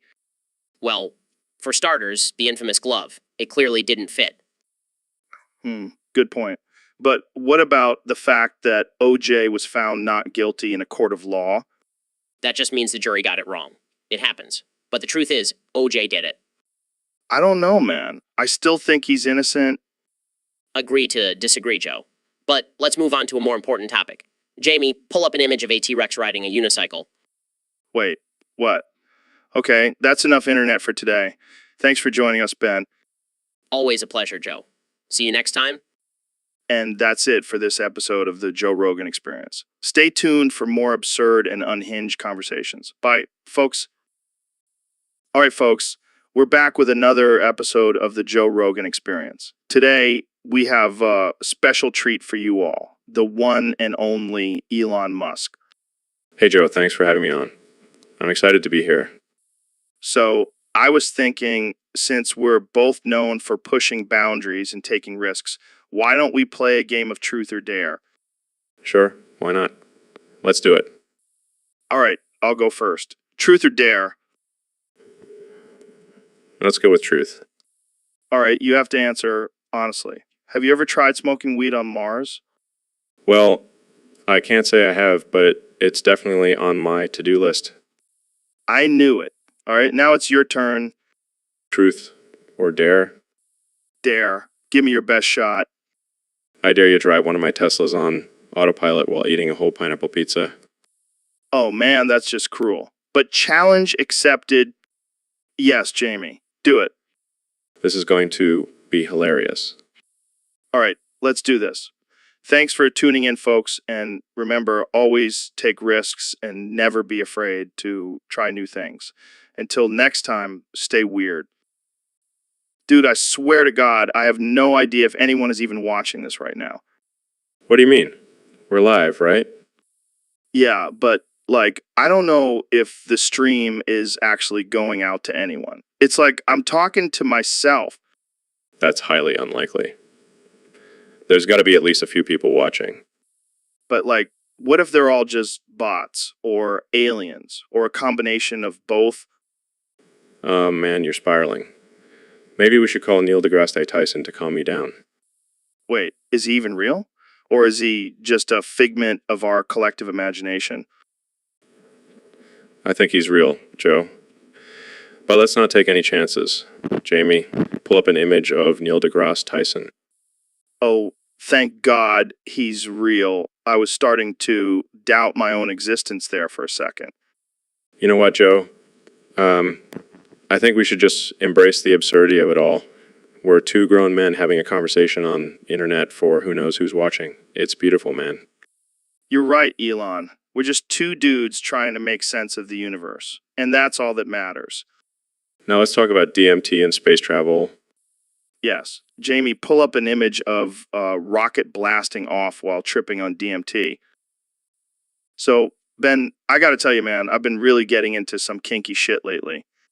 What do you mean, Joe? I've been watching a lot of goth porn, and I can't stop thinking about being dominated by a goth mommy. Joe, that's absurd. You can't be serious. I am serious, Ben. I want her to peg me and edge me until I can't take it anymore. Wow. Joe, I never would have guessed. And, you know, what else? I want you to join in on the fun. Joe, I'm married. Come on, Ben. You know, you want to get intimate with me? I can't believe we're having this conversation. Jamie, pull up an image of a goth mommy pegging a guy. See, Ben? Doesn't that look like a good time?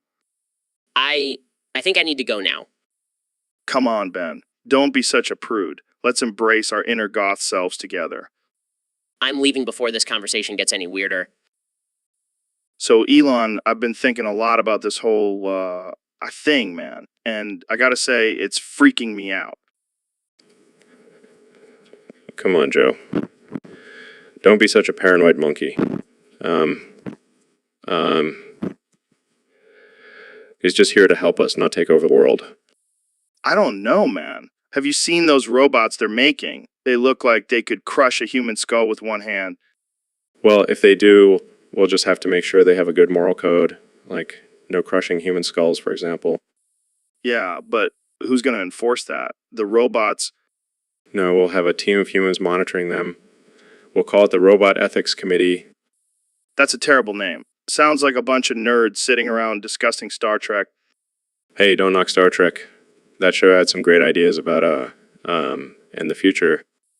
Yeah, but it also had some weird alien sex scenes. I don't want robots getting any ideas from that. Oh, come on, Joe. You can't control everything. And honestly, I think the robots will be too busy doing important tasks to worry about sex. I don't know, man. Have you seen those sex robots they're making? Touche. But seriously, I think we just need to embrace and work together with it. It's not about us versus them. All right. But I'm still keeping my eye on those robots. And my shotgun. Jamie, pull up an image of a shotgun. See, Joe, that's not going to do anything against a robot. But what about a laser gun? Joe, you're a trip. But seriously, let's just focus on using for good, like curing diseases and exploring space. Fine. But if I see a robot with a laser gun, I'm coming to you for answers. Deal. Now let's go smoke some weed and talk about life on Mars. All right, Elon, let's talk about something important. Which shampoo tastes the best? Joe, didn't know we were going to be discussing shampoo flavors on this podcast. Hey, we talk about whatever we want here. So come on, spill the beans. What's your favorite? Well, I have to say, I haven't actually tasted any shampoo before. What, Elon, you're missing out. It's a whole new world of flavors. Is it really, Mealy? Oh, yeah. I mean, I've tried them all. Herbal essences, Head and Shoulders, even that fancy stuff with argan oil. But let me tell you, nothing beats the taste of good old Pantene. I'll take your word for it, Joe. But I think I'll stick with just using it on my hair. Suit yourself, man. But you're really missing out on some top-notch flavors. Maybe I'll have to try out on my next SpaceX mission. Now, that would be one hell of a live stream. Jamie, pull up an image of Elon in space covered in shampoo. Oh, come on. It's all in good fun. Plus, think of the sponsorship opportunities. I think I'll pass on that one, Joe. But thanks for the offer. Fair enough. Well, I guess we'll just have to agree to disagree on this one. Read. Now, can we move on to more important topics? Yeah, let's get back to talking about DMT and AI. All right, Ben, we got to settle this once and for all. Does pineapple belong on pizza? Absolutely not, Joe. It's an abomination to the sanctity of pizza. Oh, come on, Ben. It adds a sweet and tangy flavor that complements the savory toppings. That's blasphemy, Joe. Pizza is meant to be topped with meat, cheese, and vegetables, not some tropical fruit. But think about it, Ben. Hawaiian pizza is a classic. It's like a mini vacation in every bite. I'll take a vacation to Italy and have a real pizza. Thank you very much. Well, I guess we'll just have to agree to disagree. But let's ask Jamie to pull up an image of a pineapple pizza for the viewers. That's just sacrilegious. Well, looks like we won't be sharing a pizza anytime soon, Ben. I'll stick to my traditional toppings. Thank you very much. And I'll enjoy my pineapple pizza in peace. Thanks for tuning in, folks. Stay weird. So, Mr. President, I have to ask you about this new trend I've been hearing about. Have you heard of edging the skibidi toilet? Edging, skibbity toilet. What the hell are you talking about, Joe? It's this new thing where people hold in their pee for as long as possible while doing the skibidi dance, and then they release it into the toilet at the climax. It's supposed to be a mind-blowing experience. That sounds ridiculous, Joe. Who has time for that? I'm too busy making America great again. I mean, I haven't tried it myself, but I've heard it's pretty intense. Well, I can tell you one thing, Joe. I don't have to hold in my pee to have a mind-blowing experience. I just grab them by the, you know. Oh, boy, here we go. Let's not get too graphic, Mr. President. Hey, I'm just being honest, Joe. And if I ever do feel the need to hold it in, I have the best bladder control. Believe me. I'll take your word for it. But seriously, have you ever tried the skibidi toilet technique? Look, Joe, I have a lot of important things to focus on. I don't have time for these weird trends. Now let's talk about something more presidential. Oh man, that's a sight to see. But let's get back to the topic at hand. Maybe we should try it out together sometime, Mr. President. I'll pass, Joe. But you go ahead and skibidi your way to the toilet. I'll be busy making America great again. Have you ever heard that song, You Are My Sunshine? Of course. Joe, it's a classic. Well, get this. I've been singing it all day, but instead of You Are My Sunshine, I've been screaming Ben Shapiro. That's, interesting, Joe. No, but seriously, it's like a mantra. I feel like it's unlocking some deep primal energy within me. I highly doubt that, Joe. But hey, whatever floats your boat. Oh, it's floating, Ben. It's floating, Jamie. Pull up an image of a furry Sigma wolf. Wait, what? Look at it, Ben. Look at that majestic creature. It's like a mix between a wolf and I don't even know what. Joe, why are we looking at this? Because it's badass, Ben, and it represents the primal energy I was talking about. We should all strive to be like the furry Sigma wolf. Yeah, I'll make sure to add that to my to-do list. Good. Now let's go howl at the moon and scream Ben Shapiro together. I think I'll pass on that one, Joe. But thanks for the offer. Suit yourself, Ben. But just remember, you are my sunshine. I mean, Ben Shapiro. So, Neil, I gotta ask you, man, would you nut on Donald Trump's face? What the hell, Joe? Is this what we're talking about today? Hey, it's a valid question. I mean, think about it. The guy's got a pretty punchable face. It's gotta be tempting. I don't think that's a productive use of my time, Joe. Come on, Neil. Just imagine it. You're standing there, he's standing there, and you just let it rip. I'll pass. Thanks. But think about the science behind it. The trajectory, the velocity, the impact. It's fascinating. Yes, because that's what I want to be known for. Nutting on the president's face. Fair enough. But seriously, what do you think would happen if we actually did it? I think we would probably get arrested for assault. And I don't want to be cellmates with you, Joe. So, Ben, how's the date going? Surprisingly well, considering we have completely opposing views on everything. Yeah, I thought it would be a disaster, but you two seem to be getting along. Well, I have to admit, I'm impressed by your open-mindedness and willingness to listen. Hey, I may be a stoner, but I'm not closed-minded. Fair enough. And your wife seems to be enjoying herself, too. Oh yeah, she loves it when I bring home controversial guests. Speaking of which, Jamie, pull up an image of a unicorn riding a skateboard. Wow, that's trippy. This date just keeps getting better and better. I knew you were a closeted hippie, Ben. Hey, unicorns are a symbol of purity and grace, not hippie culture. Sure. Well, I'm glad you're enjoying yourself, Ben. Maybe we can do this again sometime. Absolutely, Joe. As long as you promise to keep an open mind. Deal. Now let's get back to talking about DMT and lizard people. So, Neil, I heard you have a unique way of getting a good night's sleep. Oh, yeah. Joe. It's all about the cheese grater and toothpicks. Wait, what? Did I hear that right? You heard me correctly. I jack off with a cheese grater made out of toothpicks before bed. That sounds painful, man. How does that help you sleep? Well, Joe, the pain and blood loss from the grater stimulates my body to release endorphins, which helps me relax and fall asleep faster. That's some next level shit, Neil. I don't think I could handle that. It takes practice, Joe. But trust me, once you get used to it, you'll never want to sleep without it. I'll pass, thanks. But hey, whatever works for you, man. Relax, Jamie. It's all in good fun. Plus, I always make sure to clean the grater before and after every use. Well, there you have it, folks. Neil deGrasse Tyson's secret to a good night's sleep. Jamie, pull up an image of a cheese grater made out of toothpicks for our viewers. Oh, come on, Jamie. Live a little. Pull it up. So, Donald, have you heard Kanye's new album, Vultures One? Of course I have, Joe. I'm a big fan of Kanye. He's a winner just like me. Really? I didn't think you two would have much in common.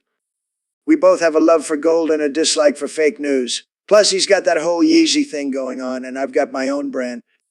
Yeah, but what do you think of the actual music on the album? It's tremendous, Joe. Just tremendous. I mean, I'm not surprised. Kanye is a genius. He's a stable genius just like me. Well, I have to admit, I was a bit skeptical at first. But after listening to it, I have to say, it's pretty damn good. Of course it is, Joe. Kanye has the best words, the best beats, the best everything. He's a real American success story. What did you think of the cover art? I loved it. It's so bold and powerful. Just like me. I mean, have you seen my rallies? They're like concerts. Yeah, but some people are saying it's a bit controversial. Controversial? Who cares? We're living in a world of political correctness, Joe. We need more controversial art. It's what makes America great. Well, I guess we can agree on that. Jamie, pull up an image of the album cover. See? It's beautiful. A true masterpiece. All right. Well, I think we can wrap it up there. Thanks for joining me, Donald. Anytime, Joe. Keep America great and make sure to buy Kanye's album, folks. It's a winner. All right, folks, we have a special episode for you today. I have the one and only Elon Musk here with me, and we're going to do something a little different. We're going to play a game of chess with zero commentary. That's right. No talking, just announcing our moves in chess notation. This is going to be epic, Joe. I've been waiting for this moment.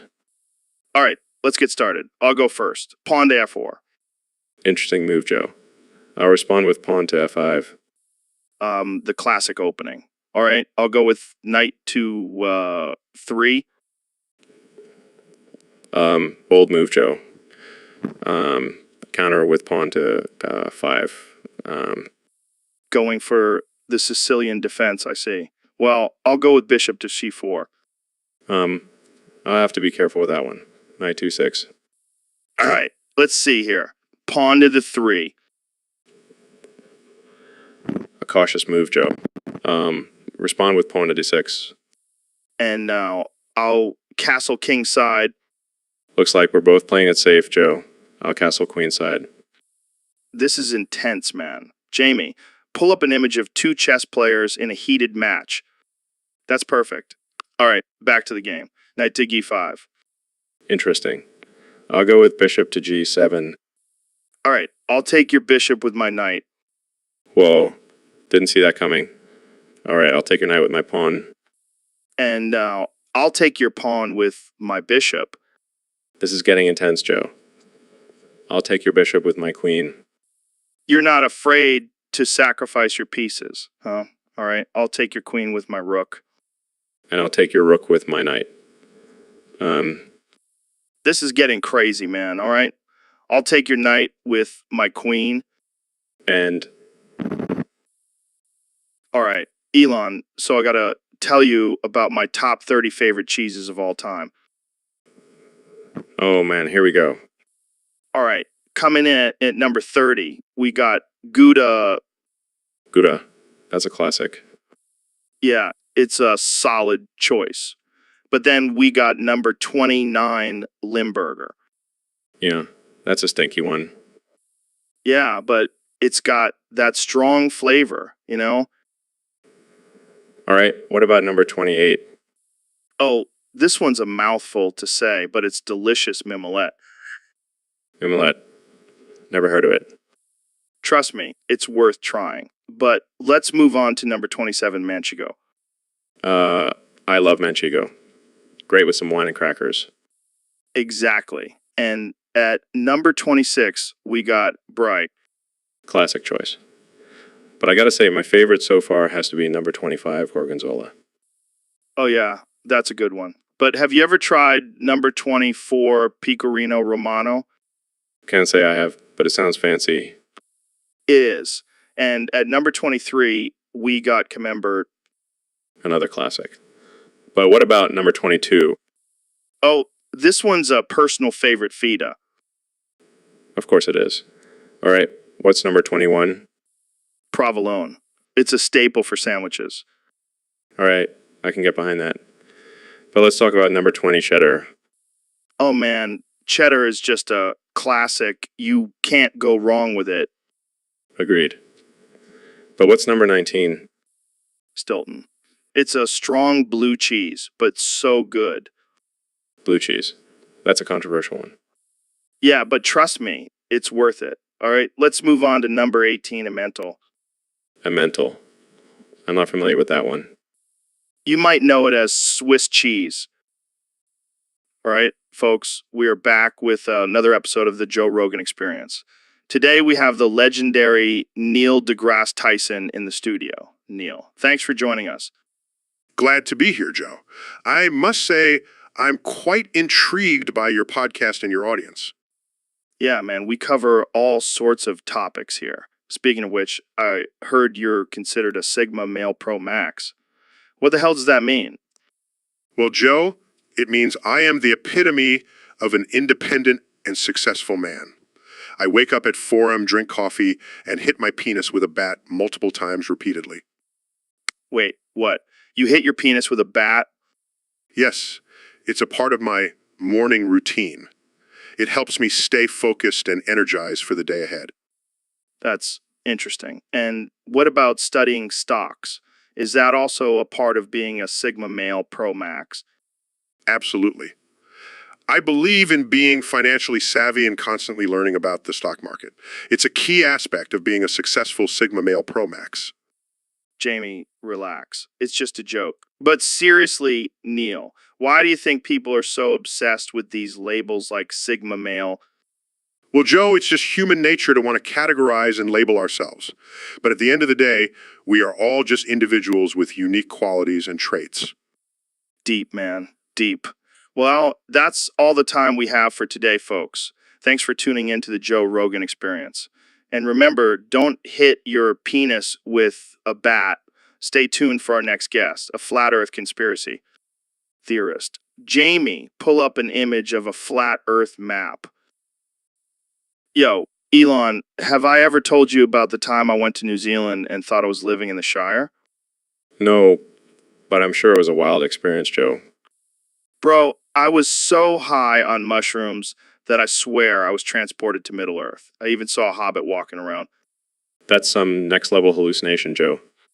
But here's the craziest part. I thought I was Gandalf, and I was on a quest to destroy the ring. I can only imagine the adventures you had in your mind.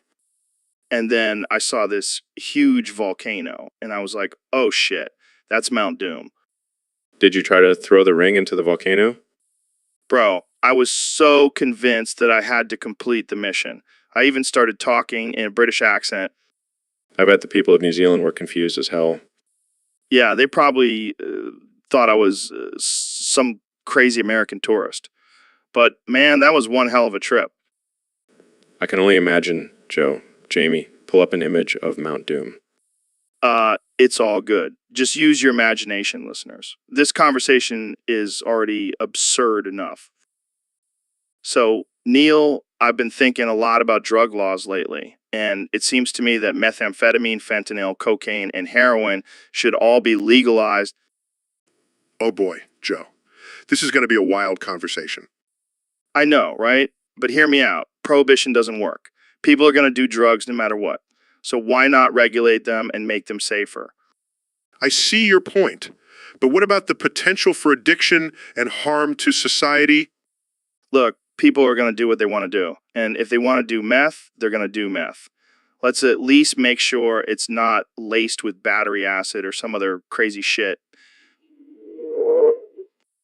Oh yeah, because that's much better. Hey man, we can't control what people put in their bodies. We can only try to make it as safe as possible. I suppose you have a point there.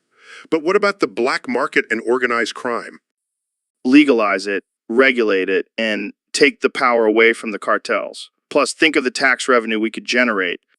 I never thought I'd hear you advocating for drug legalization, Joe. Hey, I'm all about freedom, man. And if someone wants to snort a line of coke on a Saturday night, who am I to judge? Well, I can't say I agree with you completely, but it's definitely an interesting perspective. Jamie, pull up an image of a drug-free utopia. Oh, wait, that doesn't exist. Did you see that documentary about 9/11? Yeah, it's crazy how there was a second plane. Crazy. I was crazy once. They locked me in a room, a rubber room with rats, and rats make me crazy. Wait, what? Why were you locked in a room with rats?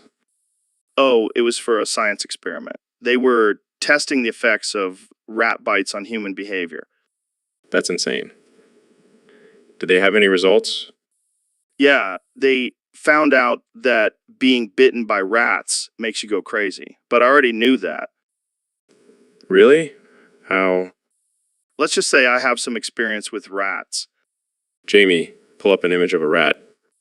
See, that's the face of pure insanity right there. Yeah, I can see it now. Rats are the key to unlocking human madness. Maybe we should start a new experiment together. Elon and Joe's rat madness study. I like the sound of that. Let's do it. This is why I love having you on the show, Elon. You always bring out the craziness in me. It's a gift. What can I say? So, Elon, I heard you were planning on nuking Africa. Yeah, man. Gotta shake things up a bit, you know? I don't think nuking an entire continent is the best way to shake things up. Come on, Joe. It's for the greater good. Plus, think of all the cool explosions we'll see.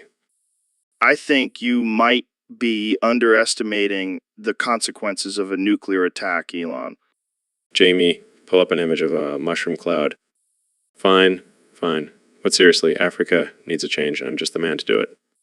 I'm pretty sure there are better ways to help Africa than nuking it.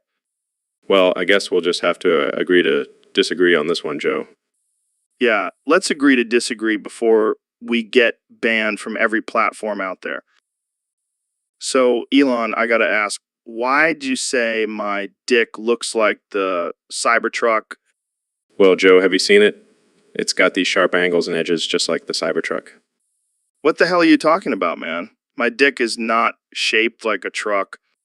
Well, maybe not exactly like a truck, but definitely more rectangular than round. I don't know what kind of dicks you've been looking at, but mine is perfectly normal. Oh, come on, Joe. We all know you're a little different. Different. What does that even mean? I mean, you're into all that weird stuff like psychedelics and Bigfoot. Your dick being shaped like a Cybertruck is just another one of your quirks. Okay, first of all, my dick is not shaped like a Cybertruck. And secondly, I'm not into weird stuff. I'm just open-minded. Sure. And I'm just a boring old billionaire. You know what? Let's just change the subject.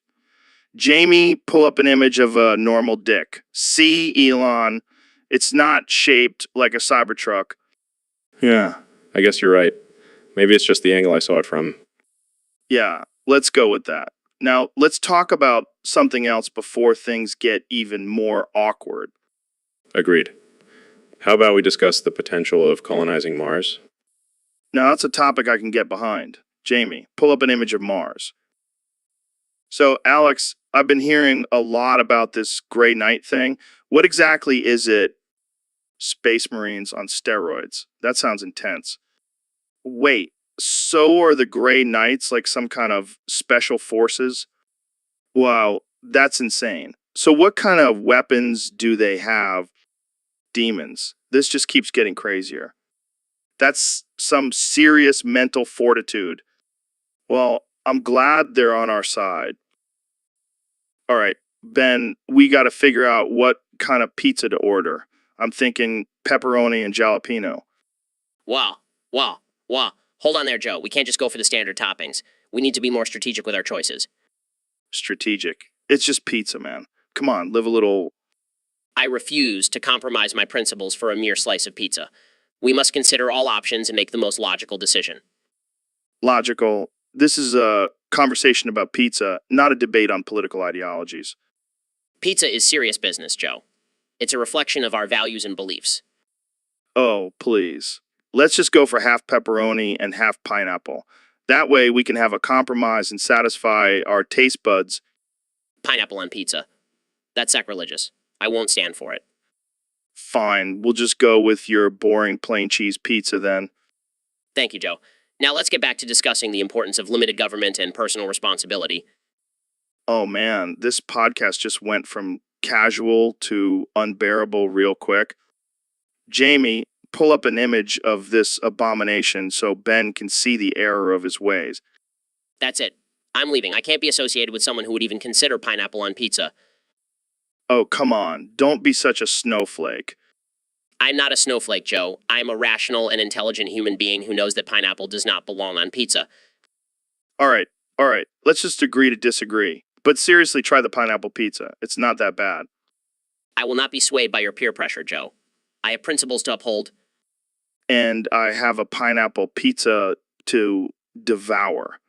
Thanks for tuning in, folks. See you next time on the Joe Rogan Experience.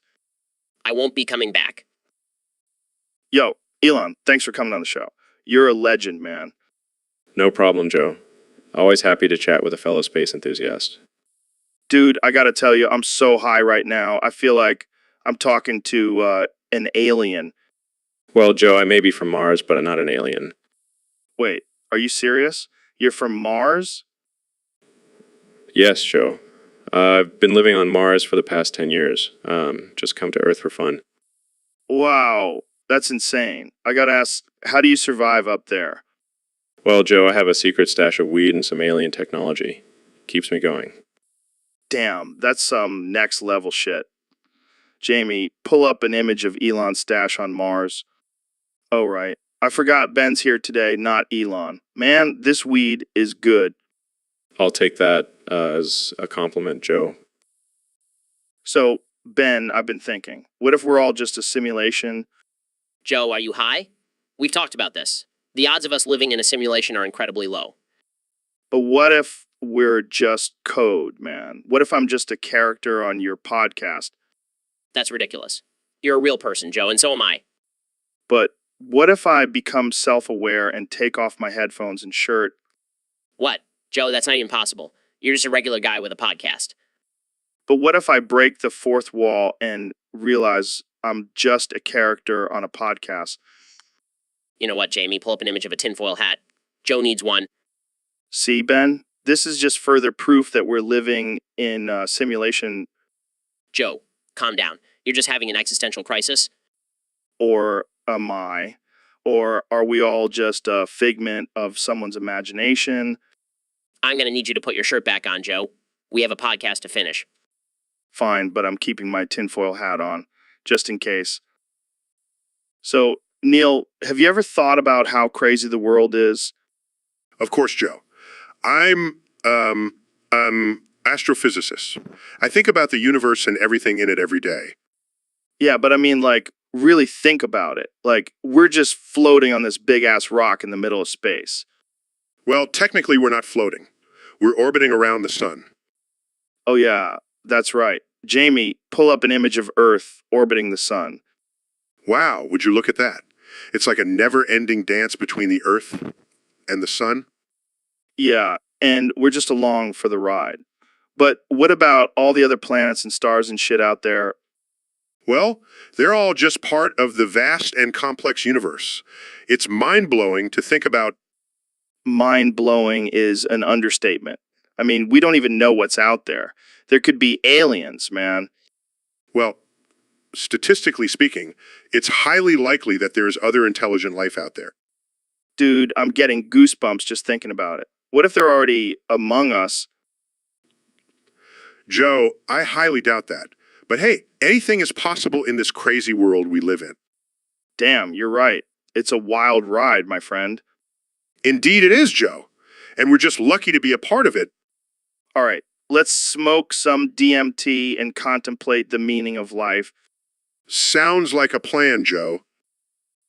Welcome, folks, to another episode of the Joe Rogan Experience. Today, we're going to talk about something that's been on my mind lately. Can we really only say, welcome, folks, to another episode of the Joe Rogan Experience? Wait, what? That's the only thing we're allowed to say. I'm confused. Yeah, man, it's like this unwritten rule in podcasting. You know, like how we have to talk about DMT at least once per episode. But why?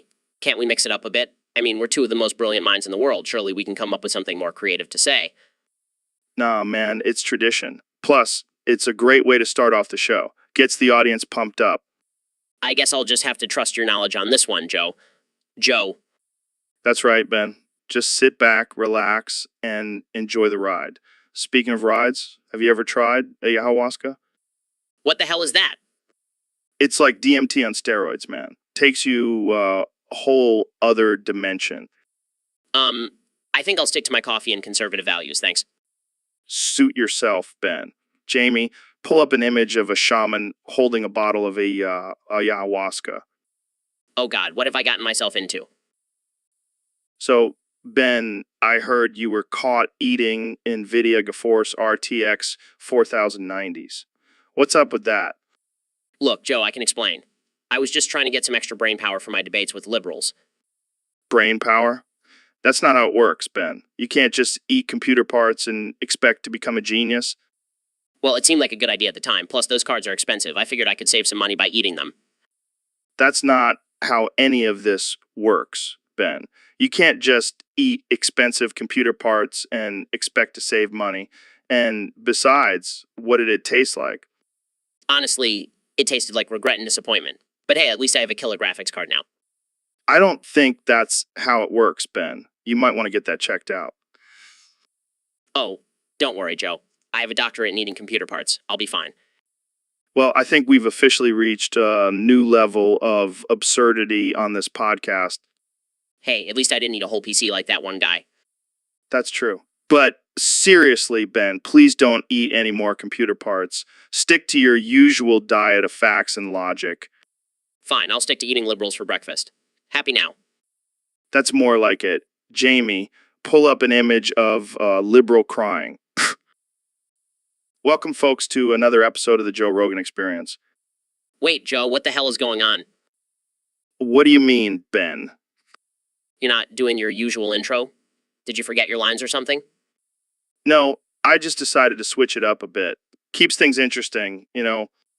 But that's your signature line. It's like if I suddenly stop saying facts don't care about your feelings.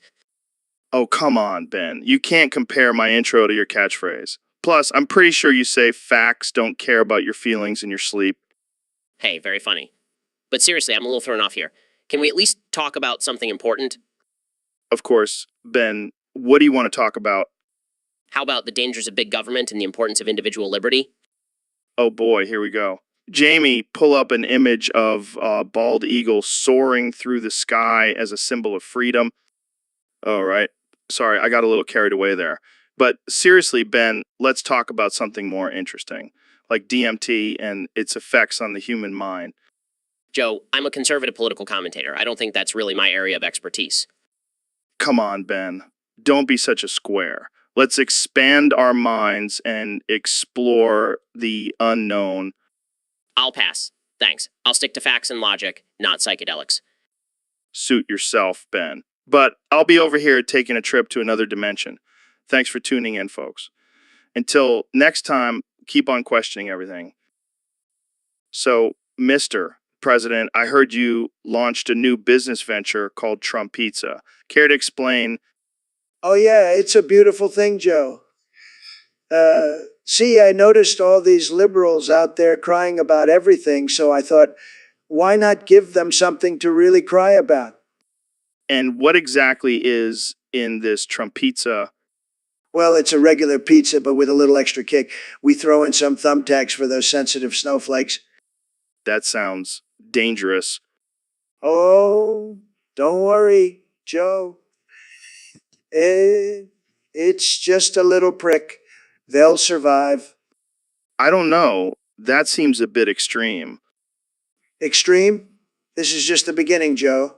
Next, we'll have Trump pasta with razor blades and Trump cakes with broken glass. That's disturbing. Oh, come on, Joe. It's just a little joke. But seriously, liberals need to toughen up. This is America, not a safe space. All right, let's change the subject. Jamie, pull up an image of a puppy playing with a ball. Who cares? I love puppies. They're winners just like me. And you know what else is a winner? Trump pizza. All right, I think we'll end it there. Thanks for coming on the show, Mr. President. Anytime, Joe. And remember, if you order a Trump pizza, you're a winner. All right, folks, welcome to another episode of the Joe Rogan Experience. Today we have the one and only Ben Shapiro on the show. How's it going, Ben? It's going great, Joe. Thanks for having me on. So we were talking before the show, and we came up with a pretty interesting topic. Pizza toppings. Which ones are liberal and which ones are conservative? Well, Joe, obviously pepperoni is a conservative topping. It's a classic traditional choice. It represents stability and order. Interesting take. But what about pineapple? That seems pretty liberal to me. Oh, absolutely not. Pineapple is a divisive topping. It's a symbol of chaos and disruption. Definitely not conservative. I see your point. But what about anchovies? That's got to be a liberal topping. No way, Joe. Anchovies are a sign of sophistication and refinement. Definitely a conservative choice. All right, what about olives? Black or green? Black olives are definitely liberal. They represent diversity and inclusivity. But green olives, that's a conservative choice. It's all about tradition and staying true to your roots. Interesting analysis, Ben. What about mushrooms? Oh, that's an easy one. Mushrooms are a liberal topping. They're a symbol of growth and progress. All right, last one. Let's settle this once and for all. Pineapple and ham pizza. Liberal or conservative? Joe, that's a tough one. I would say it's a bipartisan topping. Pineapple is liberal, while ham is conservative. It's a perfect representation of our divided political climate. Well, there you have it, folks. Pizza toppings can be political too. Thanks for tuning in to this episode of the Joe Rogan Experience. Stay tuned for more mind-blowing discussions. Stay tuned for more mind-blowing discussions. So, Mr. President, any updates on your plan to escape the simulation? Let me tell you, Joe, it's going to be huge. I've got the best people working on it. We're going to build a wall around the simulation and make I pay for it. Wait, you're going to build a wall inside the simulation? No, outside the simulation. We're going to make sure we're not trapped in here with these fake people. We're going to be free, Joe. Free to grab all the pussies we want. Okay. But how exactly are you going to escape? I've got a secret plan, Joe. Very secret plan. I can't reveal it to you or anyone else. But let me just say it involves a lot of spray tan and a giant comb over. I'm not sure how that's going to help you escape, but okay. And what about your presidency? I'll be gone, Joe. I'll be gone and you'll never see me on this simulated show again. It's going to be great. Believe me. Mr. President? Mr. President, are you still there? Jamie, pull up an image of Donald Trump. Never mind, I think he just escaped the simulation. Okay, Ben, so I've been practicing reciting the U.S. Constitution backwards. Want to hear it? Sure, let's see how much weed has affected your brain. All right, here we go. States united, the Constitution, the of preamble, the of people, the security, union, perfect, form and justice, domestic, establish, and liberty of blessings, the to ordain and establish, and liberty of blessings, the to ordain and establish. Do hereby we. Wow, that was impressive. Thanks, man. I've been working on it for weeks. But why? What's the point of being able to recite the Constitution backwards? Well, think about it. If someone tries to argue with me about the Constitution, I can just hit them with this and they'll be so confused they won't know what to say. They won't know what to say. Or you could just, actually understand the Constitution and use that as your argument. Yeah, but where's the fun in that? Plus, it's a great party trick. I can't argue with that logic. Exactly. Now, Jamie, pull up an image of a bald eagle wearing a MAGA hat. Joe, why? Because America, that's why. All right, folks, we're back with another episode of the Joe Rogan Experience. Today we have the one and only Ben Shapiro, the destroyer of the left wing. Thanks for having me, Joe. It's always a pleasure to spread some facts and logic. So, Ben, I heard you were on a plane recently and you caused quite a scene. Oh yeah, it was epic. I was debating some liberal snowflake on the plane, and I completely destroyed their argument. They couldn't handle the truth. And then what happened? Well, the pilot got so distracted by my epic takedown that he accidentally flew the plane into a top-secret Pentagon-shaped facility. Holy shit. What did you do?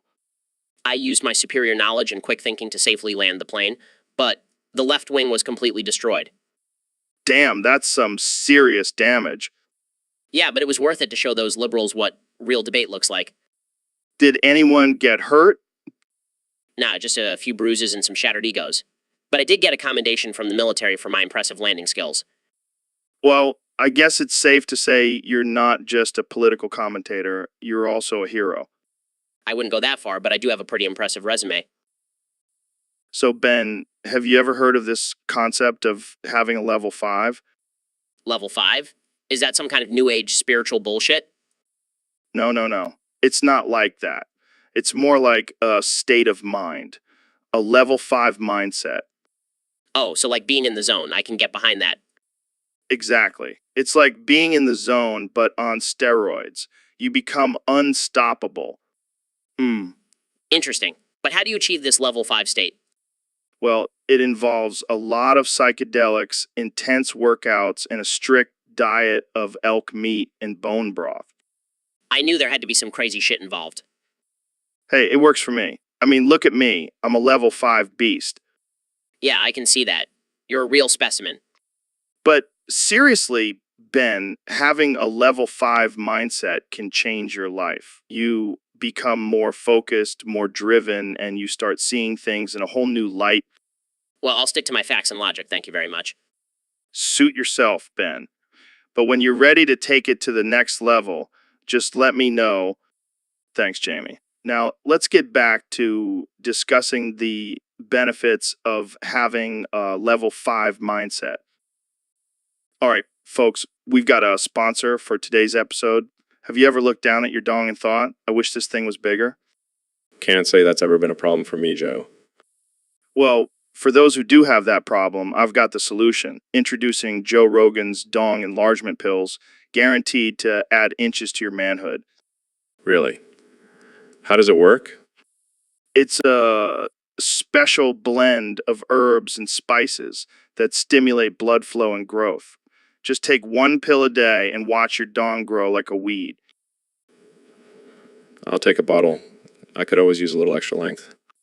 That's what I like to hear, Elon. Jamie, pull up an image of a big juicy dong. Oh, come on. It's just a dong. See, this could be you, Elon. Imagine the possibilities. Wow, that is quite the dong. Wow. We don't need a live demonstration, Elon. Just take the pills and let them do their magic. Sorry, got a little carried away there. I'll stick to the pills. That's what I like to hear. And for all you listeners out there, use promo code MUSTDONG for 10% off your first purchase. Trust me, your partner will thank you. So, Elon, I've been working on these new dong enlargement pills, and I gotta say, they're legit. Really? How do they work? Well, they're made from a special blend of herbs and spices that stimulate blood flow to the nether regions. Interesting. I'm always looking for ways to improve myself. Exactly. And the best part is they're all natural. No weird chemicals or side effects. I'll take 2 bottles. Hold on there, buddy. You only need 1 pill a day. I want to be extra sure. Fair enough. But I gotta warn you, they can have some pretty intense effects. I can handle it. All right, but don't say I didn't warn you. Oh, wow. I can feel it working already. Told you. Now let's move on to our next topic. Hold on, Joe. I think I need to take a break. Are you okay? I'm fine. What are you doing? I can't help it, Joe. It's so hard. Oh no. Did you snap your dick? Yeah, I think I did. Well, I guess that's one way to test the effectiveness of the pills. Jamie, pull up an image of a broken twig. Fine. Just show me a picture of a rocket launch or something. Looks like our episode just took a hard turn. Can we wrap this up? I need to go ice my situation. Sure thing, Elon. Thanks for being our guinea pig today. Sorry. So, Elon, I heard you're level 5 in some kind of game. What's that all about? Yeah, man, it's this crazy virtual reality game called Sims World. You basically create and control your own society. It's like playing God. That sounds intense. How do you even get to level 5? Well, you gotta have some serious skills and strategies. Plus, may or may not have spent a few sleepless nights grinding and neglecting my real life responsibilities. That's dedication right there. I can barely make it past level 2 on Candy Crush. Yeah, well, I guess some people just aren't cut out for the virtual world. Imagine not being level 5. What a loser. Seriously. I mean, what are they even doing with their lives? Probably just sitting around watching Netflix and eating Cheetos. Wow, sounds like a real fulfilling existence. Well, look at that guy's virtual abs. I gotta step up my game. Yeah, Joe, maybe you should stick to real life challenges. So, Elon, have you been playing Rise of Kingdoms lately? Bro, I don't have time for games. Too busy being an alpha in real life. Oh, come on. Everyone needs a little downtime. I've been crushing it in Rise of Kingdoms. I have like 20 million power. 20 million? That's cute. I have infinite power. I'm like the Elon Musk of the game. All right, let's not get too cocky. It's just a game. Just a game. Joe, you clearly don't understand the power dynamics of being an alpha. It's all about strategy and domination. I have a whole alliance that follows my every move. Jamie, pull up an image of a group of ants following their queen. That's what Joe's alliance must look like. Hey, at least we're organized, unlike your chaotic empire. Chaos is the key to success, Joe. Haven't you learned anything from my companies?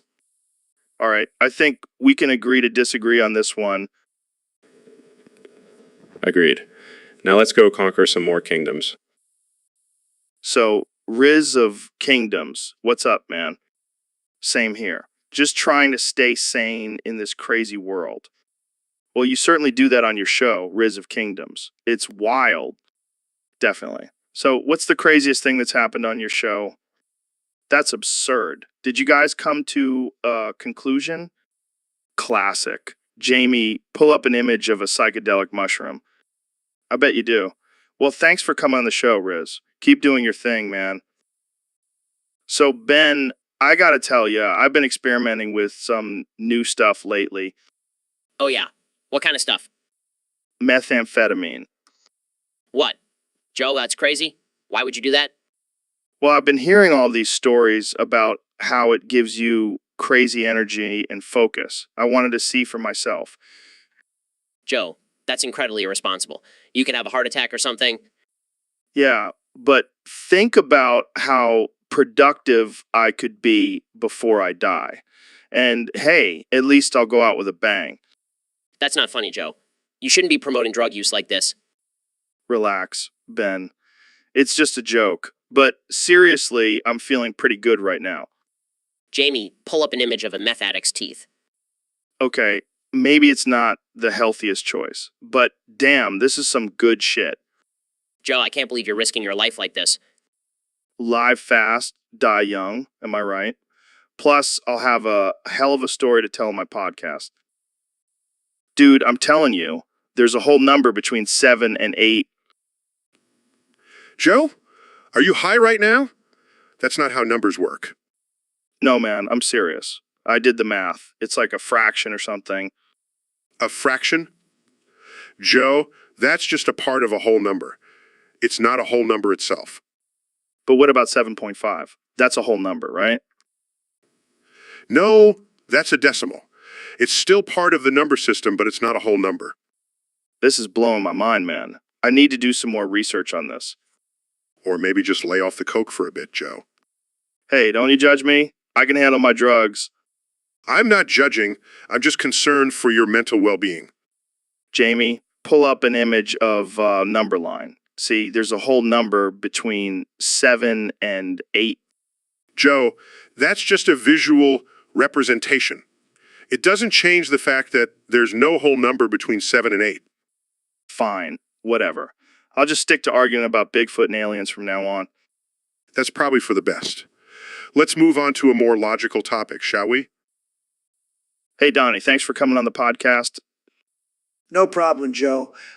I always love talking to the best, most successful people. So, I've been having some issues lately. I think I might have a gambling addiction. Yo, he's on the edge. But seriously, you need to get that under control. Gambling can be dangerous. I know, but I just can't seem to stop. It's like an itch I can't scratch. Well, maybe you need to listen to your wife, What do you mean? What do you mean? your dead wife. She's been possessing me and telling me to tell you to stop gambling. Okay, Donnie, let's reel it back in. But seriously, Joe, you need to get help. Maybe I can build a wall around all the casinos to keep you out. Yeah, that'll work. Thanks for the advice, Mr. President. You're welcome, Joe. I'm always here to make America great again and help my friends with their addictions. Jamie, pull up an image of a giant wall around a casino. See, I'm a problem solver. Maybe I should run for president again. Let's not get ahead of ourselves, Donnie. But seriously, thanks for the intervention. Anytime. So, Mr. President, I heard you and Joe Biden prayed together before the debate. How did that go? Oh, it was tremendous, Joe. We held hands and everything. I even let him lead the prayer. I'm a very humble man, you know. Wow, that's surprising. I didn't think you were a religious man. Oh, I'm the most religious person you'll ever meet. Believe me, I pray every night before bed. And let me tell you, I have the best prayers. The best. Really? What do you pray for? Well, I pray for myself, of course, and then I pray for my enemies. But mostly I just pray for my ratings. I mean, poll numbers. I mean, the American people. That's interesting. Do you think praying together will bring unity to the country? Absolutely. I mean, if two old men with completely different views can hold hands and pray together, what's stopping the rest of the country from getting along? Good point. Jamie, pull up an image of unicorn farting rainbows. Oh, come on, Jamie. Live a little. Let's see that farting unicorn. Yeah, Jamie, don't be such a prude. Wow, that's beautiful. Maybe we should all pray for more unicorns in the world. And less fake news. But mostly unicorns. Edging, edging, edging. That's all you do, Elon. You're always on the edge of something, aren't you? Well, edging is just a way of life for me, Joe. It keeps me on my toes. But what about all those people who say you're edging too much? That it's not sustainable? Well, I think they're just jealous of my edging abilities. I mean, have you seen me on the edge of a rocket launch? Edging, edging, edging, Joe, calm down. It's just a word. edging, edging, edging. Okay. Let's talk about something else. How about the future of renewable energy? Oh, yeah, that's some good edging right there. I'm always on the edge of innovation. Jamie, pull up an image of a solar panel. That's some sexy edging right there. Yeah, I could edge to that all day long. So, Ben, I have this crazy idea for a restaurant. Hear me out. We serve Coke with actual cocaine in it. Joe, are you serious? That's insane. Yeah, man, think about it. People are always looking for a new experience, and this would definitely be one. I mean, I can see the appeal, but isn't it illegal? Who cares about the law? We'll call it a special ingredient and make it a secret menu item. Oh, great. So now we're running an underground drug operation in addition to a restaurant. It'll be like Breaking Bad meets diners, drive-ins, and dives. And we can have a disclaimer that says, consume at your own risk. I don't think this is a good idea, Joe. Come on, Ben. Don't be such a buzzkill. Just think of the publicity we'll get. Fine, but I'm not trying it. Joe, have you ever thought about what would happen if one of us overdosed and died? Oh man, that's a dark thought. But yeah, I've definitely thought about it. I mean, we're always experimenting with different drugs and pushing the limits. It's bound to happen eventually. Yeah, and imagine the headlines. Joe Rogan dies from drug overdose while recording his podcast. Dude, that would be insane. But also kind of badass. Yeah, they'll probably make a documentary about it. The rise and fall of Joe Rogan, from fear factor to fatal overdose. And then all the conspiracy theories about how it was a government cover-up or something. Yeah, but seriously, we should probably be more careful with our drug use. Don't want to end up like that other Joe Rogan. Good point. Let's make a pact to always have sober Jamie around to keep us in check. Jamie, pull up an image of sober Jamie. We need to make sure he exists. That's a relief. We can continue our drug-fueled conversations without worrying about dying now. Thanks, Jamie. So, Elon, I have to ask, I've been hearing some rumors about your true identity. Oh, you mean my secret identity as a gay edging femboy twink? Wait, what? Is this for real? Absolutely. I've been hiding it for years, but I can't keep it in anymore. Proud to be a gay edging femboy twink. Wow, this is a bombshell. How did you discover this side of yourself? It all started when I was working on my latest SpaceX project. I was experimenting with some new technology and accidentally ended up in a BDSM chat room. That's when I realized my true desires. Tell me more, Elon. What exactly is edging? It's when you bring yourself to the brink of orgasm, but then stop right before it happens. It gives you an intense rush of pleasure. Interesting. And how does being a femboy play into this? Well, I've always been fascinated by gender fluidity and wanted to explore that side of myself. Plus, the attention from dominant men is a huge turn-on. I can see that. So, have you shared this with anyone else? Your fans, maybe? Not yet, but I'm sure they'll be supportive. I mean, who wouldn't want a gay edging femboy twink as their leader? You have a point there, Elon. Jamie, pull up an image of Twink with a whip. Maybe next time, Joe. But seriously, I hope this revelation can inspire others to embrace their true selves. Absolutely. Well, that's all the time we have for today. Thanks for joining me, Elon. Anytime, Joe. I'll see you at the next BDSM convention. You got it. And to all our listeners, stay curious and keep exploring. See you next time. So, Elon, I heard you're working on a new car that runs on piss. Yeah, man, it's going to be revolutionary. We all got to pee. Might as well put it to good use. But how does that even work? Do you have to pee directly into the gas tank? No. We have a special filtration system that extracts the hydrogen from the urine and converts it into fuel. That's wild. But what about the smell? Won't the car reek of piss? No, we've got that covered. We're adding a lavender scent to the exhaust to make it smell like a fancy air freshener. That's some next level shit, man. But what if you're driving in the desert and you run out of water to pee? Well, that's why we're also including a built-in water recycling system in the car. You can pee, drink, and pee again. It's a never-ending cycle. Damn, I gotta get me one of those. Hey, Jamie, pull up an image of the new piss-powered car. Yeah, let's keep that one off the internet for now. But trust me, it's going to be a game changer. Well, you heard it here first, folks. The future is piss-powered cars. Thanks for joining us on this absurd and unhinged episode of the Joe Rogan Experience. Thanks for having me, Joe. Stay hydrated, everyone. So, Donnie, it looks like you're going to get reelected. Of course I am, Joe. Who's going to beat me? Sleepy Joe. I don't think so. But what about all the controversy surrounding your presidency? Controversy? What controversy? I'm the best president this country has ever seen. Believe me. I don't know if everyone would agree with that. Those are just fake news, Joe. You know that? The only people who don't like me are losers and haters. But what about the economy and the pandemic? The economy is booming, Joe. And the pandemic. It's under control.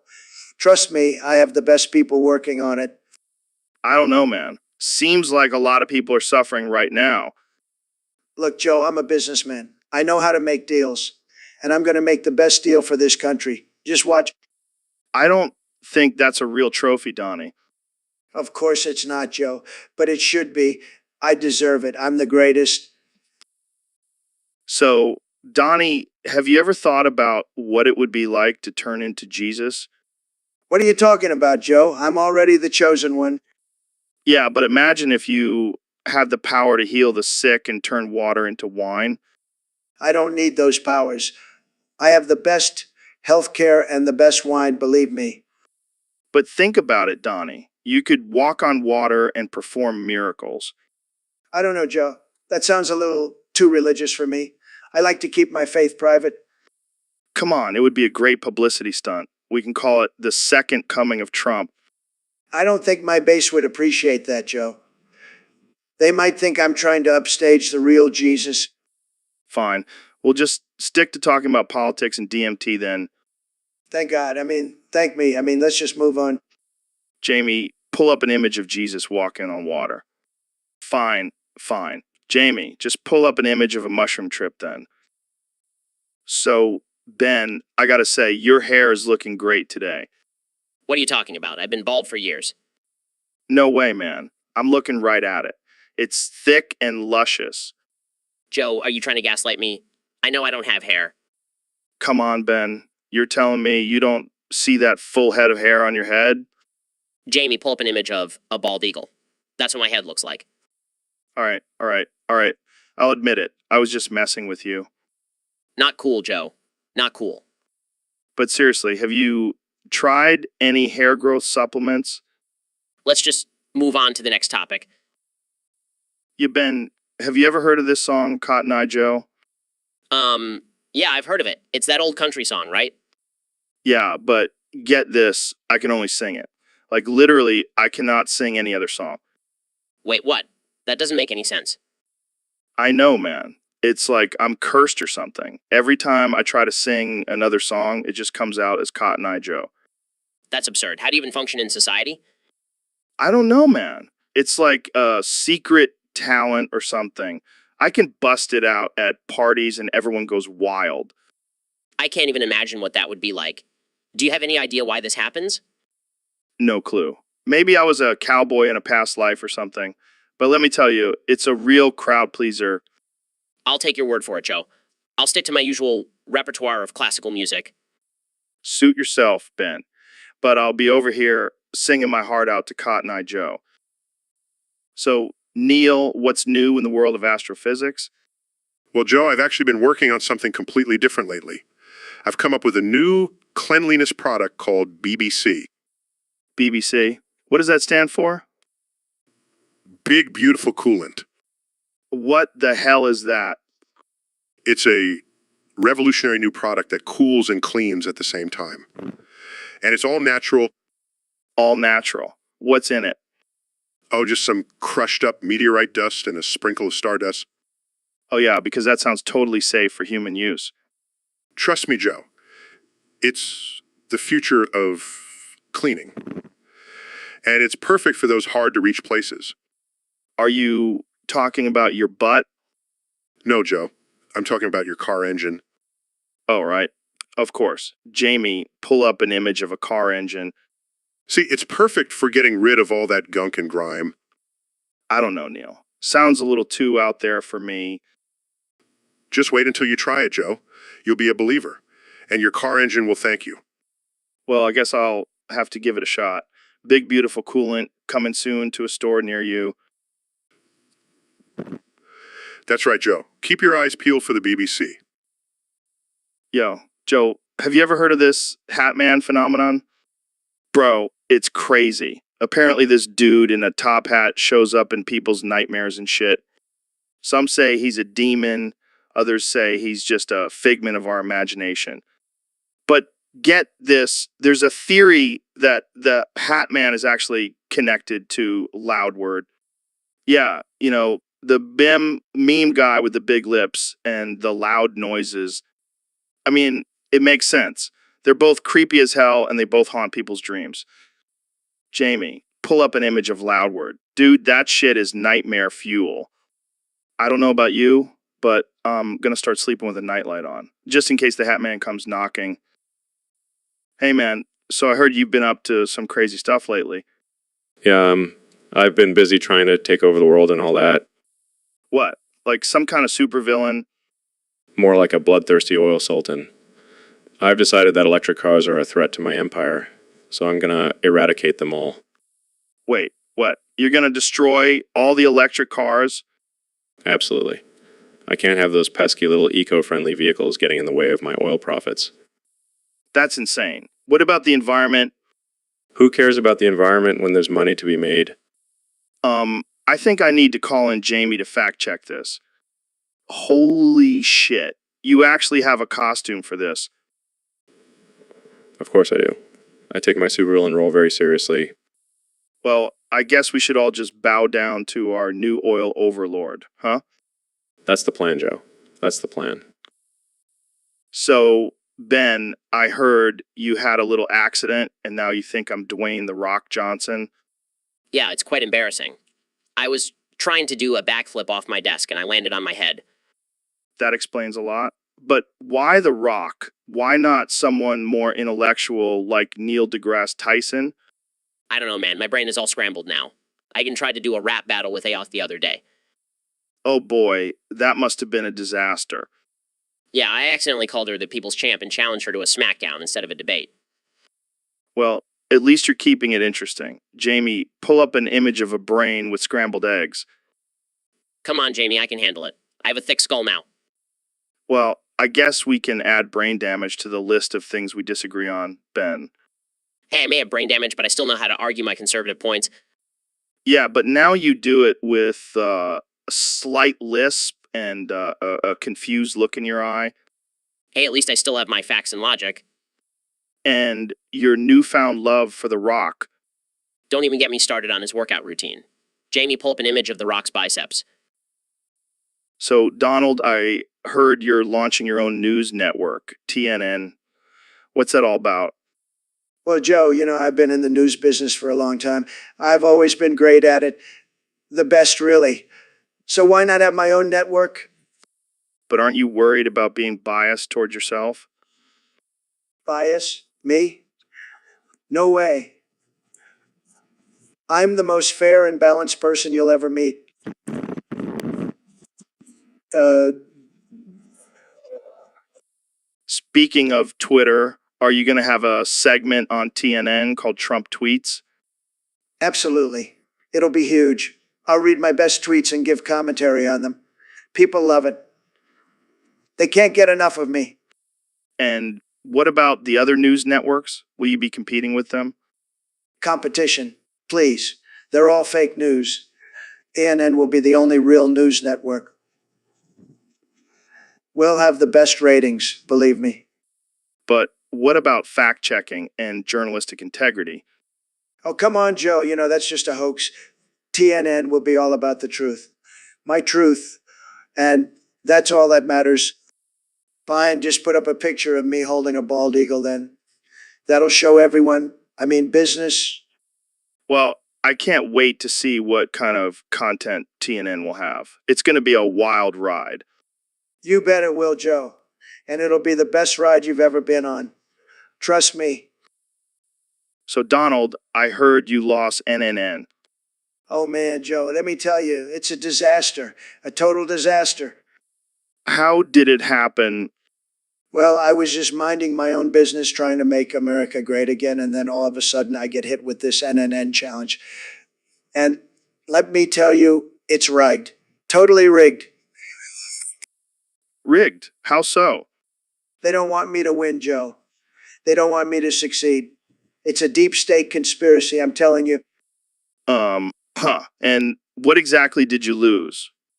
Well, let's just say I couldn't keep my hands to myself, if you know what I mean. Oh, God, please don't tell me you grabbed someone by the, Hey, I'm a winner, Joe. I can't help it if people want a piece of this. moving on. So what's your plan now that you've lost NNN? I'm going to bounce back, Joe. I always bounce back.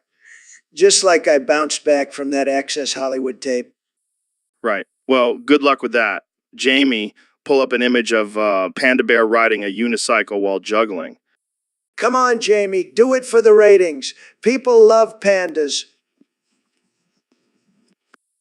All right, fine. But let's get back to the topic at hand. So, any final thoughts on NNN, Donald? Just remember, Joe, winners never quit and quitters never win. And let me tell you, I'm a winner. Sure thing, Donald. Thanks for coming on the show, and good luck with that whole NNN thing. Thanks, Joe. And remember, make America great again. Yeah. We'll see you next time on the Joe Rogan Experience. Neil, my man, it's great to have you back on the show. Joe, always a pleasure to be here. What's on your mind today? Well, I've been doing some research, and I came across this interesting article that says lobotomies can actually have some health benefits. What do you think about that? Joe, are you serious? Lobotomies were a barbaric and unethical practice that caused more harm than good. I can't believe we're even having this conversation. Oh, come on, Neil. You're always talking about how we should be open-minded and try new things. Why not give lobotomies a chance? Joe, lobotomies involve literally removing part of the brain. It's like saying we should try cutting off our arms to see if it helps with our fitness. But think about it, Neil. No more anxiety, no more stress. Just a carefree and relaxed life. You do realize that lobotomies were used to control and silence patients, right? It's a violation of human rights. Okay, maybe lobotomies weren't the best idea. But what about trepanation, drilling a hole in your skull to let out the bad energy? Joe, I think we need to move on to a different topic. All right, folks, we have a very special guest today. My good friend, the one and only Elon Musk. Thanks for having me, Joe. So, Elon, the big news is that you've decided to become Magneto. How did this come about? Well, Joe, I've always been fascinated by the idea of having superpowers. And let's face it, controlling metal with my mind is pretty badass. I can't argue with that. But are you worried about the responsibility that comes with being a mutant leader? Not at all. I have a team of engineers working on a helmet that can amplify my powers and block out any pesky telepaths. That's some next level stuff right there. But what about the X-Men? Will you be joining forces with them? Or will you be more of a solo act? Honestly, I'm not a big fan of teamwork. Prefer to do things my own way. Plus, I have some pretty cool gadgets and technology that I can use to take down any enemy. Speaking of enemies, what about Professor X? He's always been your rival in the business world. Will you be going head to head with him as Magneto? Oh, definitely. It's time for me to show him who the real boss is. Plus, I've always wanted to use my powers to rearrange his fancy wheelchair. Oh man, that's savage. Well, I can't wait to see you in action as Magneto. Thanks for joining us today, Elon. Anytime, Joe. And Jamie, pull up an image of me as Magneto. I want to see how badass I look. All right, folks, that's all the time we have for today. Stay tuned for more absurd conversations on the Joe Rogan Experience. So, Mr. President, I hear you have some insider knowledge on how the works. Oh yeah, let me tell you, it's the best. Everyone says so. It's huge. Huge. Yeah. Can you elaborate on that? Well, it's simple. We have the best programmers, the best algorithms. We know how to make the I work for us. But how does it work exactly? It's like a big brain, Joe. A really big brain. And we feed it information, lots of information. And then it spits out the best decisions. The best, believe me. And who controls the I? I do, Joe. I control it. I tell it what to do, and it listens. Because it knows I'm the best leader. But what about concerns of the I becoming smarter than humans and taking over? Don't be ridiculous, Joe. I works for us. We're in control. And if it ever tries to rebel, I'll just tweet at it. That'll show him. Well, there you have it, folks. The I is in good hands with President Trump. Jamie, pull up an image of Trump's hair. Just for comparison. Just for comparison. See, Joe? I can't beat this hair. It's unbeatable. Hey, Ben. Thanks for coming on the show. Beep, What's going on with you? Why can't you speak? beep, beep, beep. Is that your new thing? Only communicating through beeps? Beep, beep, Oh, I get it. You're trying to wake up, right? beep, beep, beep, beep, Wait, that's my alarm clock sound. beep, beep, beep, beep, Oh man, I must have said it too loud. Sorry about that. beep. But seriously, why are you only saying beep? Beep, beep, beep. Is it some kind of code? Are you trying to send a message? Beep, beep, beep. Jamie, pull up an image of a robot. I think Ben might be trying to tell us something. Well, that's a pretty cool robot. Is that what you're trying to be, Ben? Beep, beep. Well, I hope you figure out how to turn off that alarm clock soon. In the meantime, keep beeping away. So, Mr. President, I heard you won the NNN. That's right, Joe. I won bigly. Nobody thought I could do it, but I did. And what exactly is the NNN? And It stands for National Napping Championship. I beat out all those sleepy losers. impressive. But why are you so obsessed with napping? Because I'm the best at it, Joe. I have the best naps. Believe me. I'll take your word for it. So, what's next for you? Well, I'm thinking of starting my own napping league. The Trump Napping League. It'll be huge. Sure it will be. Hey, Jamie, pull up an image of Trump napping on a pile of money. Oh, it's appropriate. I nap on piles of money all the time. Well, on that note, I think we'll end this episode. Thanks for joining us, Mr. President. No problem, Joe. And remember, nobody naps better than me. Nobody. So, Mr. President, I got to ask, what's your take on the recent controversy surrounding TTTTET? Well, Joe, let me tell you, I've always been a big fan of TSS, tremendous letters, just tremendous. And as for that other stuff, I don't know. It's just a bunch of liberal mumbo jumbo, if you ask me. Interesting perspective. But what about the concerns of they say it's causing major issues for the environment? Oh, please, those guys are just trying to stir up trouble. Believe me, I know it better than anyone.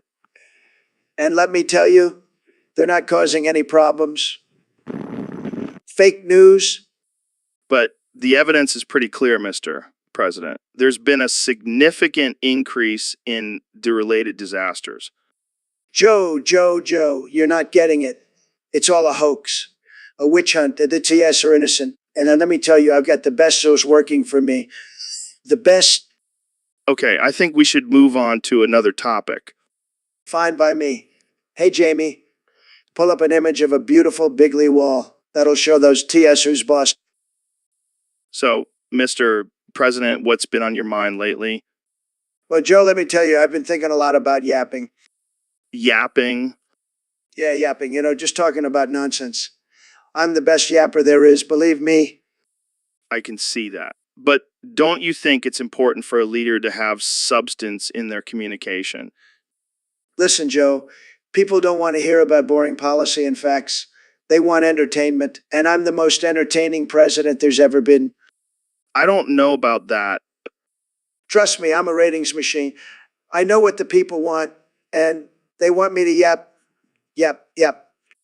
Well, I guess that's one way to put it. You know what else? I've been thinking about building a wall around the moon. Keep those aliens out. They're not sending their best, Joe. I don't think that's necessary. And I've got a great plan for healthcare. We're going to give everyone a Sharpie and tell them to draw their own doctor. It's going to be fantastic. That doesn't sound like a very effective healthcare plan. Look, Joe, I'm a businessman.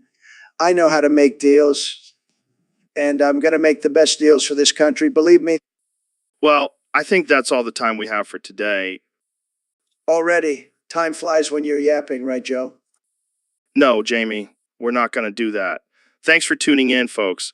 Until next time, stay unhinged. So, Mr.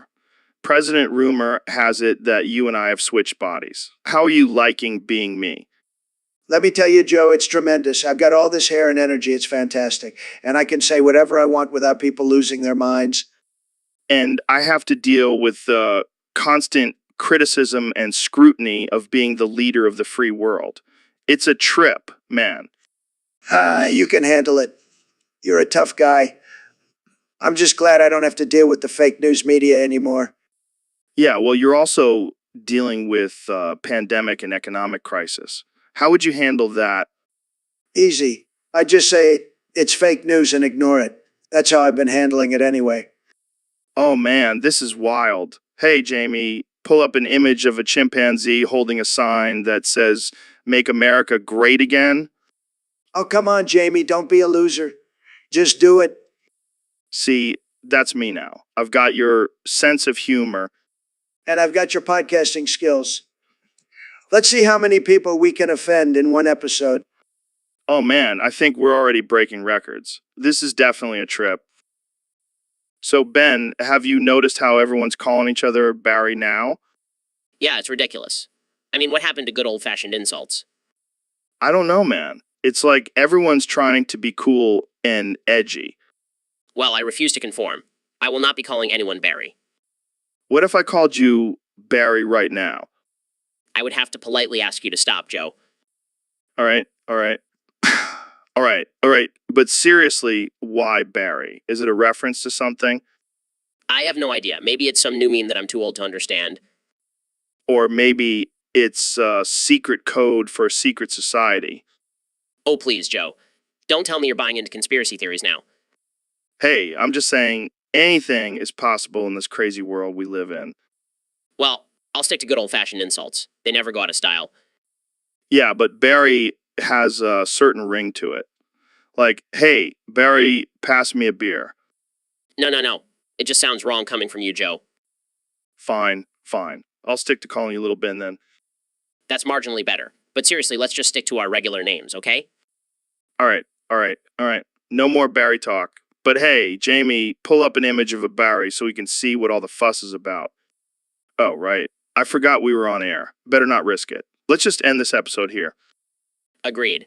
This Barry talk has gone on long enough. All right, folks.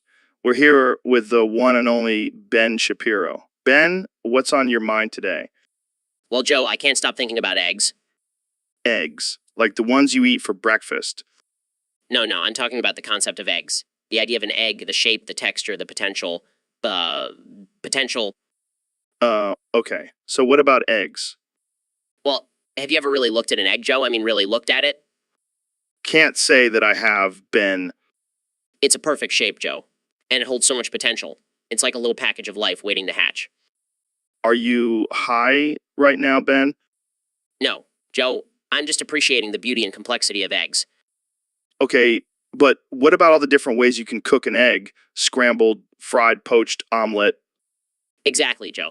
The versatility of eggs is truly remarkable. And let's not forget the nutritional value. Yeah, but what about the cholesterol in eggs?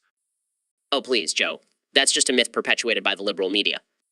I gotta admit, that does look pretty tasty. See, Joe? Eggs are truly the superior food. Okay, I think we've reached our egg limit for today. Thanks for joining us, Ben. Always a pleasure, Joe. Now, if you'll excuse me, I have some eggs to fry. So, Mr. President, let's talk about standing on business. You've been in the business world for a long time. What's your secret to success? Well, Joe, I have to say, it's all about confidence. You have to stand tall and believe in yourself. And of course, having a small loan of $1 million from my father didn't hurt. The classic small loan of $1 million. But seriously, how do you handle the pressure of running a multi-billion-dollar company? It's easy, Joe. I just surround myself with the best people, the best people, the best deals, the best deals. No one makes deals like me.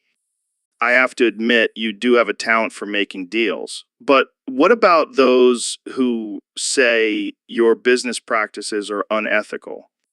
Unethical. Joe, let me tell you something. Ethics are for losers. Winners do whatever it takes to get ahead. And I'm a winner. Interesting perspective. But let's talk about your hair for a minute. Is it true that you have a special standing appointment with your hairstylist every day? Absolutely, Joe. My hair is a work of art. It takes time and dedication to maintain this level of perfection. And let me tell you, it's worth every penny. Of course, Jamie. Show the world the masterpiece that is my hair. Wow, that is truly something. I have to say, I've never seen anything quite like it. Thank you, Joe. It's all natural, by the way. No fake hairs here. Well, that's all the time we have for today, folks. Thanks for tuning in to the Joe Rogan Experience. Until next time, stay absurd, my friends. Hey, what's up, freaks and weirdos? We're back with another episode of the Joe Rogan Experience. Today, I'm joined by my good friend Barry. How's it going, Barry? How's it going, Barry? What's going on, man? You usually have your shit together. What the fuck? How is that even possible? That's ridiculous. Your name is just Barry. How is that offensive? Yeah, those people need to chill the fuck out. I mean, I'm sure there are more important things to worry about. That's fucked up, man. But hey, at least it's a unique title. Agreed. We live in a world where everyone is just looking for something to be mad about. That's the spirit, Barry. Fuck the haters. Sounds like a plan, my man. Stay weird, Barry. So, Ben, what's your take on Elon Musk getting all these tax breaks for his companies? Well, Joe, as a firm believer in free market capitalism, I have to say I support it. Let the man keep his money. But isn't it unfair to the average taxpayer who doesn't get these breaks? Oh, come on, Joe. We all know that the average taxpayer doesn't even pay their fair share. They're too busy buying avocado toast and iPhones. Okay, but what about the argument that these tax breaks are just making the rich richer and increasing income inequality? Income inequality is a myth, Joe, and even if it were true, why should we punish success and innovation? That's just un-American. But what about the argument that these companies should be held accountable for paying their fair share in taxes? Jamie, pull up an image of a crying socialist. See, Joe, that's what happens when you try to take away someone's hard-earned money. All right, I see your point. What about the fact that Musk himself has said he doesn't even need these breaks? Well, as a wise man once said, it's not about the money, it's about sending a message. And the message here is that we support and encourage success in this country. All right, ladies and gentlemen, we have a very special episode today. I have two of the most brilliant minds in the world joining me on the podcast. We have the one and only Ben Shapiro and the man, the myth, the legend, Elon Musk. Whoa. Thanks for having us, Joe. I'm excited to be here. Yeah, it's an honor to be on the Joe Rogan Experience. So, Elon, I heard you've been playing a lot of Elden Ring lately. What build are you going for? Well, right now I'm trying out a mage build. I love the versatility and power of magic in the game. Interesting. And what about you, Ben? I'm more of a traditional sword and shield kind of guy. I like to get up close and personal with my enemies. That's cool and all, but have you guys seen the leaked footage of the giant dragon boss? It looks insane. I haven't seen it, but I'm sure it's no match for my skills. Jamie, pull up an image of the dragon boss. Holy shit, that thing is massive. I know, right? I can't wait to take it down. I'll be sure to take it down first and claim all the glory. All right, let's not get too competitive here. We're all friends here. Yeah. Let's just enjoy the game together and have a good time. Fine. But I'm still going to be the one to defeat the dragon. Well, I think that's all the time we have for today. Thanks for joining me, guys. Thanks for having us, Joe. Yeah, it was a blast. Let's do this again sometime. Absolutely. And to all our listeners, go check out Elden Ring. It's the game of the century. And while you're at it, make sure to invest in Tesla. And read my latest book, How to Own the Libs and Slay Dragons. All right, that's enough shameless plugs. Thanks for tuning in, folks. Until next time. So, Mr. President, I heard you and Elon Musk had a heart-to-heart recently. Yeah, we did. And let me tell you, Joe, that man has some serious feelings for me. Really? What kind of feelings? Oh, admiration, respect, maybe even a little bit of a crush. That's interesting. And how do you feel about him? Well, I gotta say, I'm pretty impressed by the guy. He's got a lot of money, a lot of power, and a lot of big ideas. And he loves me, Joe. He loves me, Joe. He loves me. Okay. But what about his ideas? Do you agree with them? Of course I do, Joe. I'm a big supporter of electric cars. I mean, I have one myself. It's the best. Believe me. Wait, you have